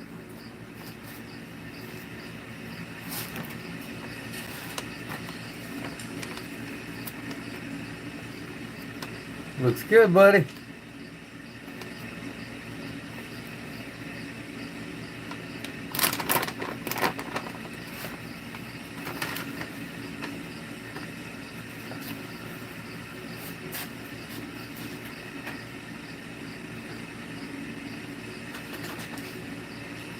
Several questions came to mind whenever I started working on this knife. It's now a 61, 64. I did a blade delete because of the back spring. I could have got another knife. I couldn't find any. I looked for the reason it took so long. I've been looking for a parts knife to where I could get a spring and try to bring it back. And I may do that someday. If I could ever find a back spring for this knife right here, I will purchase that knife from somebody and I will put this knife back together and make it a 62. I got one. 64 SAB. One more time. Now, I have a video of this, but I'm going to share it with y'all a little bit. There is no greater time in a knife mechanic, a knife restorer, a knife doctor. There's no, for lack of, and not the knife doctor, but a knife doctor. There's no greater time in the life of one of these people as when you put the knife back together with some pins. And I have a video of this, and I'll show it to y'all on Monday. But when you put together a knife, and for the first couple of times, you do what I'm fixing to do for y'all.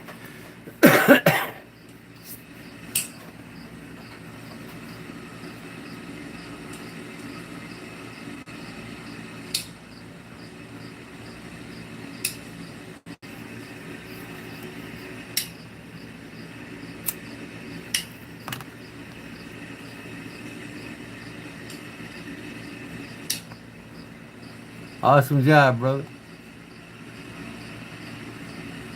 All right. The second thing you do after you get them pins in there and get her doing it, when you check out that part of it, is when you do this.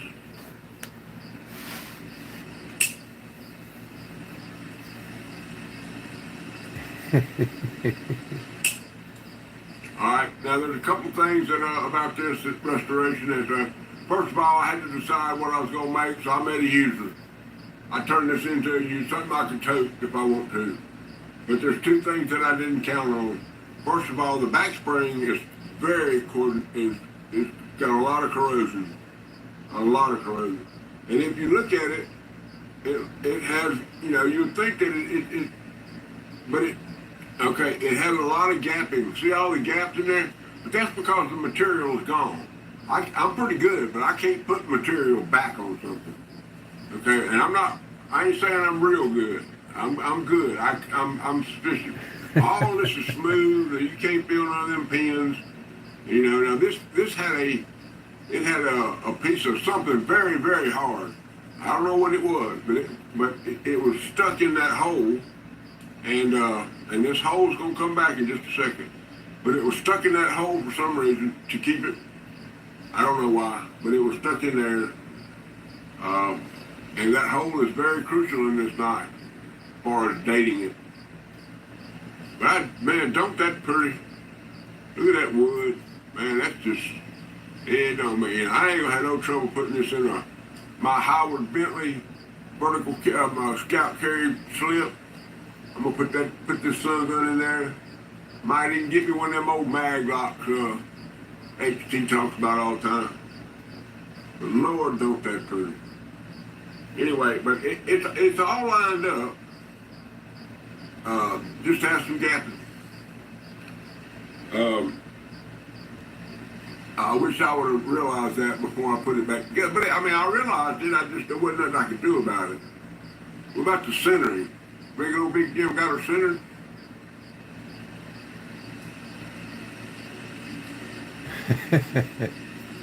Good job, buddy. Hey, Brother Dan, that look like straight down peach tree to you?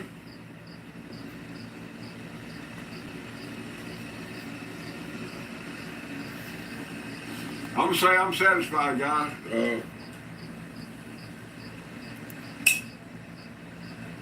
That's that snap.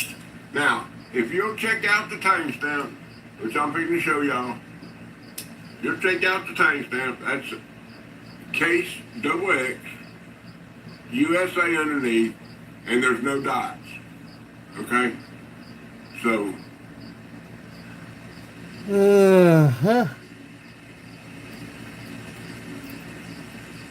And then on the other side, it says,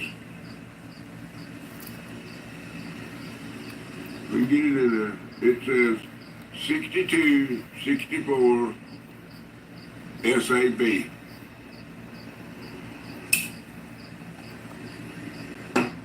All right. I'm happier than a gopher with two tails.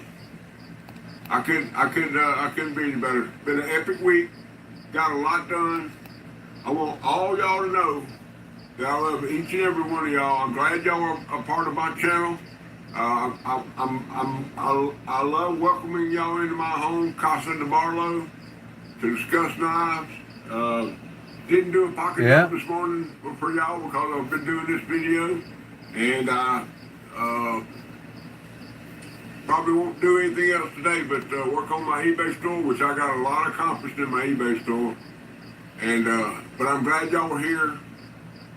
Thank you for stopping by. I hope everybody has an epic weekend. And all y'all need to know that Jesus Christ is Lord of my life. And rule number 9.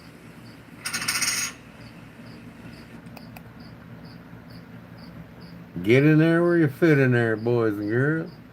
Barlow Brigade. The Bob. The Barlow Observation Group. Thanks, Jim. That was cool, man. A little long, but I enjoyed it.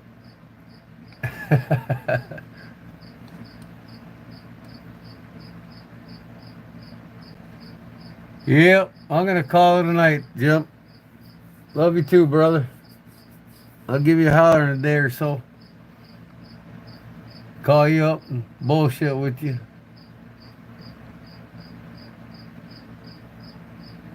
Oh, man.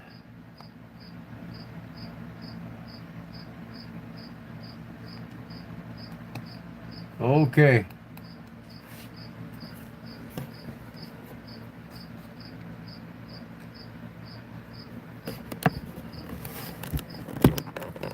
Ooh.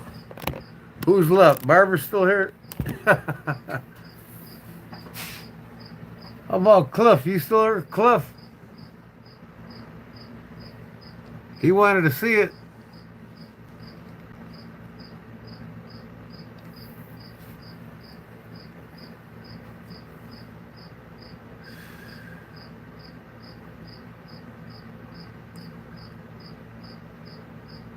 All right, Jim. We'll see you, bud.